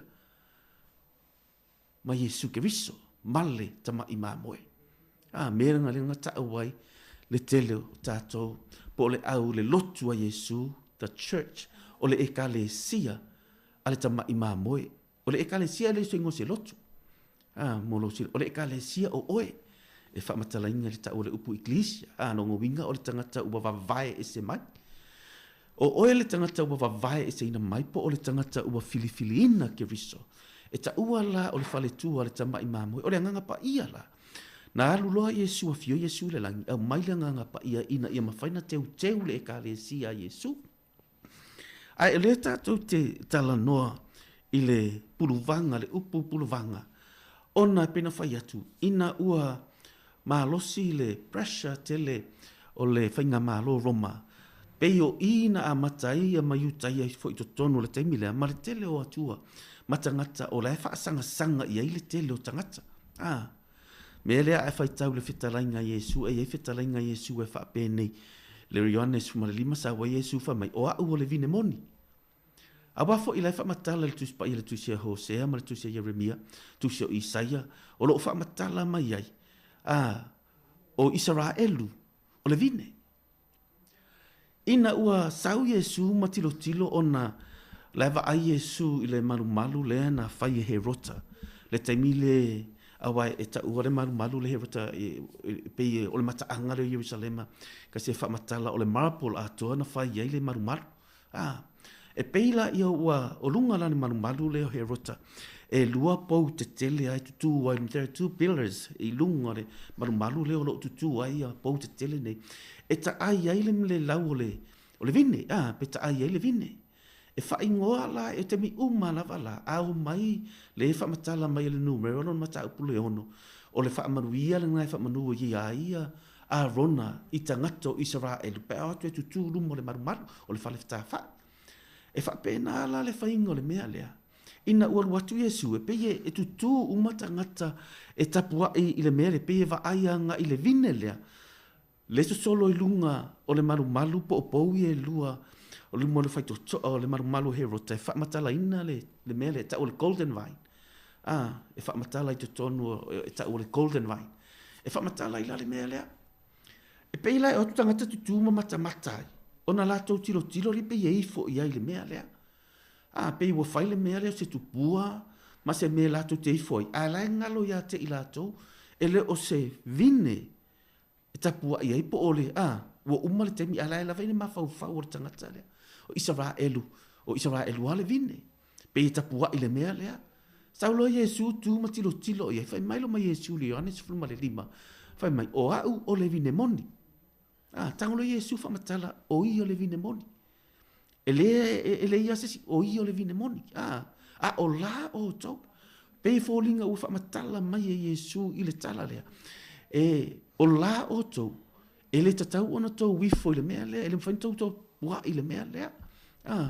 O au o le vine moni. Le whai mai e le whetala inga Yesu. Le tala la Yesu whai mai. O lo ta mai tutonu e te au o lo ta mai whai mai. E le ma whai ala vai o tonu whai se mea. Au noa maa. Sa moa li nei, le uina lena whaamatala le mea lea. Ina ia tātou, ia e silafia, ma o Yesu, o ia le suru whainga i so o se tangata. O ia lea o le malo longa, po le mapusanga, mo so o se tangata. O ia lea, o le whaamalo longa, le ngata i le nganga, o le mawhauwhau, o le loto, mo tangata uma. O ia lea, na o ia lava lea Yesu ke viso, na te mawhaia, ona ave e sea ma wha maa ngalo lauanga sala. Ona o ia lea o lo malui mau mai fo i oane, whai mauna mato mori mau ai ate ia, whai mai o ia o le ola, whai mai o lo i tonu fo i ate ia le ola. To e tala noa le ia le oane, whai mai o se o ia te ia le alo, o ia te ia le ola, se ia te ia le ola, o ia te ia le alo. O Yesu lea, o le ola, o oe maa. O ia lea o lo o tū, i le vāo lea tūa matangata. Mai lava i le lua afe tau sanga taru ai, e o mai le taimile nei, o lo o whau tua, o lo o tū pēa Yesu, mo lo lavea ina, mo lo saunga le mū, mo lo le lei, ina ia mawhaina e tau nuu i le manuia, e whaavavau. Lea lae, e peye, e tātou te whai tau le tala lea, na mafu e fo ina whai e Yesu le tala whaapea. Ina ua O fai Yesu le tala ia Peteru. O te atina ina. O e lunga o le nei papa. O le papa le na. O lo tala no ia Yesu ke riso peina o fai atu. O le ekale sia o oe. O le tangata ua vavae e se ina. Mai le lalolangi. O oe o le tangata ua fai ma ekale sia pa ua fai ma fale tua le tama ima moi. Lea lana sau Yesu tu ma tira tira tu Yesu. I to tono Kaisarea Filipi. E lunga le lalo le vai maunga lea. Ono le mea lea. E papa a toa e pei lalo. E tolu maru malu o lo tua inga inga. O le maru malu o le tali o Herota. O le maru malu o le tupua o Eleni. Ia male maru malu o tangata pese museum. E ta o le peiken. E tangata ia atua ese o lo tutu i to tono le mea ne. O nei malu e tolu, e ese male matango fieina o le latou i mea nei. Ina ua sau Yesu matilo tilo fo Yesu i le mea lea. E sau ale tangata o, e tofu ale tangata male malu e o iai. Male latou tali todunga o le atua lea, o le puluvanga lea mo i latou. Ina failo le tala Yesu ia Peteru. Peteru. O aia. Fasili lau so, fasili Yesu lau so po aia. Nisi o tali, fai mai o Elia, o nisi o tali o Ioane le papatiso. Vai o inala tātou te whaamatala mai ai. Le mea lai ei fo i to tonu, o lai fo i tā ofi ele au so. Ai ina o fasili atu ia Peteru, fai mai le tala Peteru, o oe o le alo le atua, fai mai le Yesu, o oe le tali io, o le tangata. Ai ua whaali, o le mea le wa eiloa. O le whaali mai o le atua i le atali o le tangata. Le winga na le tala whamai oe simona pai on. No ngu whamele tala Yesu. Ona o oe o le tali o le tangata. Alua whaali mai le atua i ate oe. O le atua ele o sesina ta ua atu ate oe. Po o le elo o lo ta maa. Ele o sesi o le tau aingana ta o le atua na whamatala atu i ate oe. O ia o le papa. Le whamai lo le tala Yesu. O le aso la le. O te ati ya e ai. La o e ka le sia i lunga o le nei papa. O le tala ngoi Yesu, ona o le papa lea e fai ele tala lea, pena o fai atu. O le papa atu, o le mele tutu wai ia buildings nei po o marumalu nei e tolu. O to tonu o le papa lea, o lo iai le ana, o lo tafe mai iai le vai e alu i to tonu o i oritana. Mea lea le na fai mai lo ma le tala Yesu, ele ma fai e ki o se oli, e faasanga i o le anga ngai to tonu o le papa le po le to tonu o le maunga lea, o lo iai le anga i to tonu. Fai mai lo ma le tala Yesu, ele ma fai. E ki o se oli, ona mawhai, ona tatala, e pe mawhai na lurua. O lai tu sile limo Yesu, i to tono le anga, le to tono le maunga, le to tu waia. E le la e whamatala tu, whamai Yesu, o au nei, ati a e lunga ia tia. Pera le tatu te tala noa ai le tae au le nei. O Yesu, o le puluvanga, po le surufa inga, po le lavea ina, o oe, po le awala, o le tangata i le atua. Tu ala Yesu fai mai le tala Yesu. O au nei, o le ala, upu moni, ma le ola. E le alua tu lava se tasi il tama, pe a le ui mai i a tia. E ui mea uma i a te ia. O lau tatalo, e ui i a te ia. O tatou, mea pena fai se atu, le la tatou talatalo, le puluvanga o ia, ina ua fai o ia. Ma puluvanga pa ua fai o ia, ma le tangata na te tutongi ina lau wanga sala. Ua fai mai a Yesu, o au o le ala, upu moni, ma le ola. Mana ia le tala le la apena fai atu, e ai le whataita inga po le tala, e whaamatala mai ai. Yesu o ia le pulevanga, na te ave e sea ma whaamanga ronga sala le tangata. I le ione lonu ta upu e valu, o lo iai le tala, le lautanu e whai tau atu mai. Ua whaapea mai la tau ia te ia, le a oa oe, ua maua le nei whawhine ina o muli lua, ua mauti noa lava. Ua polo ai mose ia te i tātou le tula fono, ia whetongi i maa oe whaapea. A o oe, pese a se mea e te whetalai mai ai. Ua lātou whaapea mai e tofo ia te ia. Ina ia maua e lātou se mea, e mōlia ai o ia. A ua punou Yesu matusi, i lana tama i lima i le ele. A ua lātou whesili atu pēa i a te ia. Ona toi nofo le o ia i lunga. Ma whape atu i a te i lātou. O so o tau e le aisa nanga sala. Ia lua i tongi se maa i a te ia. Mai o le tala. O lai le winga le tala o i o le puluvanga. O le whawhina lea. Ia male awari ia ua amai. E ile teimi e whapena e le savalinga. I lātou te peye e le fia i a te oe. Pe lātou te tusi lima i a te oe. Pe lātou te manatua fo ina o me whaale tonu. Po o lau whaale tonu ma lau leanga ma lau tuanai. E pei e le aise suru wha inga i a te i lātou e maua mai ai. Ai pei wana o se whaasala lātou te amai. Ai ina e whapena le tala i le whawhine lea. Ua maua, which e sao lātou ua maua, wanga sala. Ua lātou o maia ia Yesu. Ai a maia Yesu. O le tū maanga le aroma i le taimi lea. E so se mea le ua maua pei e o maia le taimi le nei. Before pe ai le i whaia inga se whai unga po se decision, e le i whaia inga se... me ngale sa le verdict, le sa mai le tutonu o le potu whamasino. E tusi mo e lātou te leilo, ua tū Yesu o ia le puruvanga, i le vā o le whawhine, le amara wale ia. Na mafuaina puno Yesu i le matusi lo no rima, i le whamatala, tusi o le winga o le mea lea. Ua tū Yesu whamatala atu i la wale ia, o mai le tū la fono, a tango Yesu whamatala atu, i to tonu ia, i le teimi nei la e olai, i le tū la fono Roma. O le tula fono Roma e temi umalea. E le mawhaina whai se whai unga se e tusi mua, se e tusia mua, se whai unga. Whato a e mawhaina e naun singa i se mea, pe mawhaina e tango e whai i se mea. So o tula fono la, po o whele a lava le mea, po se whasi pepa, po se lau papa, po o whele me maua le tangata. E ao lava o na tusi lalo. O se whai aile e naun singa pe wha sala lau le mea. Le winga lea pena whai atu, o lai o mai le tū la fono lea, a tu Yesu wha matala ia te i lātou, le tū la fono i ona pōnei, o le mea tauna whai, e ave le wha masinonga.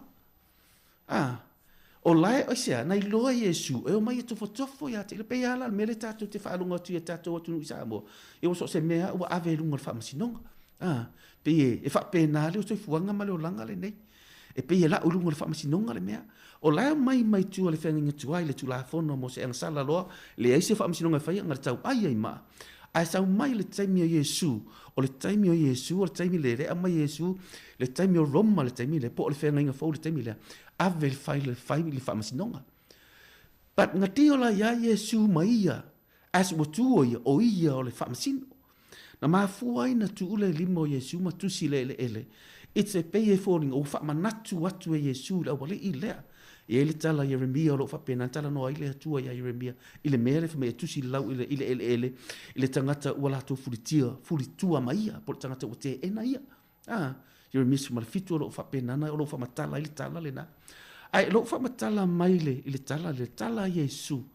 Na tango Yesu e ilunga Yesu fai mai lo le tala Yesu, as wa presente Yesu himself po o ia lava. O le whamasino fai mai le o langa tala. A whai e leise si o tau e whai se angasala. Tongi se maa. Act o le tangata as a mediator. Ua act Yesu o ia le taimilea. E tū le ngata, e tū le vā o le tangata. Ma le whaasala le tangata.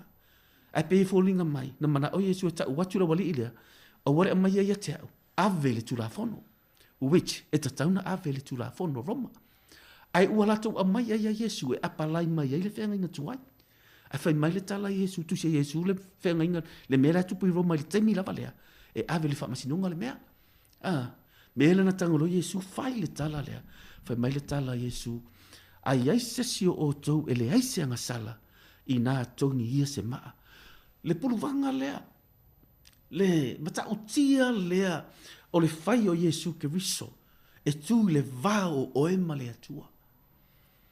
Le taua leo lo whamatala mai ai le tusi o whaalinga e fitu tu unga la mepa.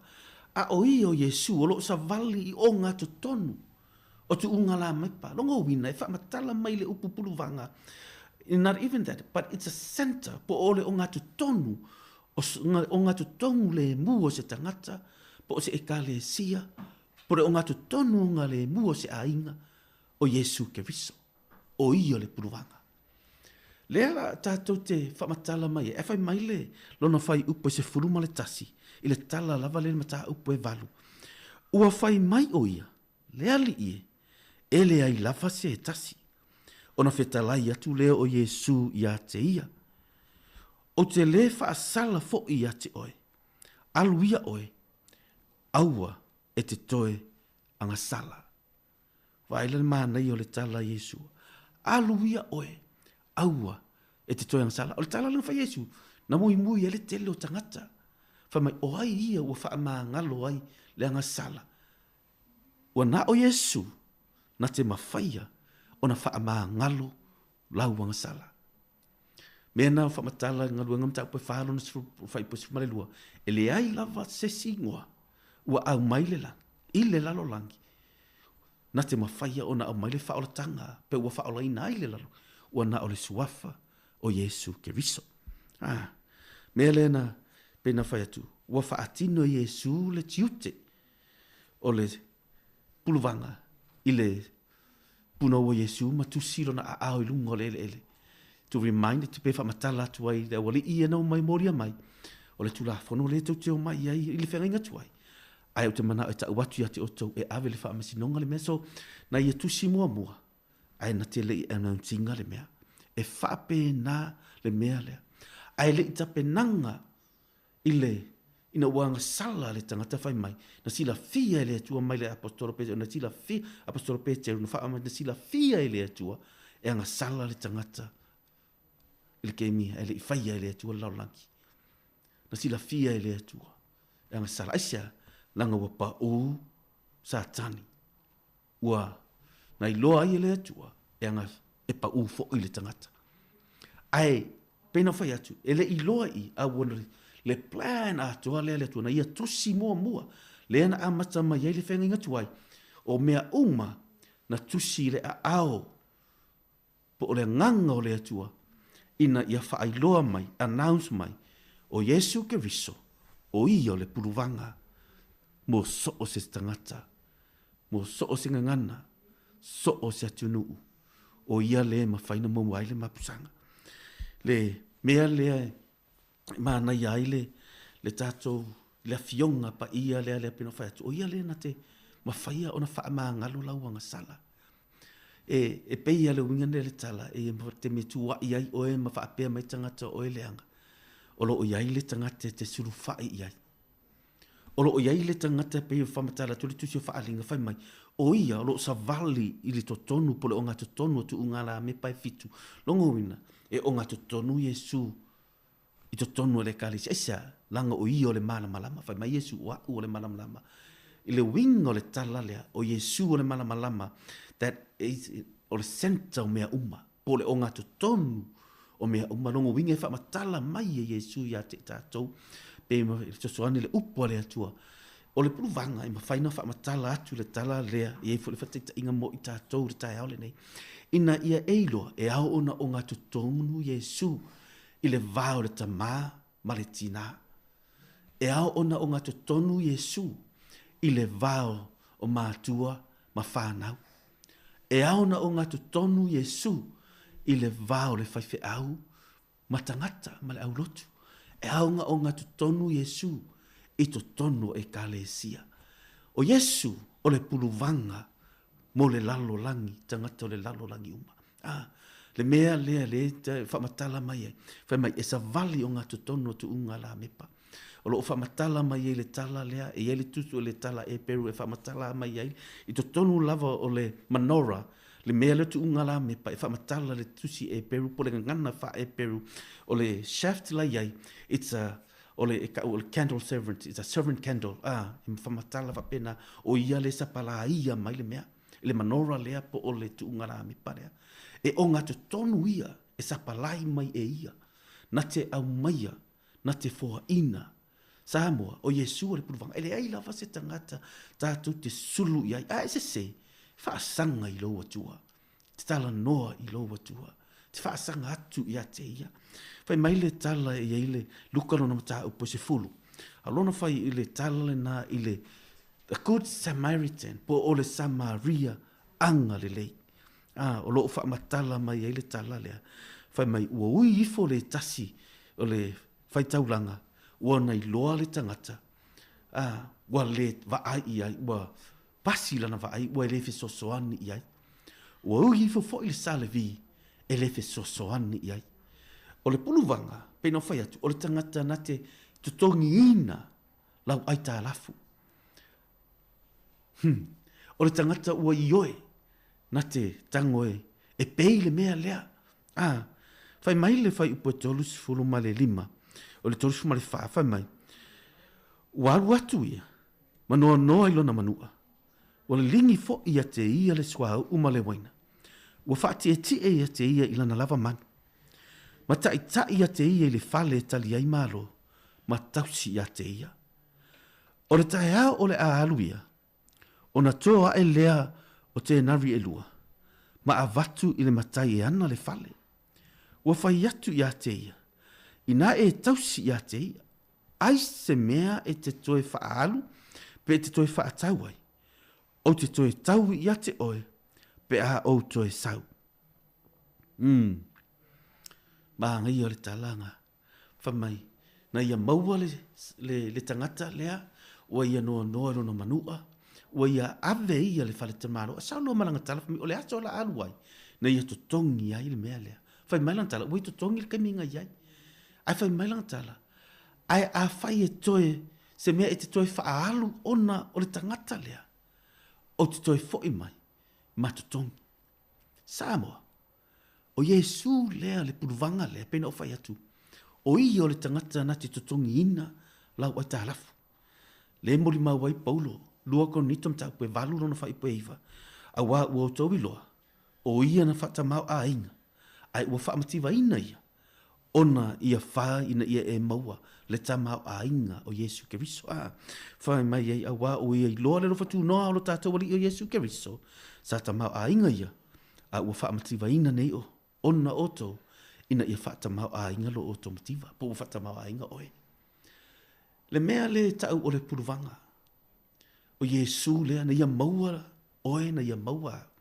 O ia ave oe le manuia. Ave le tangata le whale tali malo. Ai whaila na tala i. Whai maila na whetalainga. I le tangata e ona le whale tali malo. A whai e iei nisi me toe whaalu le tangata lea. A whai toe alu nisi au tupe ona le tangata lea. A wha pe o toe wha mai mau e tangata nisi mea ona, o a whai ue toe wha mai mau ona le tangata lea. Whai mai, o te toe fo i mai, i matatongi. Le tala leo lo wha matala e paulo re voma i lima no whai poe varu. O tātou loa le mea. O maliu ia, mo le wha mangalo ino tātou anga sala. Ai lai lava e tātou te whai ale anga sala. Le mea lea, le winga le tala. O maliu ke riso. Ai le o umalava ringa ruenga. O lo o ia whaia peino le tala tu tala e peru. O lo o ia whautua mo oe. Sa moa ile ni tae au. O Yesu le winga le te tala no atuai. E whai ia ma puruvanga. Whai mai le tala Yesu inaua le mea lea. Ina ia tua ia le vā o ia. Ma le tangata le arufa inga oe. Pasi atu le whai taulanga. Pasi atu le salevi. Lato te le ma whai. A tonu e pe le fifso soani fo i le tangata lea. Ai e iai lo ngona. Pe na lato wiloa. E te lenga yo inga e whai le tangata lea. Langa ua whai mai le tala tu spaia. Ua tai yoti. Longa winga. E te leni lato tu pe alu. E te leni me wha alu. Pe a whai ina ne yoti le tangata lea. Te le ai. A o Yesu. Ele iwa ai Yesu le tūranga lea. Ua wha atusa ia Yesu whai melanga tala na ia ave le whaletari malo. Ma po o anisi me te wha alu. Whai mai o te sau ai te tutongi. O le puluvanga le nā. O ia lea le te momoli atu le tae au le nei. E tatau aina tātou oli ma tātou whawhetai. Lo tātou ali i lo tātou atua. Ina uafoa, ina mai e le atua. Yesu Keriso e whai ma puluvanga oe. E whai ma so o tanga o oe ma le atua. Le mea lea ina ia ma whaina tupu le mea lea. O le sa tauro Yesu Keriso. O ina whai ai le puluvanga po le lenga a le tangata ma le atua. O le sa tauro o Yesu Keriso po le puluvanga po o ia lea na tū le vāo le atua ma le tangata. O ia le na tau fia, le a au to a sao le atua, I lunga o le tangata. O le sa tauro Yesu ke viso, o le puluvanga le o lo tu le taimile nei. I le vao le langi, ma le lalo langi.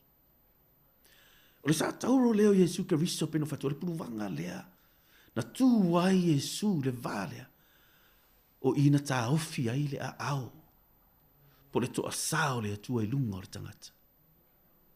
O le sa tauro lea po le puluvanga lea Yesu ke viso, o le sa tauro lea, o le puluvanga o le fainga o le lelinga, le la tanga o le sa tauro lea. O I, na ali mai ai le wha amasinonga tonu a le atua. Ono le sa tauro Yesu ke viso.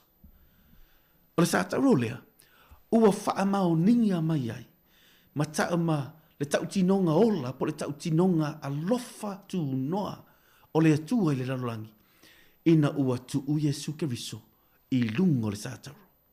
O le sa tauro, o le wha amao ninga lea, o le alofa tu noa, ma le lavea ino I tātou, ona o le tu o Yesu I le vā o ia malona tamā. O le sa tauro lea na tu le vā lea, o ina ave e sea I po le wha mauninga lea lo matau, tanongon mai paulo kalatira na tau poe tolu. O I na wha muta ai, le toe wha sala o le tangata le tula fono. Longo winga. O le sa tauro, na wha umatia ai le tula fono, e le toe nofo sala se isi I lalo le tula fono. O lo wha matala mai paulo kalatia e tolu. Wha matala mai e paulo I, e le toe nofo sala se si, I le tula fono, ono le sa tauro, ua whai mapuruvanga, le vā o le tangata, ma le atua. O le sa tauro lea, ua wha manu wia o ua wha mao nia mai a te tātou, le manu mā lo le tangata kerisiano, o lo o wha pēnā o na wha tau nuu ai, le ke nese tolu no na wha ipo se fulu ma le lima, le whai mai a o oe foi, e te tui po momoina le ulu o le ngata. O le sa tauro o Yesu ke viso, o I, ua tātou manu mālo, ua whaatau nuu ai le mea lea, ua tātou manu mālo ai. O le sa tauro o Yesu, ua mau ai le lenga, o le atua, male tangata. O le sa tauro o Yesu ke viso, ua tātou biloa ai, na whai tātou ma whaanau o le toa sa, ai ua nei ua whai tātou ma whaanau, o le alofa tu noa. Lea I le nei tae au Samoa. O Yesu, o le puruvanga, po o ia lea, na o ia lava lea, e tu le vāo le tangata, ma le atua. Lea na whamatala mai e le sa tauro lea, pena whai to tātou na ta ua whai mai, o whanau tātou o le toa sa. Ai ono le sa tauro Yesu ke viso, ua whai ei o e mau, o le alofa tu noa, o le atua. Whai mai o le sa tauro leo Yesu ke viso. Lea na au mai ai le whaisili ai paulo le whaisili whapea. Le oti o whea o iai lau tui. Le tuunga maue o whea o iai lau manu malo. Ke risiano, Samoa. O le sa tauro ua manu malo ai. Le tangata mai le tui o le oti. Ma le manu malo o le tuunga mau. Mea le ngai whamatare whai mai, a oti le tangata kerisiano, whamatala e paulo lua te Salonia. Whai mai, o lo o moe, e le oti, aisea, ua le aise tui o le oti, ua le manu malo o le tuunga mau. O le manu malo lea, na afua mai, o no le puruvanga, o Yesu ke viso, ia o ngā totonu o lau ainga, totonu o lau ngaruenga, o me te alu ia te oe, lava ia, e aona o ngā tonu Yesu I lau savalinga. Whai mai reo tala paulo momoka ni tam tau pusu maleiva, a wāle mata upu le sa tauro. O le maala ia le tali tonu. Ai o le manuia po le mana, ia te ilatou, o e ua whaolaina. A vea ne Yesu, pa o ngā tonu ngā le mu, o lau loto, I le nei tai au. A tātou te talo. Mātou te whawhitailo mātou watua.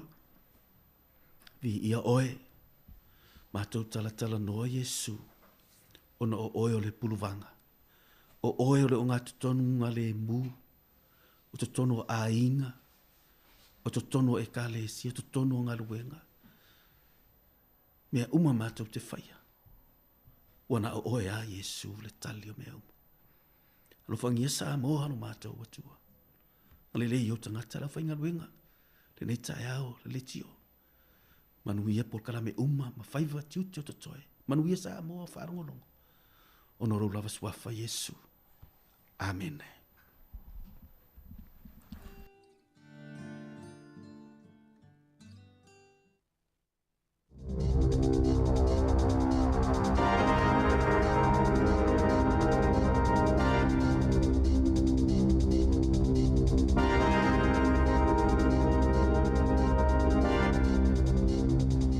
Toi whaatala whātol whapopongo, tala whong mai le sifonga le la mua, mō le nei au au li.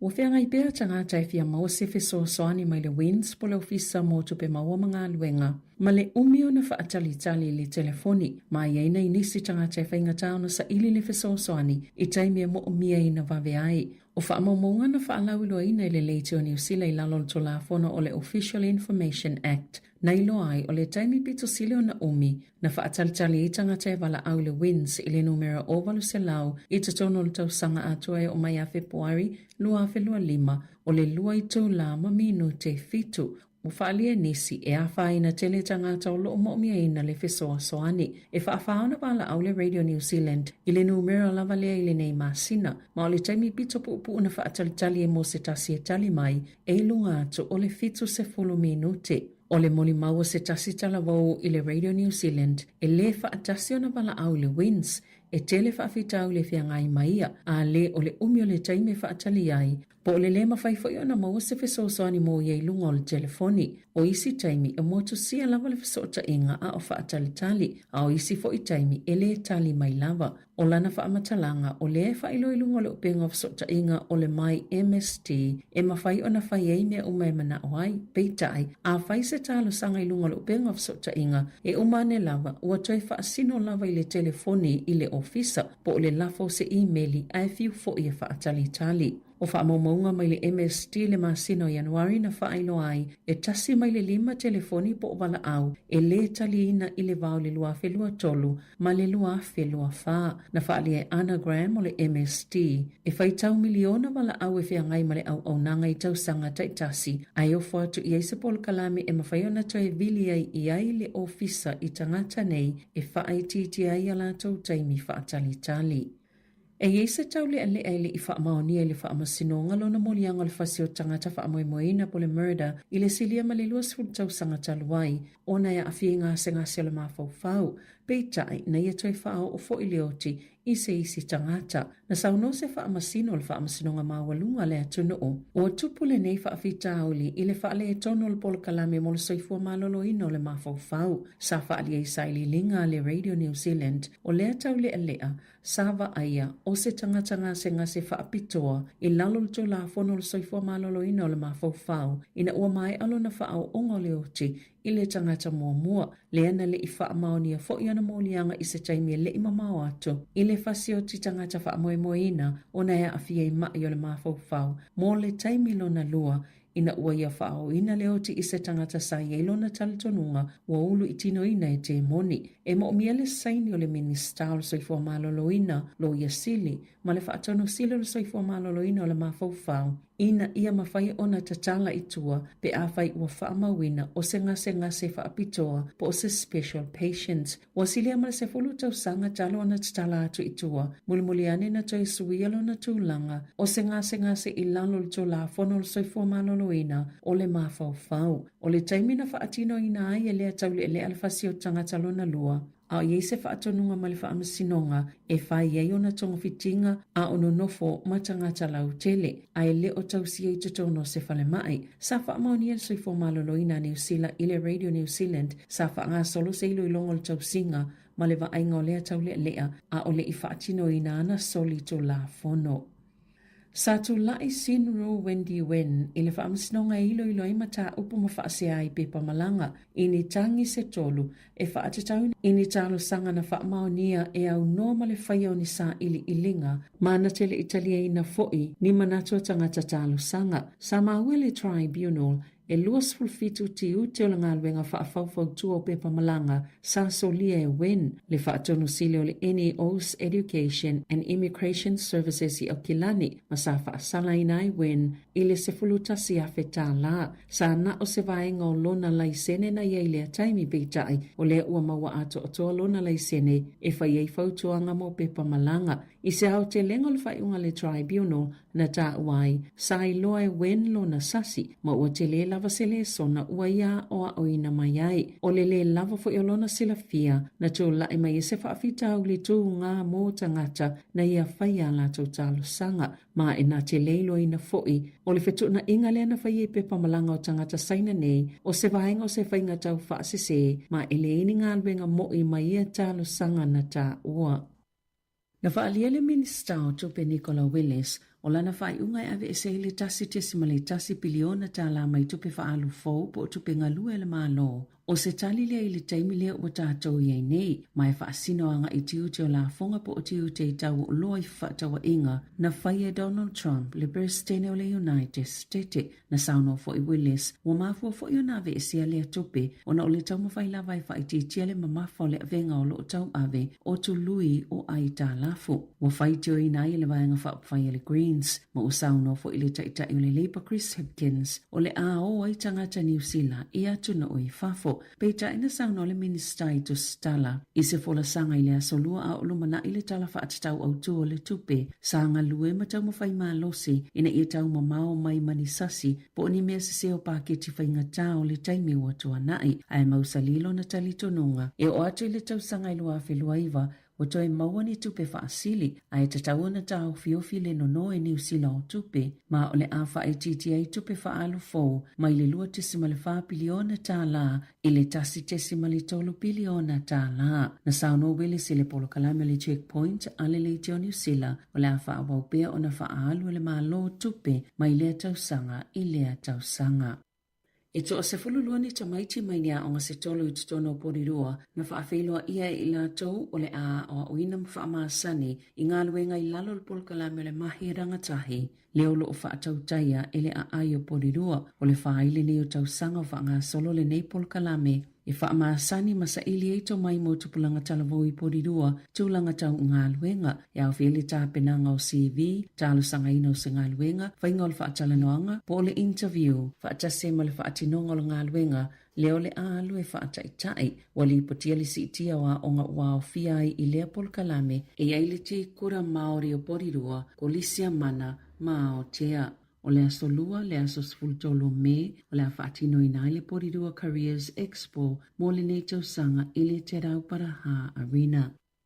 Ua atoa le tausanga talo na whaatuina le matanga luenga mo tō la fono, ai o loo whaawau peona o atu i le se lau 50 afe tā la le fuawha o ngā tutono. O tutongi o le au whai ngā luenga, ua mawalunga mamau atu nailo le se lau afe tā la o le fuawha o ngā tutono tutongi, o tangata whai ngā luenga uma a le malo. I whaamamonga fowe o mai le aso luas fulvalo o mati, e se lau 50 afe tolu se lau 20 tā la le fuawha o ngā tutono tutongi wha tausanga, o tangata whaingaluenga tō mau e tō fitu se fulu, ma le tō se fulu fitu o tangata whaingaluenga whaavai taimi. Whaatusa tusa i le se lau 50 afe ma le tolu whaata la, na li potia ia au kuso i le tausanga taluai, le taimi na whaaleo ai le le fia fio vaenga whaupwhai o le itua ngai, whaapea i male uni a le au whai la fonga, na tali le minista o lea matangaluenga fau David Seymour, le taitai o le Act, e popuni ma pui te tongi o lau whaingaluenga e whaapea o tupe alua o ngā peitai e ielo na tali tononga o le apa u te tongi pe a mautu le matangaluenga ma suia ngā luenga whaavai taimi i ngā luenga tō mau na whaatuina le matangaluenga mo tō la Whanapole Ministry for Regulation ia mati lua whelua wha ina ua tali eina lea Police le Act mai le ioe ngā le whainga ma loso o whaatasi. Ia tunu ui fafo, wa toi wha amautu al pale mi o ka nata ma kane ma le Liberals. No lato ta ita ingo le tunu ina ua manu malo le whainga balota, peita ina valo ia le CTV News, ele au siele numero sa mana o iai. E fiso sani whaatala nuai ma President Donald Trump o le United States, tiute i tawa o loa awinatu i Amerika. E se lau ono sfulfitu na tele i palo tali Liberals, i tu malo, po ono fuafa i tu malo, pito i le Conservatives, e se lau fa lima palota, a o fa awa wai ono fai tau palota i le asoana nafi, sa mo umie le Liberals, nino fua se lau fitu se fululua, ma ino fua o fai e tolu se lau fa se fulutolo le House of Commons. E mo umia ilo lato ta ina o ilato, ai le mo umia se fiso soani, mai se isi pati to ai titi. Tala fawia mali si ufonga le laumua, mo le nei awa uli.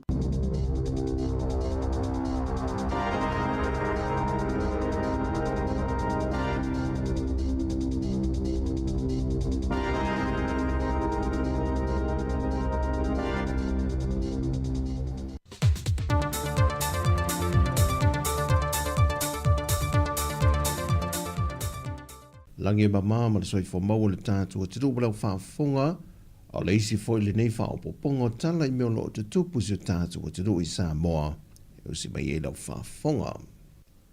O nisi mta apu mai le matanga luenga o leo leo, whatpui pui ma le toi fōta ina, o le aso limo le masina fōle o whaatu langa e tula I ai mō le te mua, se ali e tolu se furilua tau sanga le soifua mai le fio anga sapa pāli I sa vai I, wa bolie ina wa ia whaonga ina se la au malo se whao ai se manua, I se talavau I lusa fumal whātu sanga le matua mai le fio anga o avao, o loonga lue le vaenga o le tīnei mū. Whamao nia mai a sui kom seno mtanga ringo leo leo, papa le I Mona Lisa tia I keti, o se fe ese inga le vao I la ue na tula I mai, ai o loo a fia I foi, ma fuala au whasa ina. Ua toi mafuta atu le tamaita e se fulu whātou sanga le matua mai le fio anga lola maunga, e lona a inga mai le silia I le vaiaso sa I lia mtanga luenga o leo leo ma lona a inga. O sa mta aupu whaamanino mai e le sui kom sino mtanga luenga o leo leo, papa li Mona Lisa tia I keti. E le o atu se whaamtalanga e whaatatau I le saisa ino limo lea tamaita I ma lona fafonga, e peo na whaasala wai I se tasio nusi pepa lea tunuu, e whapeo se mōri maua se tasio le ainga. Whai loi papari I o se vaenga o le lātu suenga, na māwai ua lewa le māwhtanga le tamaita I se fulwhatu sanga lea, ma se li I supokako se pasi, lea na maua mai ei lea tamaita I, ma ua māwai foi ua whaisi lewa le la māwhtanga. Ma e ono iei ni mōlianga, e mōli ai le li I supokako. Na whadia foi papari I, e le eise ese nga tele o le mata opu nei, ma se tasi foi o mata opu na tula I mai e le ma maua tuli tu sanga umawai. Se isi foi ta maita e na lo mia le ata ma whaasana la wina lo na swafa I lungo pengta wha I langi mtanga ruenga, mulmuliane toi mulmuliane e le na lao o lana wo foi, I lona inga, mai na maua I foi o se whainga wo leva. O le tula I mai malwhaatupula I o mata opu neo le sa I lia o talavou e meise le tupao tamaitai. Wa toe whaamanatu mai ei e le sui kom seno mtanga ruenga leo leo I le atunuu. E tautua nā le vaenga mātua e tuitu I pē whanau, ma whaamanatu o onga o a fianga soi whanga e tau nuu I ai, pe a o ina le whaalongo ma leo sius tai. Wa whaatunuina le whaamasinonga le tāpua na toi whaasala la wina e so o se tasi, e meise lungo o pengta wha I langi, le mata opolo o mō li ai le sa a vea mawhaia o ngā ulu o le manu Samoa, ma se mahoneri shoka. Na toi whaamanino le whaamasino le whaai unga, e mamafa le whaasalanga ma mō lia le na te toi lo mia, ma toi whaasala la wina le mata opo, ma e whaaono whaafalipui pui nai foi se tasi. O le mata opo I pe ona se le fia, o le tausanga o mawae na mōlia I leo leo le sunga mase, ma whaamalolo le tu mawai ele unila ka pi au whio na suenga, se ia o ina whaamawae. E tu whātasia telefou ele I maua lava ali e to lua, le o lo tausa I lia il matanga luenga o leo leo, na lao sa whaia le whale o lo le pākena maate vai tele, e ana e ni ali seina, Ma whao lima i le li sei ne whao ngai nei se tamai nei fi sei tu lou. A vele ki o le taavale ma le tino i tupe. Na mawhaia mea poe ata o le whana o loa na wha ma wina fō linga o i la ua i e to lua, ai o lo tongu whitia le li sei na mai o na manu anga. Wha lia papali i Mona Lisa tia i keti. Wa whaisi sao sawa ma le maua e o le soltu la fono le tele pe fale ma le ngaoi, le ua tele na a fia i pisi nisi o fale o loa nei tangata saina, ma ua tele fo i le au ngao mea poe ata o lo whapipi nei le ngato pisi nisi o nisi o ofisa ma a inga te itasi, o se fesoasoa ni tele le su e su engalamtanga luenga o leo leo, e sa ili ai i la tauia o lo o whaia pea ia i tu ai ngā soli ngā tula fono. E ui tūlanga whainga tā ma le whainga o fio le tau a matai na mai o le whaawai no le whaalapu pitonga le tuk manga moe pōpō ngā te i le antunu. Au lea wa tau nuu mai tūlanga manuia e alai fisoa swani SSE au fie i manu tātu o tunu o pā anga mai atunu i whafo, pisi nisi, whale tupe, whaalapu pitonga whaamau mā lo, e mana tua pēa i le whaamanatuina o lona lua se fulitau sanga, le ua tāpena ne i eire whaalapu pitonga. E to alua ni sui o loo tutoi mai e o mai le so, no lātou a mata whaavaina mai le whaalapu tonga le amatanga. E se le whainga tae le whainga o fie. O le wingo le tala le whainga o fie. O le tūlanga le me o sauanga ma me o mea te tupu. O me o whiu sua inga i le whaatanga inai. I le ngana ia whainga o fie. E whainga tā ona avatu i te tono o nuu mawhio anga, e whaatala noa ina. Ona o meo sori ngā tū la whono. Ai, e tiro lai le teimina amatai. Ia, e whainga o whientali e nuu. E le iai fo ini sui awai. E le se vahainga leo sui awai mai tono nuu mawhio anga, patino le tō manga. Peina o lava na amatalia, o nei tina fo ina o le leo a le wa i reto mai ia o tamai ta ilo ia ma mātou nei volunteer lena tau mawhai le foa ino le nenga luenga o le winga na le whaingo fie e le whaingo fie na talia ia to ai ngā mata upu nei issues e mā ale o le whai unga leo telefon o le nei aso e ele te inga lofa le tue lunga o seo tātua tenu e fuafuanga uma o le aanga tu iai whasoifuia.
sena a iao au mai le sau o le vale au le aso fo mai a Yesu se au mai so u file mu le aso fo mai a Yesu se au mai so u file mu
Ia malo e whaafonga mai pe Samoa, i le tautua lava le nei o lo whaawa watu, e lau le tio ua silion e fia iai o le si ufonga lava le o le lau mua, o le wapea ona whaasala la watu i le tātou a ofisa au tu, i pori lua nei, ia ai tu umailo a au, tu watu lo lima, tātou e whaatalo, fia, i ne foi vaenga le tautua, ina ua savalvali mai le tātou taimi, o lea ua tau luas fulu ma le ono a minute o na tāle o le tunai tasi. Ia, malo lava le tau peau, ia malo lava le whaafonga mai, ia malo fo i le whitai tunga i whiau mutiute o lo o whiangai ei lau sunga. I le nei vaenga le aso tols fulu le nei o le masina o a Perilla. Ioi. Ia ma ua whapena foi ona uma i ai le tautua a le teine le o a Perilla. Ia e whapea ona foli mai le whalau mai o le waa o le masina o me. Pe apu le alofa le atua e mamoli atu i alo soifua ia masau fo ita maiola. Ai fia lava i whatalofa. Hello. Kiorana. Ioi. Bonjour. O ai whatalofa. Pula manaka. Malo ni. Talofa lava si o atunu pele Samoa. I lo wena vai atu i whafo i le tau mai amai fo ili nei aso lolo wati munga. Ma se fo ilunga le awala. Ia o le ea malulu. O atua i le malulu i lo tino. Mo matau fo i tino. Ia ai ese lava le hanga leo le atua. Ma e wale anga leo le atua. Fo hai atu lo soifua. Ia mas whaasiringa malo si fo i le nei aso. Ai awa te alu ese mlau le tio. Whaafonga mai pia ki mai lau le tio. Ai si o tātou wewa fo i le nei afia. Nei awa uli o le aso lulu. Ia wale wana o nimo. Tala noa mai si o tua ngani atasi. Tala, ka le wana i nimo. Ai leo se nimo si o sa o nimo lava tutua ngia foi. Ia ia. Maua fo i le fulu nisi o taimi ono le o mani tau malulu. Ia e whaafitai o le o tātou whilo a ilunga o mangafi tau ola. Alofa pena ona e fia mai pē te whaafonga mai. Talofa lava. Whamalo atu ia i latou a paanga tātou leitio lofa pēa. Ona whaafonga mai lunga lo leitio. Tasi o ono tesi maltasi. Ia olo e sila mai moa fo i lunga o le Facebook, le api o fōlinga, na olo o vevesi mai au tamta mai lima wa le utimu, o lunga o le YouTube, lunga o le app, le Capital Radio. Ia, po na fo e olo pulolo ia afu olo e tofa, so le sunga ala mai lo i lunga. No fo lo i lunga la vana moe. Ai, whaafonga mai pēa, watu pēa tātou musika o le awauli. Si o vai po whea, po a pese e te tau mo aso timu whapēnei. Ioi, owa fo ilo mawhanwhana, ia owa fo i ale moi, mai pai e le ino fo lunga i whaile, e whi auna e le whale. Ia, ioi. Tāra tasi o na whaafonga la i le toi whaasalau ina atu o tātou telefo mai Samoa.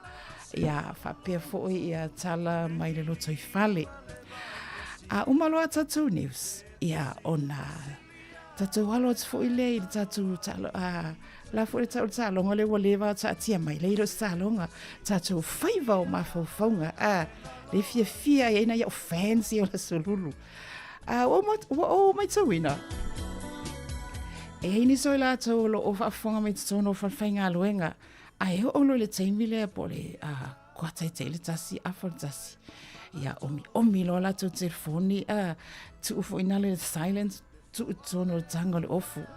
Io ai au tilo i pole ale tala la vatu ai fa se mai lunga le tali mana ia fa tai tele la va fonga mai ai o sfi fa talo fa tu nei tinam tama ma tua o ha mai o to o ha mai o tama o ha mai o tina ile nei o uli o le solulu fa ia sina malulu ia manatu o mau lava lo ma fana e ala ile tau singa ale atua ia chi oi ia ai mai se foi o le tausinga oe e nei walo o le au tau se soifua o lo whaapea o na whaia o na i o tātou tamā masina matua.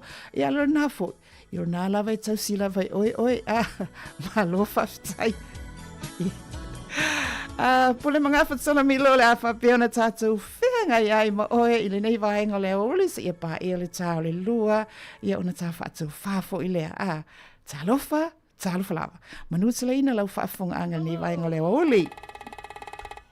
Nofo. Tulala. Nofo. Sawia.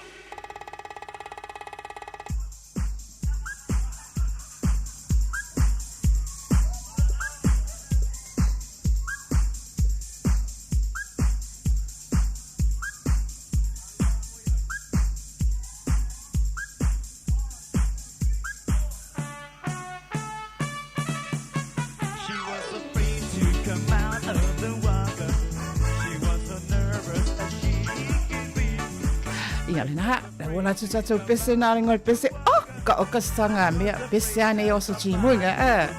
Welcome aboard. Hello, talofa.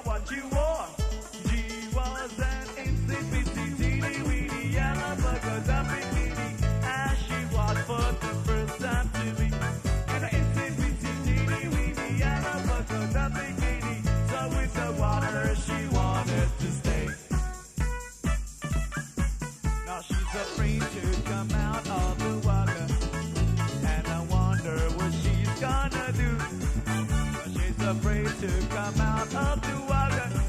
Now she's afraid that somebody will see. 2, 3, 4, tell the people what you want.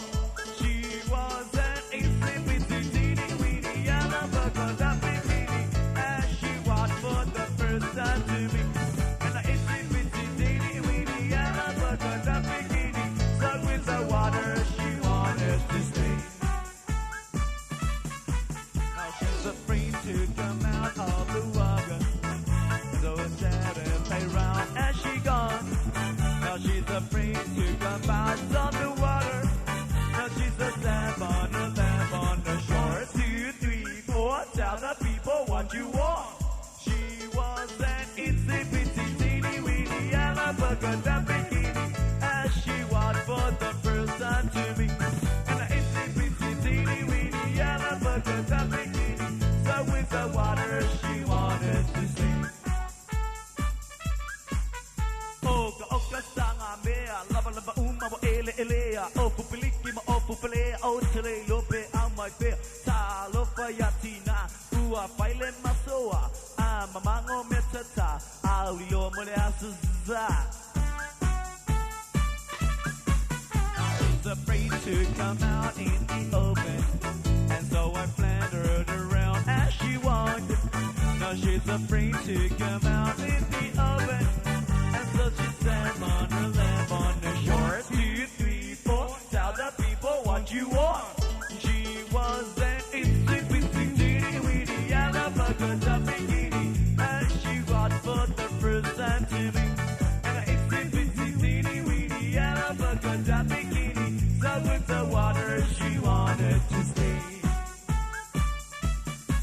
Now she's afraid to come out of the water, and I wonder what she's gonna do.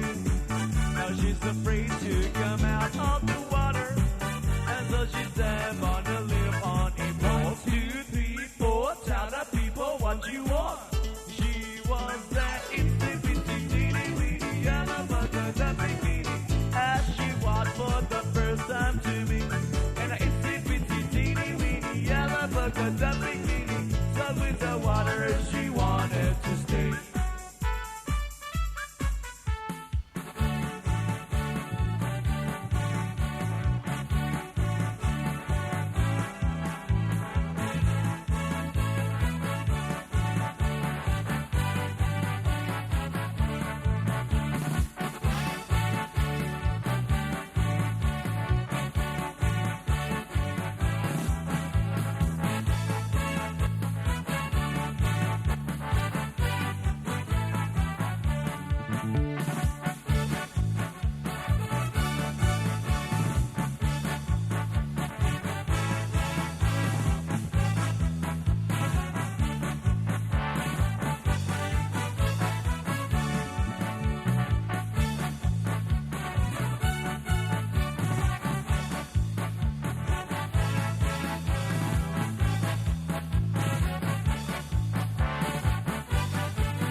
ia ua galonga kila o maiki ia ona o le malulu lava ae o le tala le sa taufamtala atu ona o le malulu lava ua maatiati mai le malulu lenei vaitau foʻi o le tau malulu ia manatua o le whamanatu lava, whamanatu, ia, o whamafanfana o tamamatina, o na iona tōtini, e vai tā vix, o na le matua mili ai, ioe, o na o le te atu lava i le malulu, wa ese lava le sau al malulu, o ne vai tau. Toi whamanatu atu, ia, tui pui puia, o le malulu, ioe, vai po o whai lo tui, ia, matatui o tamamatina, ia sasani foi mo le malu puipuia mai le fulu le ua matua sau le atoa ta ilo foi le oso le tingi fiva la e alu Samoa ia mai fulu le ua oso mai ne foi vai tau o le totele o mai tau ina foi o alu atu li sasa vai lau fo mai ia matatono foi o fisa ma falfainga luenga totele la vai la ato la alu o whaangaina le mask pe o ina ala e tau mai ai. So tele wa whaina i le tale ma le flu ia e mantua lava o le whamanatu fuala awa mama, dad, grandma and grandpa va ai siaki le ea mawhanawhana le ea mawhanawhana i sui timi wa ova le ea mawhanawhana ia o le whautuanga foi o le talale ar fo mai le tamu whaimata o e whaaso atu ova tere foi le mawhanawhana le heita le ama le heat pump ia o whapena foi ona ele ova le vela whewa vela tele ia na hete sina fia kiki lalo ta remote lunga le awala ia o le toi whamnatua la patai pea fai le mulu sa na uma se ale awala ya pena foi te sa o ai lunga le awala ai pasi mai lista avale fa pipisi mai vai lo ya me vana vai mala vai mai ala vai pisi mai lo ta vale ia oso i lo le fie na tamo fai fo ia le e te halu la to i mai lana o le fa tu langa ina no lo tamo fai la vetau i masui aua o le fautuanga aua don't ioi tu pe e fenon fa maurunga e lo pe lo tua no fo le sta vale fa pisi mai vai ai o se i temi fo ia o ia tato communities e fia fata lofa tu male fia tele ile ai tele le o kilani sau ina le wai kato Hamilton na o ai le luva ya staluai le amtanga o Aperila ni se foi fa moenga o le tele o ilato sama futa ai foi i taimi o fa moi lea o le lato tala o le e whaafonga mai lava i le si fonga le laumua ia ele o se tala e avane ai io ele o se tala e avane ai wa mai tawina lava le tautua le tatou ala leo ia pa mole atu ele whaafitai tele lava whaafitai au kilani whaafitai Hamilton i le whaongaino ni ala leo a whai o mau ai lau fia whaafia ina ai lau whaafonga ia mole atu whaafitai tele vi ele ali ai o iai le vai leina lea i Hamilton i le aso sfrutasi ma le aso sfulua Perila ia onai updates mo tato communities mai se lava i lato ia o whai le tato le tio ma lato paanga whailonga ino lima sfrutau sanga taluana whaavaina mtanga luenga me tutisi i Hamilton aso sfrutasi ma le aso sfulua Perila ia na awai atu iai i le whaatasinga tele ma le matanga o fie o fatu o le selimas fulu failongo ino selimas fulu tau sanga o le aulotu lea e lua aso na faatino ai mo le lato corporate dinner i la fiafilas faraile to tele le awala aulia pe tu samartou se lau le na fai ai le fale tele lea o le Polytechnic i Waikato a waini se le mamalu le au whainga luenga ma le mamalu le awala aulia hei foi le au matutua sa tutula i o lato na iai i le amataina o le amataina o le whaatuina o le lotu lea manai ia to e vai nei tangata ko matutua ta i varus furu o vatu le varus furu tau sanga vi ia le atua le soifua a pau ala le o le dina le corporate dinner, e le ai ma se awa malosi na iai i o talofa la le vaenga le fia iai. Ia na alu uma tātou le holy water. Ioi, vai mana ia na le tau mafa ia atoa manai fruit juices. Tele foi le au whainga luenga pai ale atua na awai le afiafi. O le asto o nai ia le na whaatino e lor wha moe moe. A mata le sauninga ta itai le whionga le sea o le sinoti mai au kilani saute. Le olo ta ia le matanga luenga i o Tara. Reverend Asalele le whauaitu. Ia o ia le sa ta itai e sauninga lo tutele i le asto o nai tū mo le se ofi. Ia ona... Umalo lea alo atu i la whunga ipu ma le tau sala. Whaatumulia a fio mai le sea o le sinoti mai au kilani mātu. Tasi le sinoti o lo to tela tatu paanga o lo whaafonga mai ai. Le sunga i a Tamawhai Committee ma le whatua. Ia o le au whainga luenga ma whatua mai le sinoti. Sunga i toe ina e whakasa ana tua ma le whatua mai Hamiltone. A fionga le sea ma le whatua ma le sinoti a New Zealand. E le tū pahalangi. Ia ai mai se o le lango a le sinoti tele au kilani saute ma le vale au lia. Whaia tau sala ma mea alofa ua pongi whaatasi wha moe moe māta ngō fie ma oa el se leni sa maua ma lafo ina i le aso. Ua pongi whaatasi le wha moe moe o si au lotu ma oa el se leni sa maua ia ua ulu fia le au mafola whaaftai le atua mo lana foai. Whaafoina fo i le au lotu a Hamiltone whaalolonga i tusa maaso whaapenei. Whaatalo whaatu whaafonga Hamiltone Waikato. Ia, leo wa watu le tala fia langa lea tusa whaafonga mai lava. Ia, o le au lotu lea malimtanga luenga o lo taita ia. E le sunga le tausi mtanga luenga a Felisa Tupola, ma le presino le auso ia Terina. Ai, mo le tautua ia le si ufonga lau mua. Ia olo o momoni mai alo whaanga o a tātou paanga ia mai le nāfo i tūtele ai up north le Aukilani, the garden city of Sales, le ai o wholaunga ia whaapea fo i le ai leo Hamiltone le lo a whio ai le tupu Maori ina i naru wahia le tamaitai ia whaafitai mo le aso ia whaafitai fo i whaafonga mai. Ni sinau tala mai le tātou community i ina mai le matanga luenga ina i Hamiltone.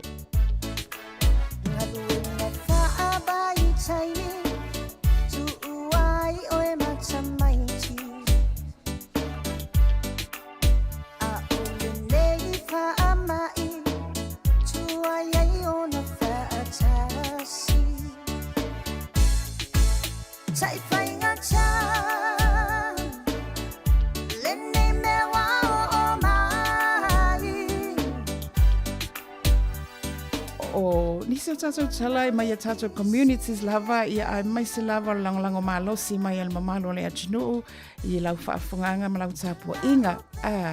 O le tausala ma le tūsinga ingoa a le pitunuu le au salonga mai le fio ango sa le lolonga. Le sa tautua tfo i tātou a lawa leo i le whaalau loa ina o le tau whaamoe moe. Le ana whaia i le Asfarele, Wistful Lima o Aparila o le Anzac Day.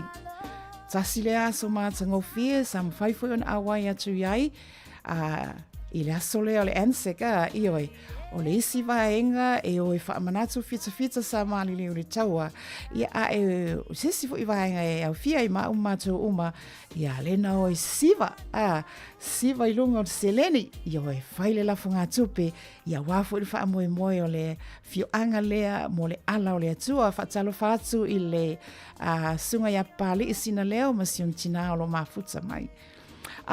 O se aso sa tupo ina i le ngata i le mafutanga, tama whanau a le fioanga o sa le longa i tono Wellingtone, le olo teita i whono ai le sunga tau simtanga loenga a suasu ti o tala, ia ai o le wha malou mai o le malanga o le au malanga mai Samoa. Sunga tau simtanga loenga, mai le fioanga sa longa sa le longa me tisi, o le sunga le komitu mau whapele au malanga. O le wha moe le na whaia i le hall te le lava lea a le e whakasa Castor Crescent i nei Porurua. Te tai la fionga le sea o Solomona tapua i potongi le lotu, A waini se lau whainga luenga mawhalitua, mai tutono o le nu o Wellington nei, se o tātou nuu. Ia, o le pa ia leo wala au lia, whaapea tama whanau a le fioanga o sa le lolonga. Ia, e whatalo whaatu fo i le fioanga o sa le lolonga i la tolo mafuta mai i le nei vaenga o le tautua. O le a fionga i le no fuatasi, le te akono toia ina, mai le whakasa Casa Crescent, le to whaia whiu mata a wha, le sa tuto o to'o, e whaafoe ina le aso tele oka le matangofie. Alo atu le lafo ngā ipu, saa fia uma le awala ulia, ia mai mata uma na iai o i le misil foloa. Ma o le au whainga o le ma au, ma le milo sia na tau a au iai, le mamalu telo le wala ulia. Whapere sinoti, ia wale wha moe o sa longa, sa le longa, se lau onas fruma le iwa afe tala, ia ma o le wha moe mo le ala o le atua. Aena sau noa le sunga le tau simtanga luenga, ia le sunga i le, o le fonga fo le wha sinoti a sawa isai, sunga ia aso fia, sue, aso sili, fia, aso sili, sue, sunga tau simtanga luenga, o le e tau nuuloa i Samoa, matsalo malenga luenga, ia, le sa folofolo ina, sa i le laulau folofolo ni tala lei le matanga luenga, me tutisi ha tai. Ia, na alo atu le mamaru le mafutanga ma le au malanga mo whaalo longa mau o lulunga i le aso. Ioi. Ta tala le au afa o le tonga tele na wha tofu si ai le mamalu o le au fia. Ia o le upulava masani, aua ne ia te tātou, aua lava ne ia te tātou. Ia fo i lava le vi inga o le atua. Ia, o nisi nauna i tala mai a tātou communities ia awa o lo whaafonga mai i le tautua a tātou wala leo. Ia ale hei fo i le whaafonga anga ale atu nuu. Ia e whaifua fo i le tātou tautua. Ia, malo Samoa, whaafitai lava le mafuta mai. Whatalo whaatu e la toi lunga le YouTube, lunga le apia fōlinga, le whaafonga anga ale atu nuu e le ngata i tutonu o le lamua nei, o tātou pitonu tua oi, whatalofa atu le tāwhawa te aroa, tālofa lava, whaaftaina mafuta mai. Ia, e le whaangaloina, le whaafonganga le atunu, i whafo atu o New Zealand, Australia, Amerika, Hawaii, ia o whea lava se vaenga o Kelope o lo e mafuta mai ai, tālofa lava. I tai ua lilia.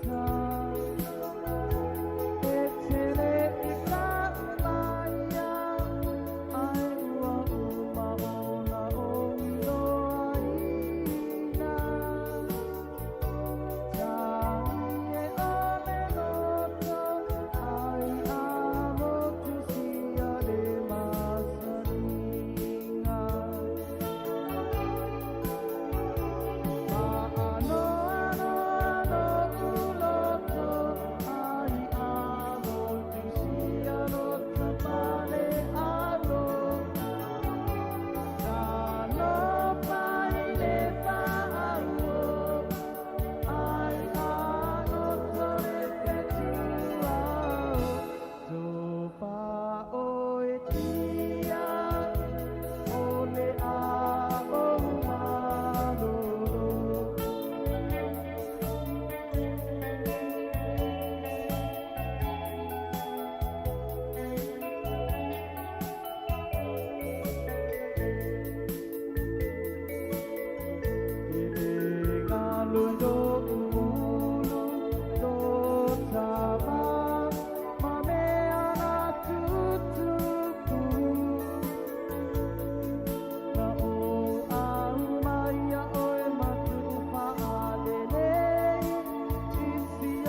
Toi whaatalo whātol whapopongo talafong mai le sifonga le la mua mō le nei au au le. Ua whenga I pēra tangata e whia maua sefe so soani mai le winds po le ofisa mō tupe maua mga aluenga. Ma le umio na whaatali tali le telefoni, ma iaina inisi tangata e whainga taona sa ili le feso soani, I taimia mo umia ina vave ai. O whaamomonga na whaalawilo ina I le leite o New Zealand I lalol to la fono o le Official Information Act, na ilo ai o le taimi pito silio na umi, na whaatalitali I tangata e wala au le winds I le numero ovalu se lau I te tono le tausanga atua e o mai a Februari, lua a felua lima, o le lua I tō la ma minute fitu, o whaalia nisi e a whaina tele tangata o loo mo'mia ina le fesoa soani. E whaafaona wala au le Radio New Zealand I le numero lava lea I le nei masina, ma o le taimi pito puupu na whaatalitali e mo se tasi e tali mai, e ilunga atu o le fitu se fulu minute. O le moli maua se tasi talavou I le Radio New Zealand, e le whaatasi ona wala au le winds, e tele whaafitau le whiangai maia, a le o le umio le taime whaatali ai, po le le mawhaifo I ona maua se fesosoani mo iei lunga o le telefoni, o isi taimi e motu sia lava le fesota inga a o whaatalitali, a o isi fo I taimi e le tali mai lava, o lana whaamatalanga o le e whailo ilunga le upenga o fesota inga o le mai MST, e mawhai ona whai ei mea umai mana o ai, peitai, a whai se talo sanga ilunga le upenga o fesota inga, e umane lava, ua toi whaasino lava I le telefoni I le ofisa, po le lafo se e-maili a e fiu fo I e whaatalitali. O whaamaumaunga mai le MST le masino Januari na whailo ai, e tasi mai le 5 telefoni po wala au, e le tali ina I le vau le lua whelua tolu, ma le lua whelua wha, na whaali e anagram o le MST, e whaitau miliona wala au e whiangai ma le au nanga I tau sanga tai tasi, ai o whatu I eise pol kalame e mawhaiona toi vili ai I ai le ofisa I tangata nei, e whaai titi ai ala tau taimi whaatali tali. E eise tau le ale ai le I whaamaonia le whaamasinonga lona molianga le whasio tangata whaamoemoina po le murder I le silia ma le luas tau sanga taluai, ona ia awhi ngase le mawhau, peitai na ia toi whao o fo I leoti I se isi tangata, na sauno se whaamasino le whaamasinonga mawalunga le atunu o tupu le nei whaafitauli I le whaale e tono le polo kalame mo le soifua malolo ino le mawhau, sa whaali e saili linga le Radio New Zealand, o lea tau le alea, sawa aia o se tangata ngase whaapitoa I lalo to la fono le soifua malolo ino le mawhau, ina ua mai alo na whaao ongo leoti I le tangata mua, le ana le I whaamaonia fo I ana molianga I se taimi le imamao atu, I le whasio ti tangata whaamoemoina o na ea awhi e mai o le mawhau, mo le taimi lona lua, ina ua ia whao ina leoti I se tangata sa ielona talitonunga ua ulu I tino ina e te moni. E mo mia le saini o le minista o le soifua malolo ina lo ia sili, ma le whaatono sili o le soifua malolo ina o le mawhau, ina ia mawhai ona tatala I tua pe a whai ua whaamawina o se ngase whaapitoa po o se special patients. Ua sili ama le se fulu tau sanga talo ona tatala atu I tua, mulimuliane na toi suialo na tūlanga o se ngase I lalo le to la fono le soifua malolo ina o le mawhau. O le taimina whaatino ina ai e lea taule e lea alfasio tangata lona lua. A iei se whaatonunga ma le whaamasinonga e whai iei ona tonga fitinga a ono nofo matangata lau tele. A e le o tausia I tutono se whale mai. Sa whaamaonia le soifo malolo ina New Zealand I le Radio New Zealand sa whaanga solo se ilo ilongo le tausinga ma le waainga o lea taule lea a o le I whaatino ina ana solito la fono.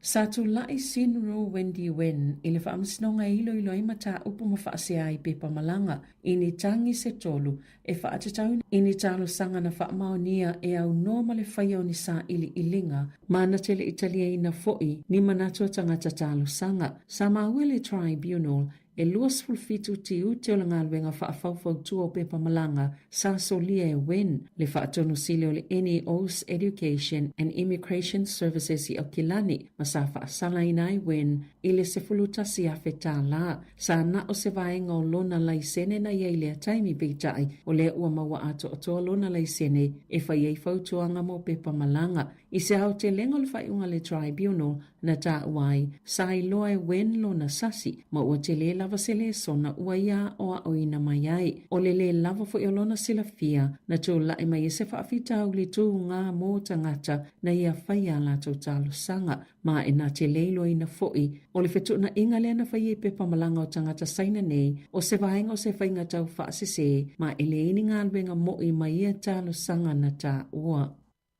Na whaalia le minista o tupe Nicola Willis o lana whai ungai ave e se le tasi tesima le tasi piliona tā la mai tupe whaalu fau po tupe ngalua le malo. O se tali lea i le taimi lea ua tātou iei nei, mai whaasino anga i tiute o la fonga po o tiute i tau o loa i whaatawa inga na whaia Donald Trump le Presidente o le United States na sauno fo i Willis wa mafua fo i o nave e sia lea tupe o na o le tau mawhai lava i whai titia le mamafo le avenga o lo tau ave o tu lui o ai tā lafu. Wa whai tio i nai le vaenga whai le Greens ma o sauno fo i le taitai o le Labour Chris Hipkins o le a o ai tangata New Zealand i atu na o i fafo. Peita ina sauno le minista i tu stala. I se fola sanga i le asolua a olumana i le tala whaatatau au tu o le tupe. Sanga lue ma tau mawhai maa losi ina i tau mamao mai manisasi po ni mea se seo paketi whainga tau le taimi ua tua nai. Ai mausalilo na tali tonunga. E o atu i le tau sanga i lua whelua iwa o toi maua ni tupe whaasili a e tatau na tau fiofi le nono e New Zealand o tupe ma o le a wha e titi ai tupe whaalu fau mai le lua tesima le wha piliona tā la i le tasi tesima le tolu piliona tā la. Na sauno wele si le polo kalame le checkpoint a le le teo New Zealand o le a wha awaupea o na whaalu le maa lo tupe mai le tau sanga i le tau sanga.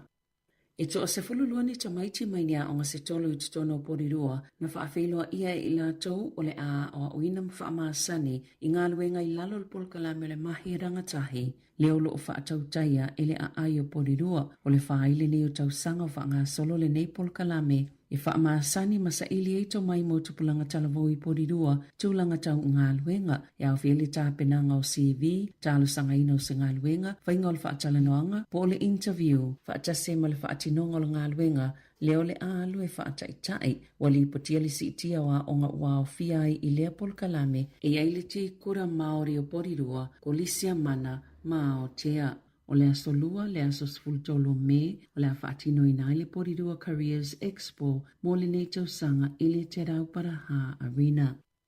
Ua atoa le tausanga talo na whaatuina le matanga luenga mo tō la fono, ai o loo whaawau peo na o atu i le se lau 5 afe tā la le fua o ngā tutono. O tutongi o le au whai ngā luenga, ua mawalunga mamau atu nailo le se lau afe tā la o le fua o ngā tutono o tutongi, o tangata whai ngā luenga uma a le malo. I wha maumonga fowe o mai le aso luas fulvalo mati, e se lau 5 afe tolu se lau luas se fulu tā la le fua o ngā tutono o tutongi wha le tausanga, o tangata whaingaluenga tō mau e tō fitu se fulu, ma le tō se fulu fitu o tangata whaingaluenga wha vai taimi. Wha tusa i le se lau 5 afe ma le tolu wha tā la, na li potia ia au kuso i le tausanga taluai, le taimi na wha aleo ai le le fia vaenga wha upwhai o le tua ngai, wha apea i male uni ale au whai la fonga, na tali le minista o lea matangaluenga fau David Seymour, le taitai o le act. E popuni mo pui te tongi o lau whaingaluenga e whaapea o tupe alua o ngā peitai. E yeilo na tali tononga o le apa u te tongi pe amautu le matangaluenga masuia ngā luenga whaavai taimi i ngā luenga tō mau na whaatuina le matangaluenga mo tō la Whonapole Ministry for Regulation ia mati lua whelua wha ina ua tali eina lea Police le act mai le ioe ngā le whainga ma loso o whaatasi. Ia tunu i fafo, wa toi wha amautua le pale mi o kānata ma kāne ma le Liberals. Lo lātou ta ingo le tunu ina ua manu malo le whainga balota, peita ina walo ia le CTV News, e le au siele numero sa mana o iai. E fisosani whaatalanoa i ma President Donald Trump o le United States, tiute i tau o loa awinatu i Amerika, e se lau ono sfulfitu na tele i palo tale Liberals, i tu malo, po ono fuafa i tu malo, pito i le Conservatives, e se lau wha lima palota, a o wha awa wai ono whai tau palota i le asoana nafi, sa mo umie le Liberals, ni no fua se lau fitu se fululua, mai no fua o whai e tolu se lau wha se fulutolo le House of Commons. E mo umia ilo lātou tai na o i lātou, ai le mo umia se fesosoani, mai se isi pāti to ai titi. Tala fawia ma le siu fonga le lau mua, mo le nei awa uli.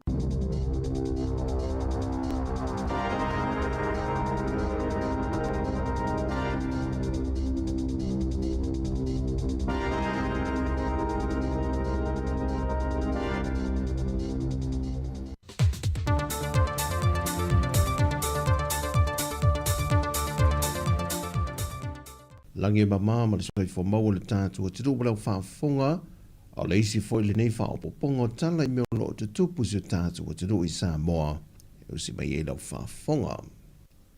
O nisi mta apu mai le matanga luenga o leo leo, whalpui pui ma le toi fuata ina, o le aso limo le masina fōlea ua whaatu langa e tula I ai mō le te mua, se ali e tolu se furulua tau sanga le soifua mai le fio anga sapa pāli I Sawai, ua mōlia ina ua ia whaonga ina, se la au malo se whao ai se manua, I se talavau ilu se furma le whaatu sanga le matua mai le fio anga o avao, o loonga lue le vaenga o le tinei mū.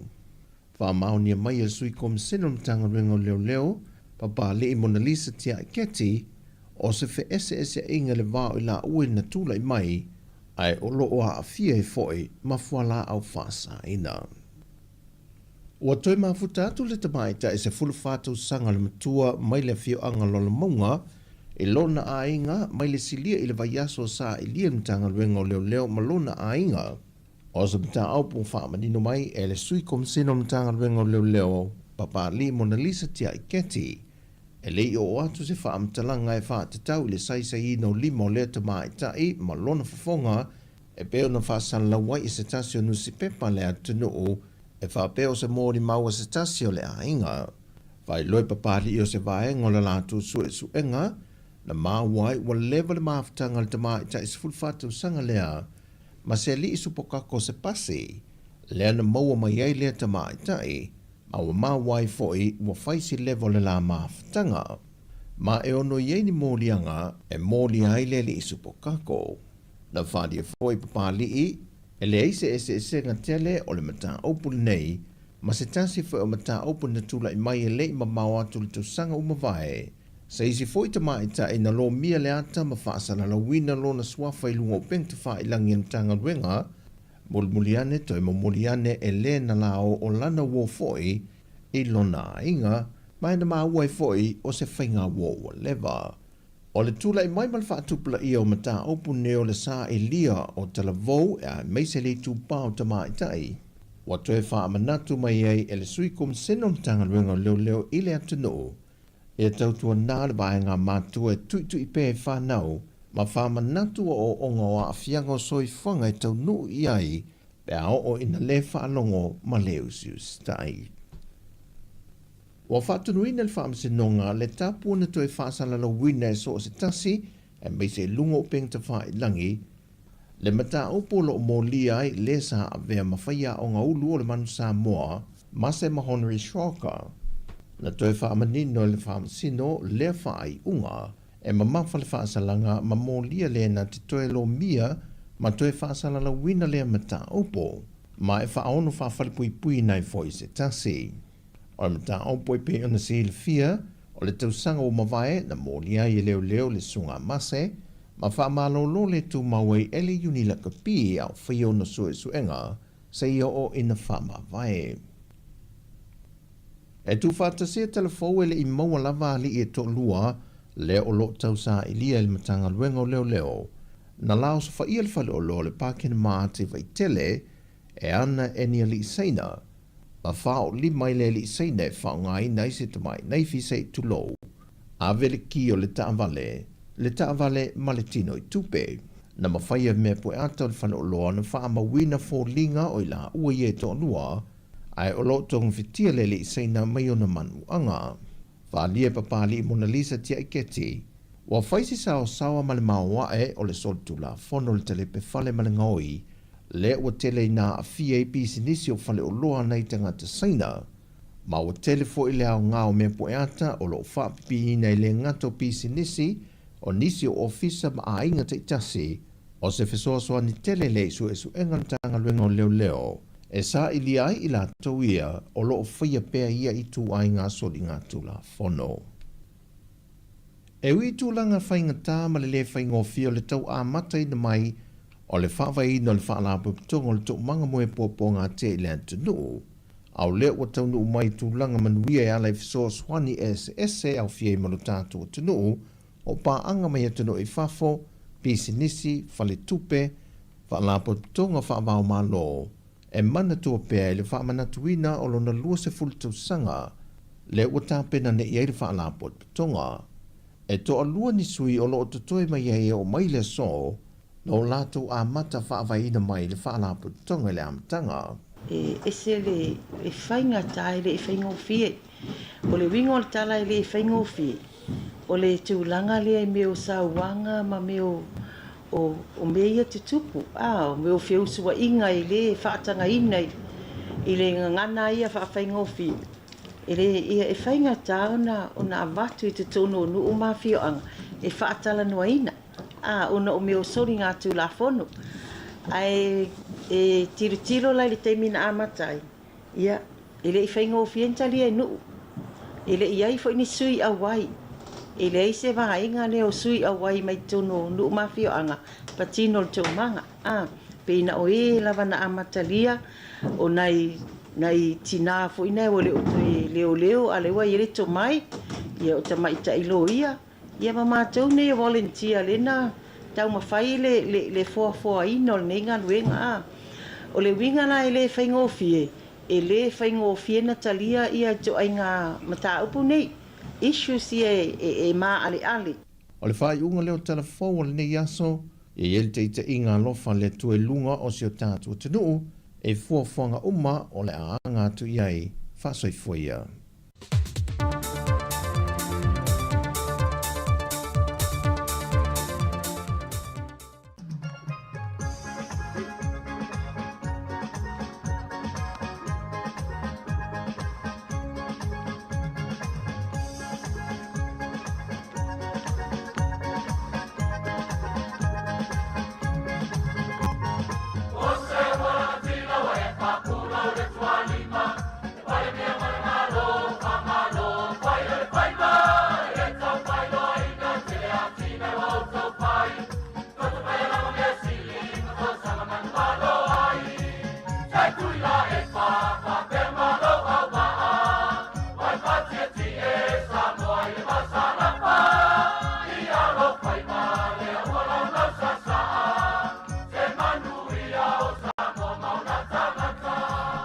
Sfruma wala minuti o te enele tu la e tasi mai le tautua a le si ufonga o le laumua i rana o whaafonga le atunuu i le te awina atu o tātou talafou le sa tautua tuai le sungai atu tāsisa le msem mai Samoa i a whapefo e le usoia Savelina i le whaamapopoina o mea na tutupu i lau whanua o Aotearoa. Ia, mōle fōle whaaftai i le vaenga a le vaenga o talafou. Ia, mālola wale tautua. Ia, to e whaatalo whaatu le whaafonganga Samoa tātou mafuta pēa se ia tā le lua i le awauli nei. Whaafonga mea tātou musika i a ehu istaimi i a una i atu whaiva o mawhauwhaunga. Pule mga whaatala milo mo oe nei vaenga le awauli tāl whalawa.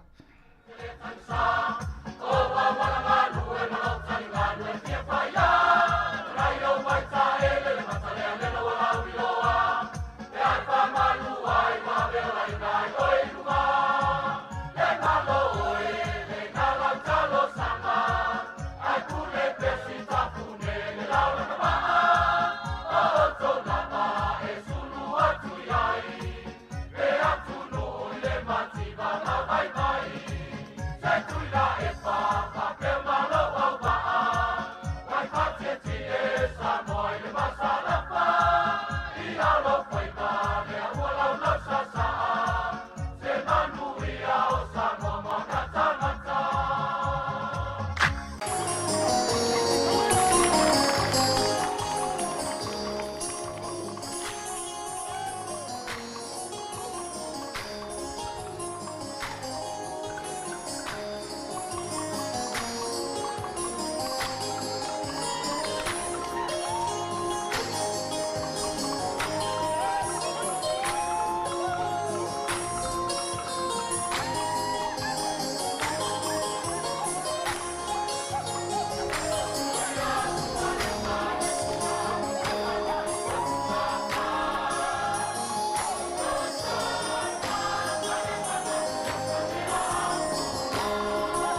O le watu sina tamai whaasola I titi lava lea. O na tātou anga toilola ia I whaiva o mawhawhaunga ia le fo I tala tore tātou leina ia e whapena fo I o na whaasee mai tali o mamalo le atunuu I runga Apu fōlinga ia po olunga fo I o le YouTube na alo e sila mai mo iai. Ai toi watu whamalo lava iai lātou o whengai mga luenga. Ina nei vaenga o le auli I o lo vai to lava I whafo I le o manei mai fōlinga le tau. Manatu na o lo whengai oe ia mau ngā luenga. Malo lava ngā lue, ngā lulue. Ia malo fo le whamalo seui lava na timu ia oe. Le tātou I nei New Zealand nei atunuu ia le usu. Ia wale lava fo I whaasoa, ia watau sio ainga, ia matitele au isi whaamamoi na o lo e whita I tunga iai.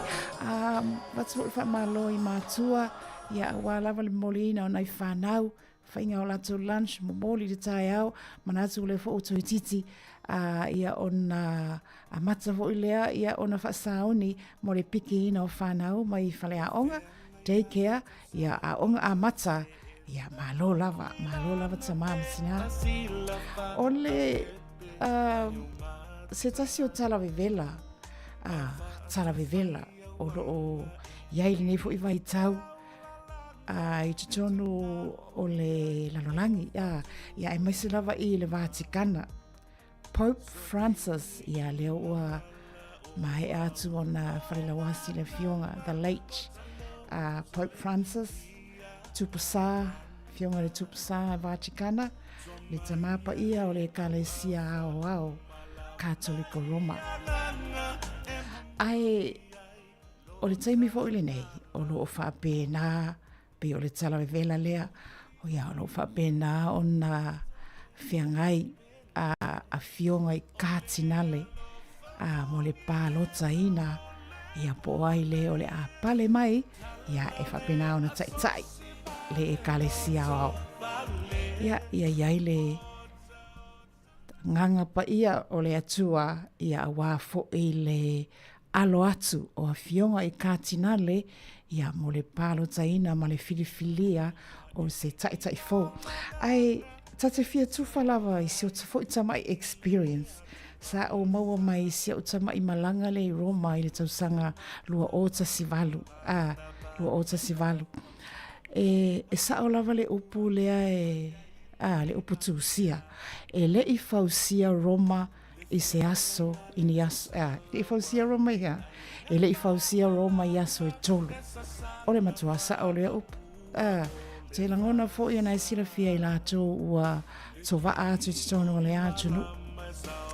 O kasi atunu ina amatanga o fie. Lua afito do ota si valu mawaile avanua. Ia ua umao ta aso mao ta malota pēmita ino foi Roma, ua ta le fia sau, ia ua ta whewhete o tīpoti mai ita, ka le matanga o fia o le atunu. Ia, e manatu foi o sila fia o le Vatikana, it's the smallest country in the whole world, o le city states, le o lo ta iulu po o whaaululu iai, le fionga le pope o ia lo ta ita ia, o le headquarters foi o le Ekalesia Katoliko Roma, Ekalesia au. Ai o le atunuu fo I lea, it's a city stage. Pito ila I titi I le lalolangi atoa. Tele your memories e le ngalo. Ai sili lava iatia.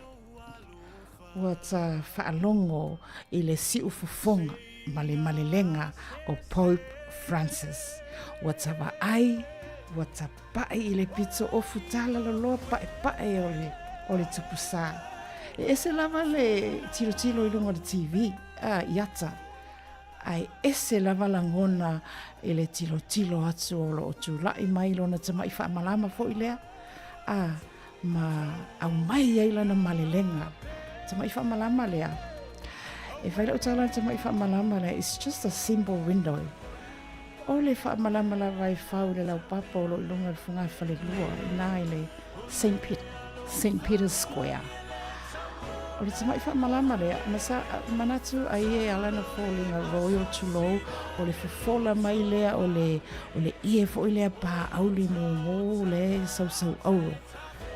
O le ia fio mai le tupsa, o na tūlai mai le lona whaamalama lea. e tai au la na le sa ka le whaatumulia o le square, the St. Peter's Square. Whaatumulia o tangata ese, o ranu ese, mga ngana ese. I lenga sa ko ilea o whanau iti. Ia e tau sue, so turimano o te tuai, na ia mau le leise awa noa, e te au tilo ai, i le tūlai mai e le fionga le tupsa, o ka le mamalu. Teimila lea ua, le wā o mai ia isi fo ia e tangatai o mai fola mai le ie e te wa aia e te whaafonga o la umori mau le taimi United Square ua matua le ai se pisa o se e o i whanau o te ofo le pisa o tamaiti e awa ma sani ai le culture a le Basilica ma le Square lea a o le taimi la a fio mai le tupusa le ai se ngase o la ule mo le mau tai au la leo le Mass o le Sunday, a fio mai le tupusa tu laima. Oka. Ia, whai mai lana e wha alatina, e Latin o male le ngangana o le aso. O whai lana utala. E saunoa mai le tupusa, e malele mai.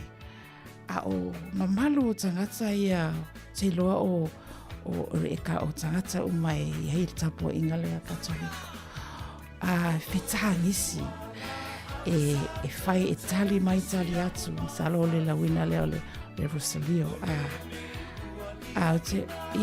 o te oa ula te tele malama le Latin ai watatangi atu ia mata italato e ese a fo ile langona e maua ile taimi ioi ese a le langona watatangi atu a maita ona e ese langona na maua ma le vaai atu le mamalu o le tula'i mai e le toina Papa Francis e sa'awale upu the People's Pope ioi ona o le tumu e leisi upu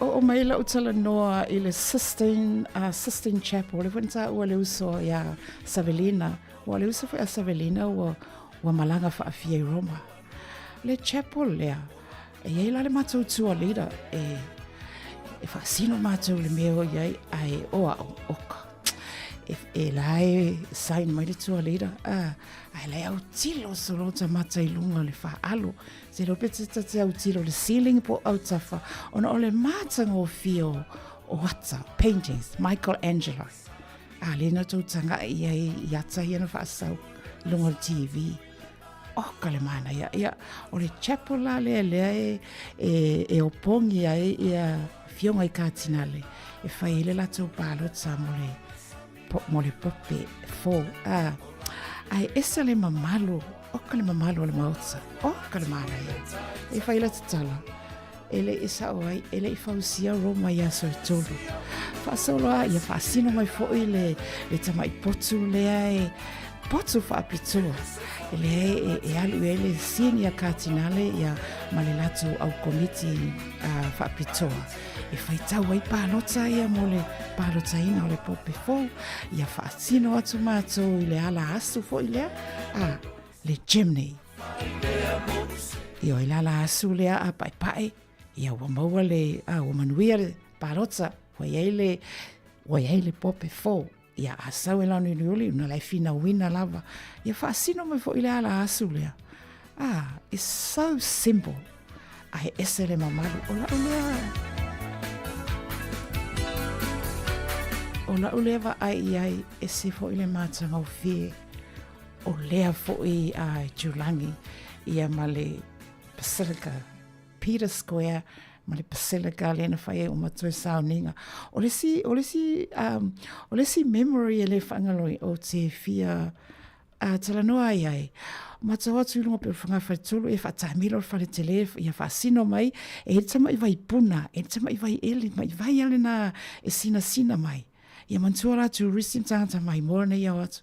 Whapere tala ale toi anta malole ta ia mato ole vai lea e utsu ai le fango vai e ta umafai le pope e le fionga le tupsa ia eva ai la ia le leina le kiu umile e fia o uma le vai lea ia e ta ule vai o le ola ia o te le popole le mato tu alira tu salava po te le ilo ai le naso e se ia utu o te fia o le vai lea ma o fia tofo ai ioi tasi na memory lesi memory o le afoi o lalo aluanga i lalo le St. Peter's Square lea o fale la wasi ia polo ia tomb o pope uma o tuanai o ka foi se mana ia o e sau le marble white e lanu o maataua e lanu pae ma ai e fai e ola tu tomb o lunga o ia maa o lo tu sia i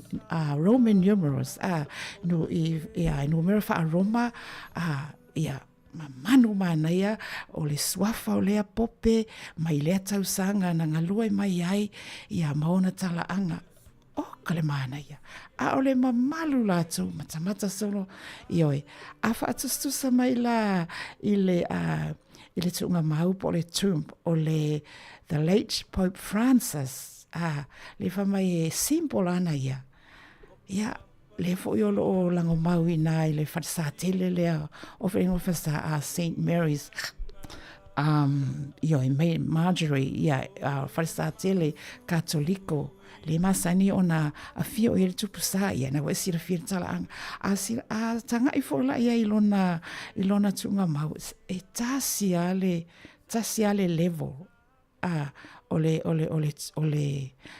tunga mau ole fiunga ia Pope Francis ai male ingoa malona suafa la tusi ai Francisca ia malitama I rosa pai fa atusa leini fa ni Roman numerals leini no mera fa Roma lei fo se ingoa Pope fu atula ia I le nova ai matiro ia I tunga mau ia o pope ia o mai atu e mato I mamanu lelei ia o nai memories na le whaamina ioi Ile fai sau mau le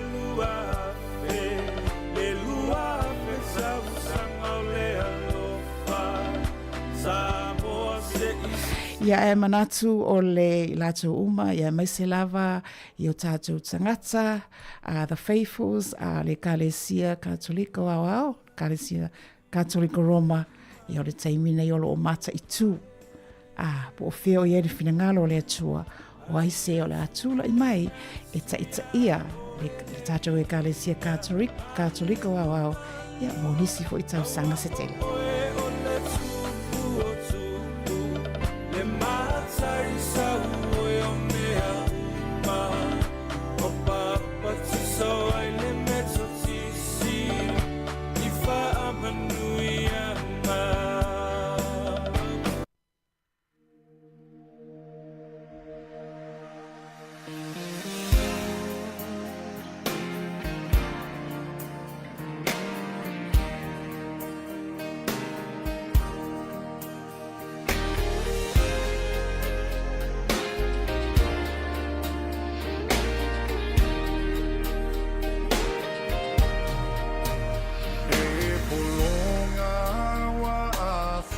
Ua taulua 5 minuti ona tā lea o le itu la e lua a tā le lua ona whamai a fo'i lea o le tautua mai le tātou ofisa autu nei a le siufonga le lau mua.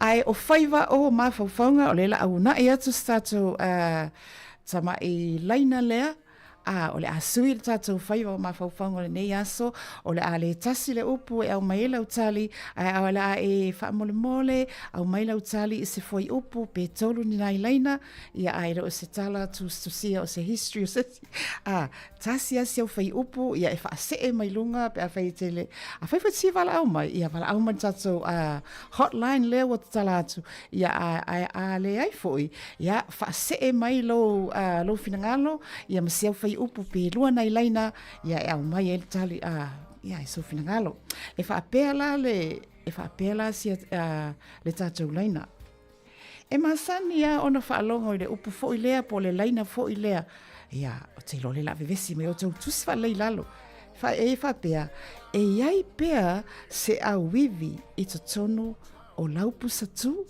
ia po o lau fo pusatu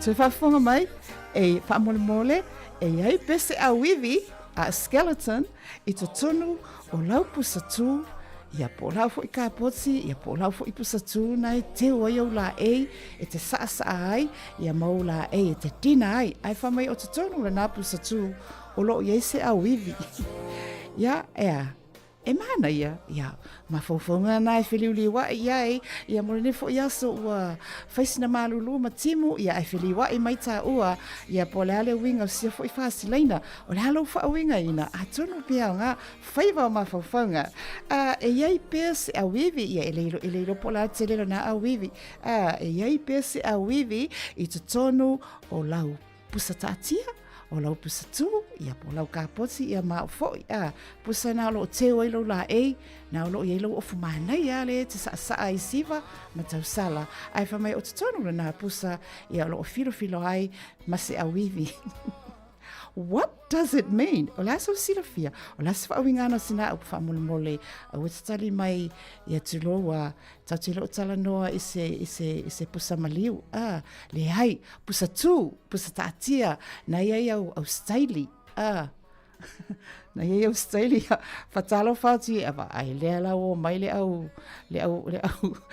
la vale le wana ka ola walu vatikana ko kiki lava o ai failola o ai do talo fai ia fatalo fai la tau ia lo fia malanga i le vatikana i o Roma fa mole a e malanga longo mai ta te fia what's for ai ia olna e ia pese a wivi i te tonu o lau pustu a pusata atia lau pusa fo na le ia la ia tala tu manta lena fa se mai malantali Mawalo failonga fatai ai lato lo mafuta mai.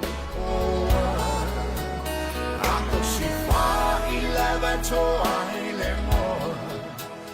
Male miti le passo mo. Masina ia e teu le mea atoa.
Whawhiwhiansu le o pese matautia le tātiana o oe lava o la ufuala au ma la ufuarosa. Au tatu i le upule fuarosa ia vai. le fo ia toi titi o mai masina o me e le fo e alo e tama ave fo arosa ia tina mole asao tina a le lo fa tali atu lava pe fa se e mai sau tali lunga o le Facebook lunga o le YouTube lunga o le tatou app ia o le ale winga o la sa fa winganga e ia i lava se a wivi i tutono o lau pustu o lau kapoti o lau pusana o lau tio i ula e ia la su fina ngalo funga mai tatou musika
Sa e oa I mawhaatonu ia te au I lo tamai titi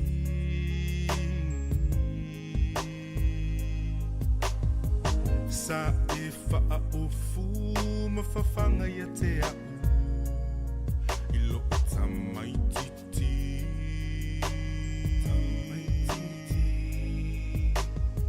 Ele I fo I lau sasa Ele I vai lau tautala na e tau ia whaaftai atu I le sunga ia fia Samoa Cyril ia le o tamwhai mai lona sa ia talofa lawa le sunga whaaftai mafuta mai o Siona Finangalo o Sausini po o Sau Moe Mitinga ina ia taunu o Sausini po Sau Moe Mitinga ina ia taunu mana ia tere fina ngalo ale ala le sootanga o lau miti ile au ivi po le te miti tono lau pusa tu o lau pusa lava mana ia tele mana ia fina ngalo e toi tam fai mai whaftai lava mafuta mai alo futela atu mo oe ia manuia fo I au ngā luenga o e whenga e mo nei aso ia o lea lava lo talatu lava no mana ia manatu o Sausini po o Sau Moe Mitinga ina ia taunu nice, very nice